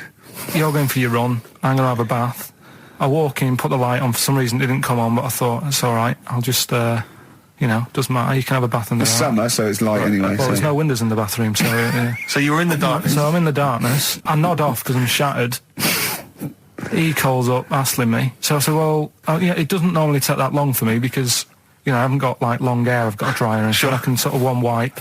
Yeah. He's already 10 minutes late, though, when I called. Well, 10 minutes. 10 wow, minutes. this is late, next. Doesn't matter. Dinner wasn't until 7:15, so we had, like, another 20 minutes anyway, so it doesn't really matter. Yeah, but we said 7:45. So he's calling up, hurry up. So I said, yeah, all right. So I get out and dry and like me tackle and what have you. Calls back again 30 seconds later. No, I don't. I don't like that. You're not going to do that, no. Give it a wipe. 30 seconds later, come on. So I end up going downstairs to the meal area, naked, with a wet shirt on and wet socks. I've got headache as it is. Meant to be a relaxing weekend. But anyway, so we have our meal, which is really nice. And then we're sitting in the bar. I'm having a cigar by the fire. Yeah. Like, we're having a rather nice Pinot Grigio. Yeah. He's there going, I've got an headache. Is this 1955 that you live in? I know. Yeah. It's so right. And we are knackered because he's not used to work. I've seen him moaning, falling asleep. He's not used to it at all. And you've been on your feet for over half an hour. Yeah. Right. So we didn't even walk around the golf course. We had a buggy. Yeah. It wasn't even exercise. Like Cole, she's a girl and I'm a man. Good, that, innit?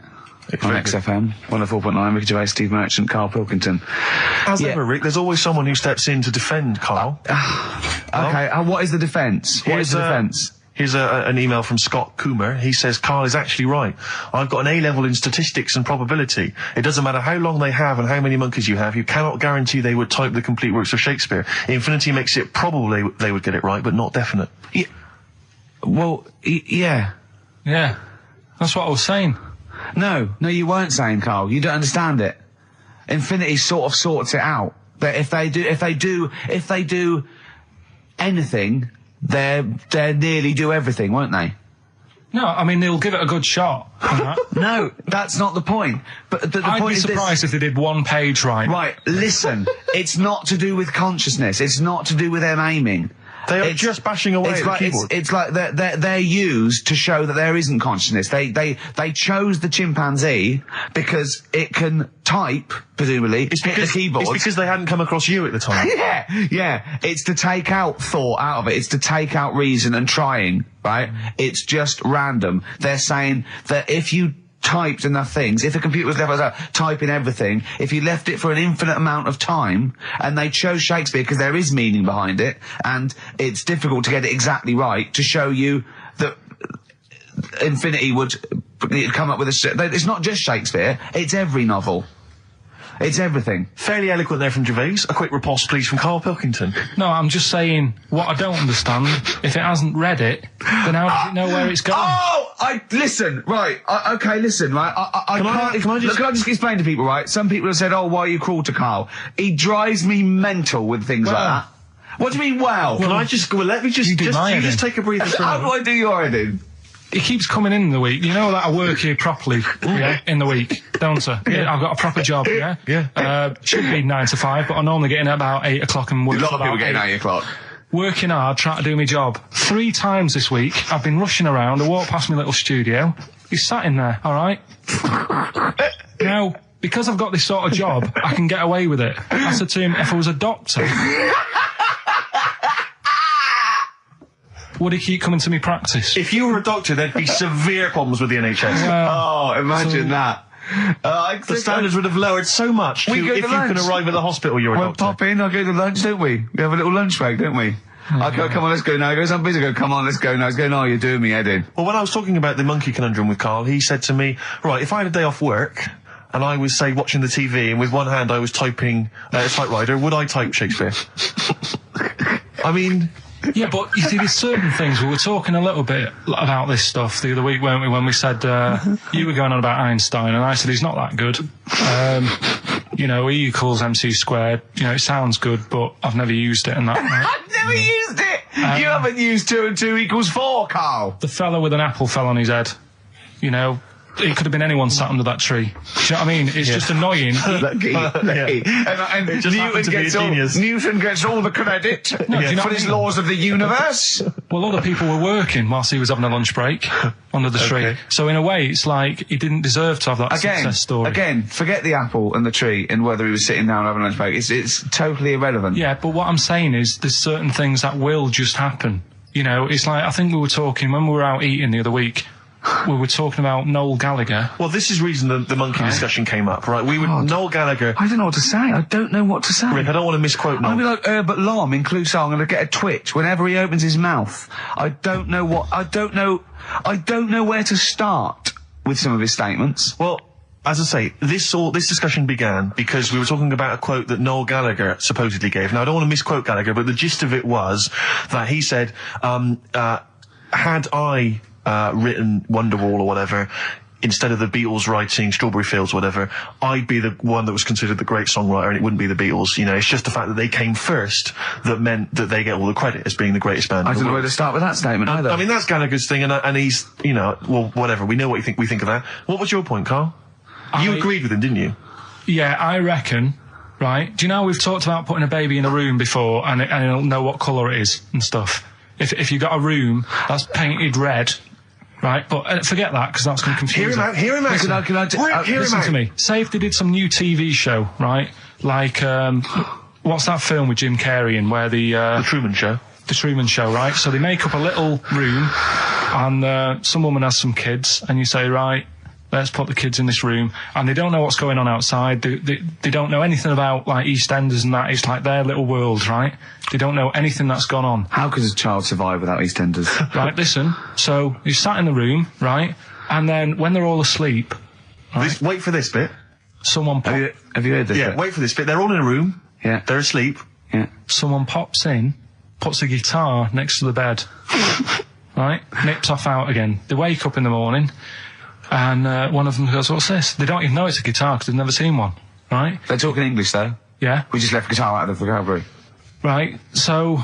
There's plenty more to come. So, one of them will pick it up, and they'll go, I don't know what it is, and they'll start strumming, they'll go, that sounds good, doesn't it? Give them a few weeks, they could come up with Hey Jude. Whereas, typing Shakespeare... A monkey that can't even spell. I see that. Listen, can't answer it. I might come with you, Rick, if that's all right. We've got to sort out that Christmas special as well. Yeah, no, sure. All right, I'll see you later. I'm shooting off then as well. Darkness growing on me. Love that, love the darkness. This is the Best Of Show on XFM 104.9. I'm Ricky Gervais, with me Stephen Merchant. Yes. I hope you're enjoying the Best Of. Depeche Mode there, and I Feel Loved. Who'd have thought Depeche Mode would have been that huge? I think I'm seeing little lads from Basildon with little plinky plonky sound. I thought that'd be it. They'd be like Visage or something. That'd be it. And now they're stadium rock fillers. They're huge. They conquered America. He went through some hard times. He came out the other way, and well done. But see, I think what you just said there is a very good example of why they are and why certain other bands aren't. Because if you think about it, for me, you see, whenever I think of a band name, if I see a new band's come along or whatever, I always use a very simple test, which is, can you imagine that you're the announcer at a huge event? Maybe it's like broadcasting around the world like Live Aid or Nelson something. Mandela or concert. It's a Nelson Mandela Freedom concert. Yeah. And you can imagine someone He's there. Nelson's there. Yeah, with the Spice Girls. Oh, they're all there. But you can imagine someone saying, ladies and gentlemen, please welcome to the stage, Depeche Mode. Yeah. Rolling Stones. The Who. Exactly. But you can imagine someone saying, ladies and gentlemen, please welcome to the stage, Visage. Ladies and gentlemen, will you please welcome our headline act? Welcome, Idlewild! Exactly. Ladies and gentlemen, please welcome to the stage, Ned's Atomic Dustbin.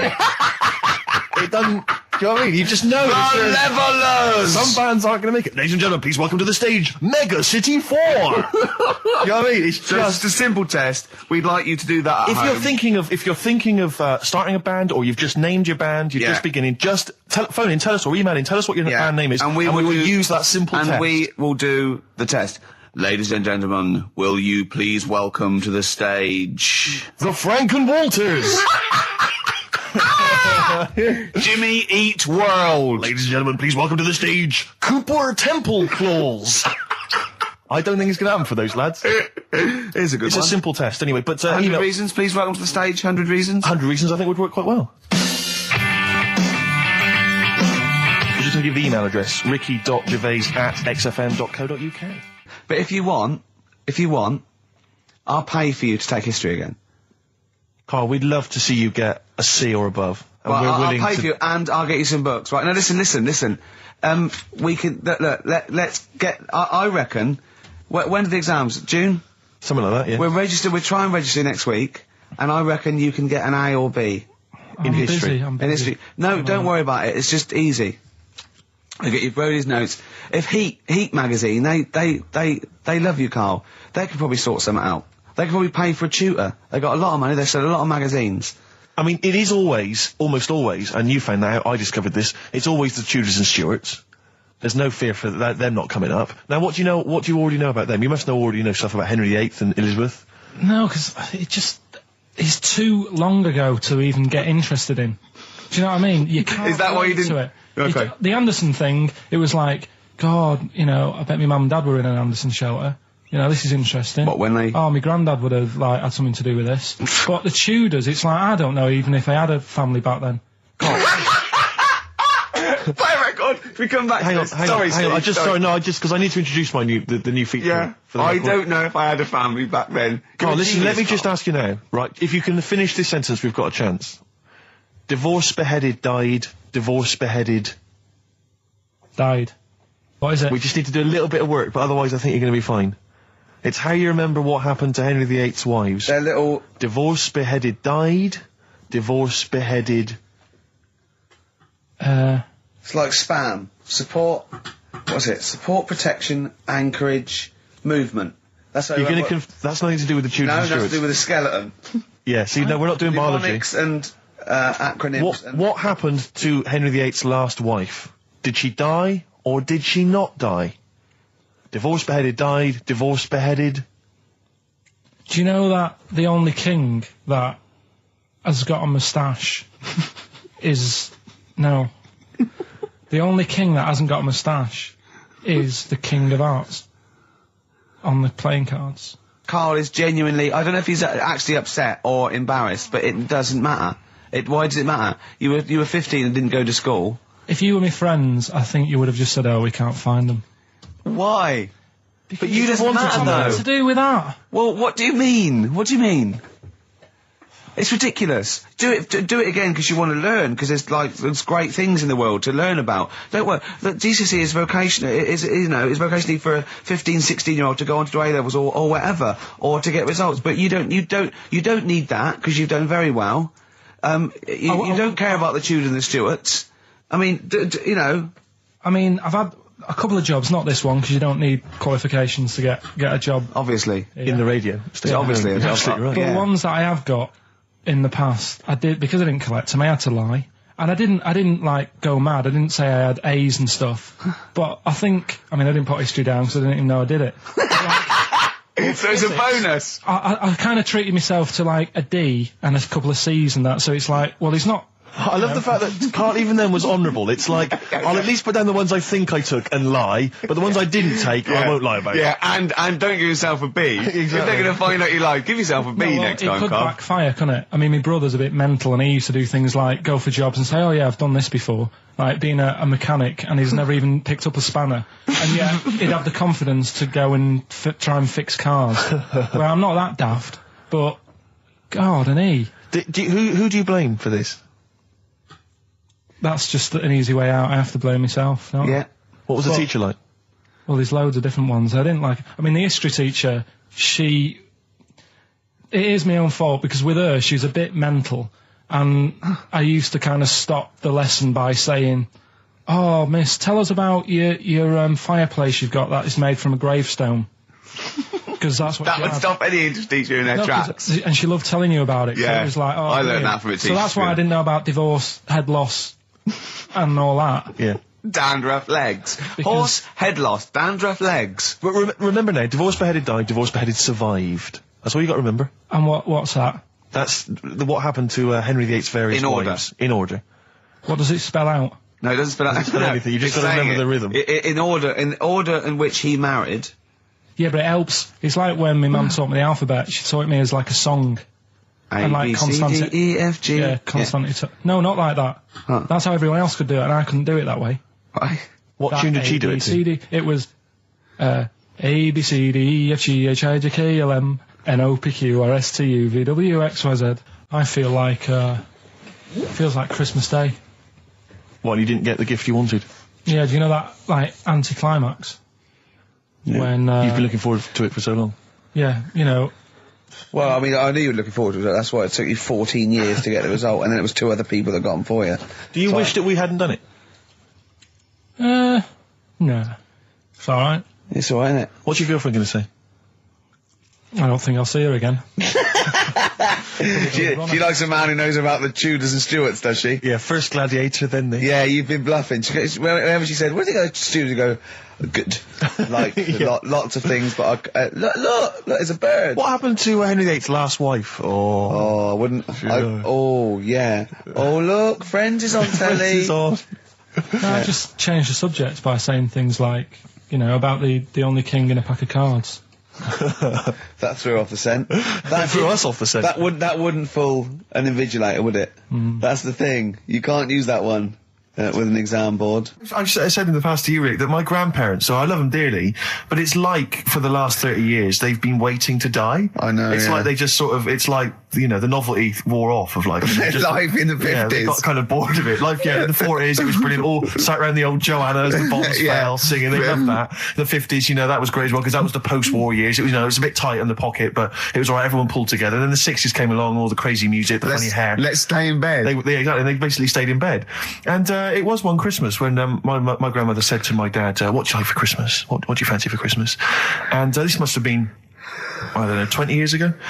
She said, what do you fancy for Christmas, Ron? And he went, well, you know, I could do with a nice big kind of warm winter overcoat. She said, don't worry about that. Don't worry about that, because your father will be dead soon. It's right, you can have his. Meaning my granddad. Well, to be honest with you, my father's still waiting. Which is good news. Good news for my grandfather.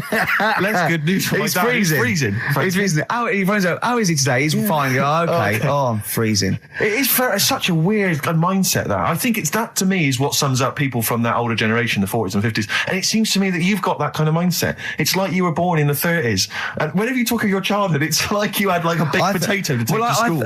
And a hoop and a stick is a Christmas gift. The other thing is, I think that that sort of generation, it seems that the man is dependent on the woman.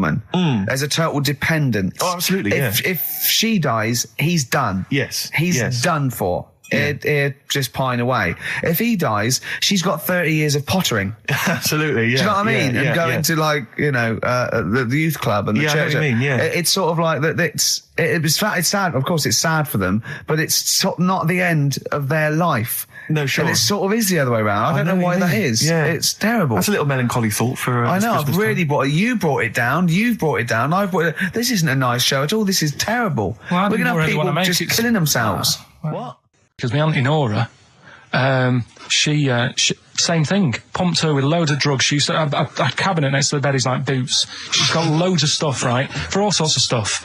And, I mean, she's not that old, but she's on loads of stuff, right? She's a bit coked up, is she? She called up my mum once. And, you told us this. Go on, tell it again. And she said, oh, how are you doing and that? She's all right. Bit worried, though. My mum said, wow, what's up? She said, I've been breaking wind. So she goes, well, you know. She says, no, but this one is going on and on and on. And she was like, she was like, what do you say? What's like passing wind, farting for 5 minutes. one thing, not like, you know, trumping and then nothing. Yeah. Continuous drone of a fart. Yeah. I don't think she had. How big was she? She must be the size of a barn. No, she's not that big. She's she's good for her age. No, but I mean, quite slim. No, but fine for 5 minutes. Where's all the gas? Was she circular breathing? Was she sucking it in with her mouth? It was just, I don't know that much about it. But she called up my mum. About 2.5 minutes in. Could you hear it in the background? 2.5 minutes in! 2.5 minutes in, she called my mum up, and it went on for a further 2.5 minutes. Oh. And she just stayed on the phone, did she? Where was... Going, can you hear that? Well... Did she hold the phone next to her arse? Listen to that. She was off the ground. Trying to work a tune down. she was actually hovering. She was 4 foot off the ground when they found her, the ambulance men. The cat's dead. Don't light a match! Don't light that cigarette! Yeah, it's like that advert. The kids come home from school, switch on the light. Yeah. Then they see Granny hovering, turn the light on. Be careful if you have an elderly woman at home. Yeah. Drugs make you fart. So that's what I'm saying, just let these people... What are you saying? No, wait a minute, what are you saying? I'm saying let people enjoy the life they've got left. No, you're not. You're saying don't put them in hospital, leave them at home to die. No, I'm not. Give them a Rubik's Cube and let them die. That's what you're saying. Yeah, I'll tell you something now, right? Steve, I'll tell you something. I didn't want to do it because it brings the show down. But she did die. Who, the blue-handed lady? Yeah. How do you know? Because I said to my dad, how's the woman next door? She said, she went last night. They've got an old fella in there now. God. So, there you go. So, wouldn't it have been better to leave her at home where her friends and family can call and speak to her, even nip that round if they want, with a cat, I imagine. No, it's definitely a cat now. What's that cat's called, that you imagine? Probably, I'm seeing like a big ginger one, so I don't know, something like, I don't know, maybe ginger or whatever. Maybe I had a budgie. But that's what I'm saying, just let him enjoy his life, because dying in hospital, I wouldn't like to do it. If I went to the doctors and they said, you haven't got long life left, I'd say, well, I'll stay at home. Yeah. And that's the point I'm getting at. Yeah. Right? If you can't do anything for them, let them enjoy the life. Yeah, a Rubik's Cube. Right, well, XFM 104.9, we're not here. It is a bit like being Dennis Norden, playing some great moments from the show. I was just imagining Dennis Norden one day, sort of just like waking up out of his stupor, he's doing this, and he'd go into the producer and go, I've just seen a couple of my programmes. I just saw It'll Be Right on the Night 18. It's shit. It is terrible. Why didn't someone tell me? Well, we didn't want to upset you because, but I've been doing it way too long. Well, you could just let me go on forever. Well, until you died, yeah. Well, why can't my son take over? Well, he's 80, Dennis. And the jokes I'm doing, they're awful.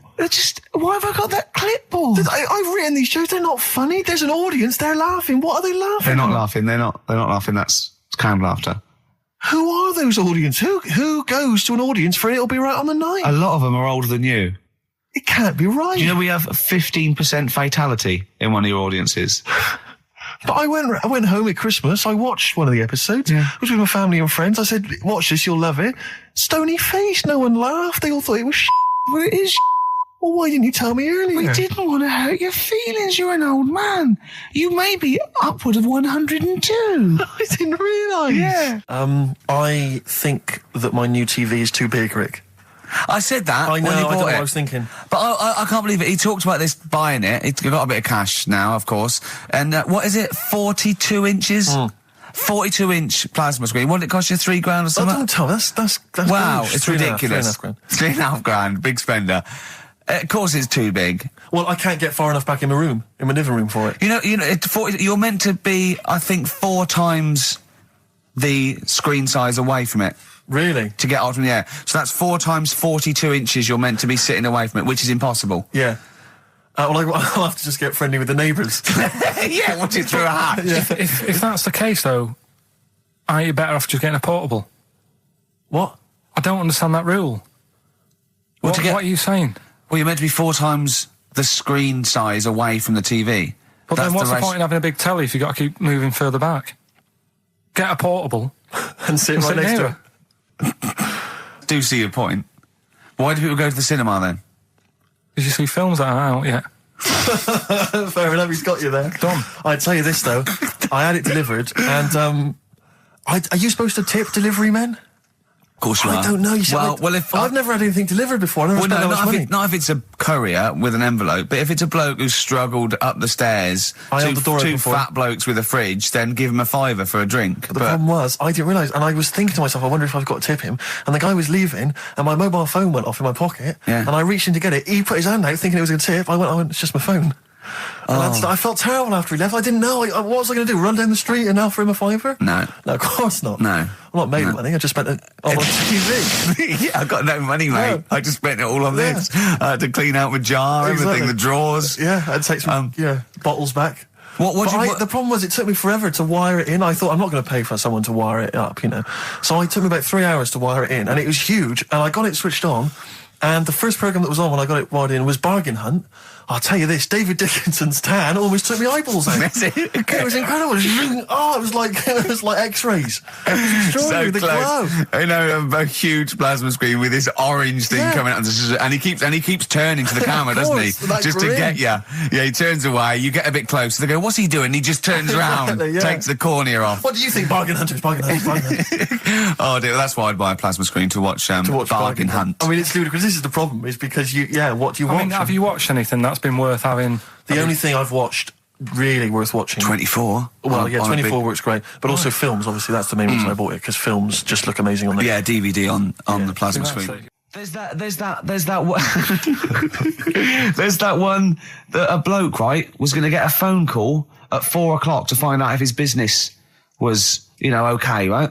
And if he didn't get the phone call, he knew he was broke, destitute. So dead on 4 o'clock, the phone didn't ring, so he went up to the roof, his office, and he jumped off to commit suicide. And as he was passing his window, the phone was ringing. Oh no. Carl, it didn't happen. Didn't happen. Think it through. Who told that story? Who told that story? As he hit the pavement at 120 miles an hour. He's the only person who could have known that series of incidents.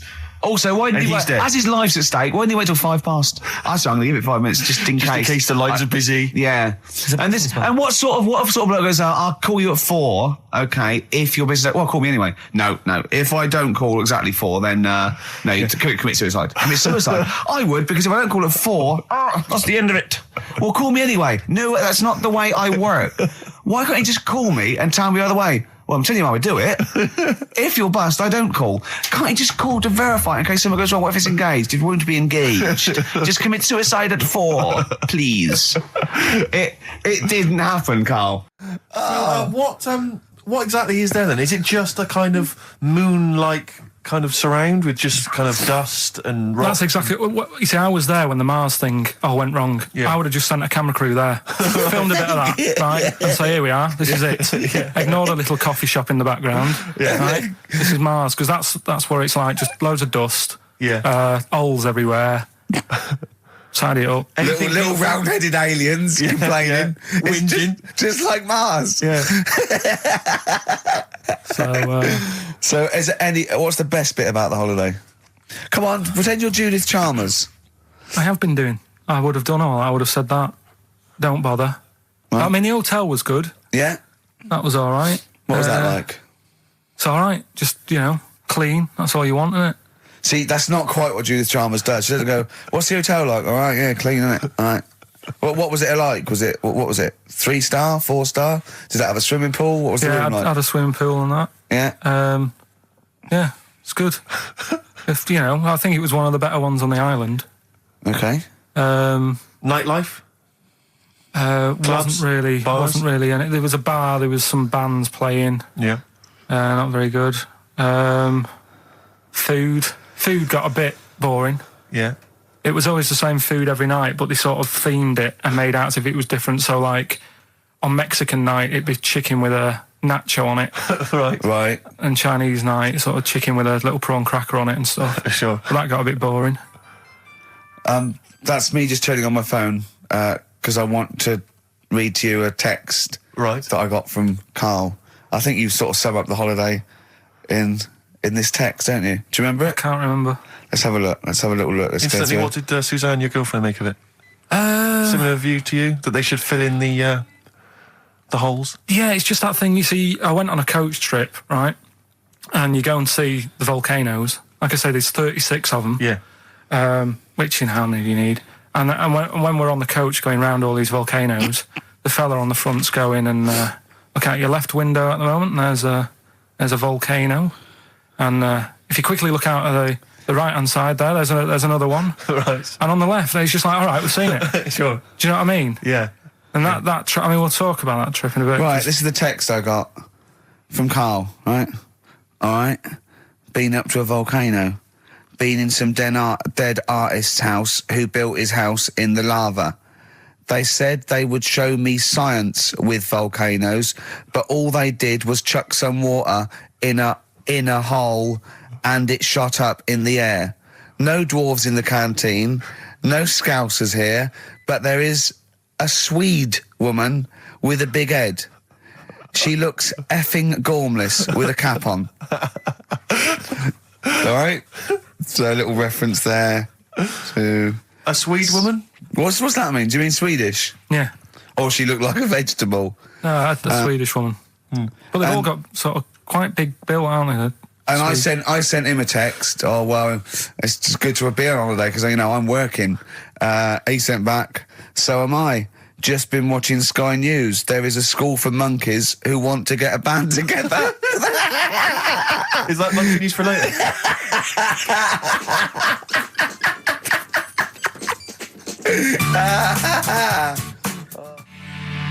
Oh My Corazon by Tim Burgess. I can't get enough of that. I love that chorus. On XFM 104.9. Ricky Gervais, Steve Merchant and little Karl Pilkington. But it was a nice holiday. Yeah, it's all right. It's just, I went there to relax and that. Exactly. Did a little bit of that. Trying to think of some new, features and stuff. Sure, always working. 3 holidays a year, Jesus. Oh, not really 3, two. It's all one big sort of like work thing to me and Steve. 2 holidays, isn't it? Work hard, you need the holidays. So, yeah, the things that annoyed me was like, you get bored sat around the pool after a couple of days. I'd read my book. Yeah. There wasn't much going on the... Not even any crabs to throw sand at, was there? No crabs or anything. They wouldn't bother with Lanzarote, right? So, decided to go on a little trip. That's when I saw the volcanoes and that, 36 of them. So, we go on the trip, and the thing that annoys me, it does happen every holiday that you go on. If you go on a sort of a package thing, they have these trips, right? And you pay about 40-odd quid, and they give you some wine to sort of make it feel like you're getting your money's worth. But how many of these trips have you been on then? Loads. Probably about 12. More holidays than I've had. Go on. Anyway, so you're on the coach, right? And they take you for the volcanoes. They took us in the middle of nowhere. Yeah. Right. There's nothing else round there. Sure. It's like I say, it's like Mars, but with holes in the ground. Yeah. Right. And they sort of drop you off, and they go, right, everybody, see you back here in an hour. There's loads of volcanoes for you to look at, and a coffee shop over there. And for a fact, right, you don't need an hour there. You could just say, well, just keep the engine running because I'll have a look in this hole, we'll get back on, give us 5 minutes. Don't need an hour. Absolutely. But that they've got something going. It's a backhander, definitely. What, with the coffee shop? Definitely, yeah. They go there. And they get everyone to have an ice cream and a coffee, and they sit down, have a fag, talking to the bloke. Yeah, and it's like, cousin. Yeah. How much was the coffee? Was it probably about €3 each euro? So I think it was $3.50. Sure. Yeah. Which is I don't know what. That's about £2.5 quid. Yeah, they've stitched you up.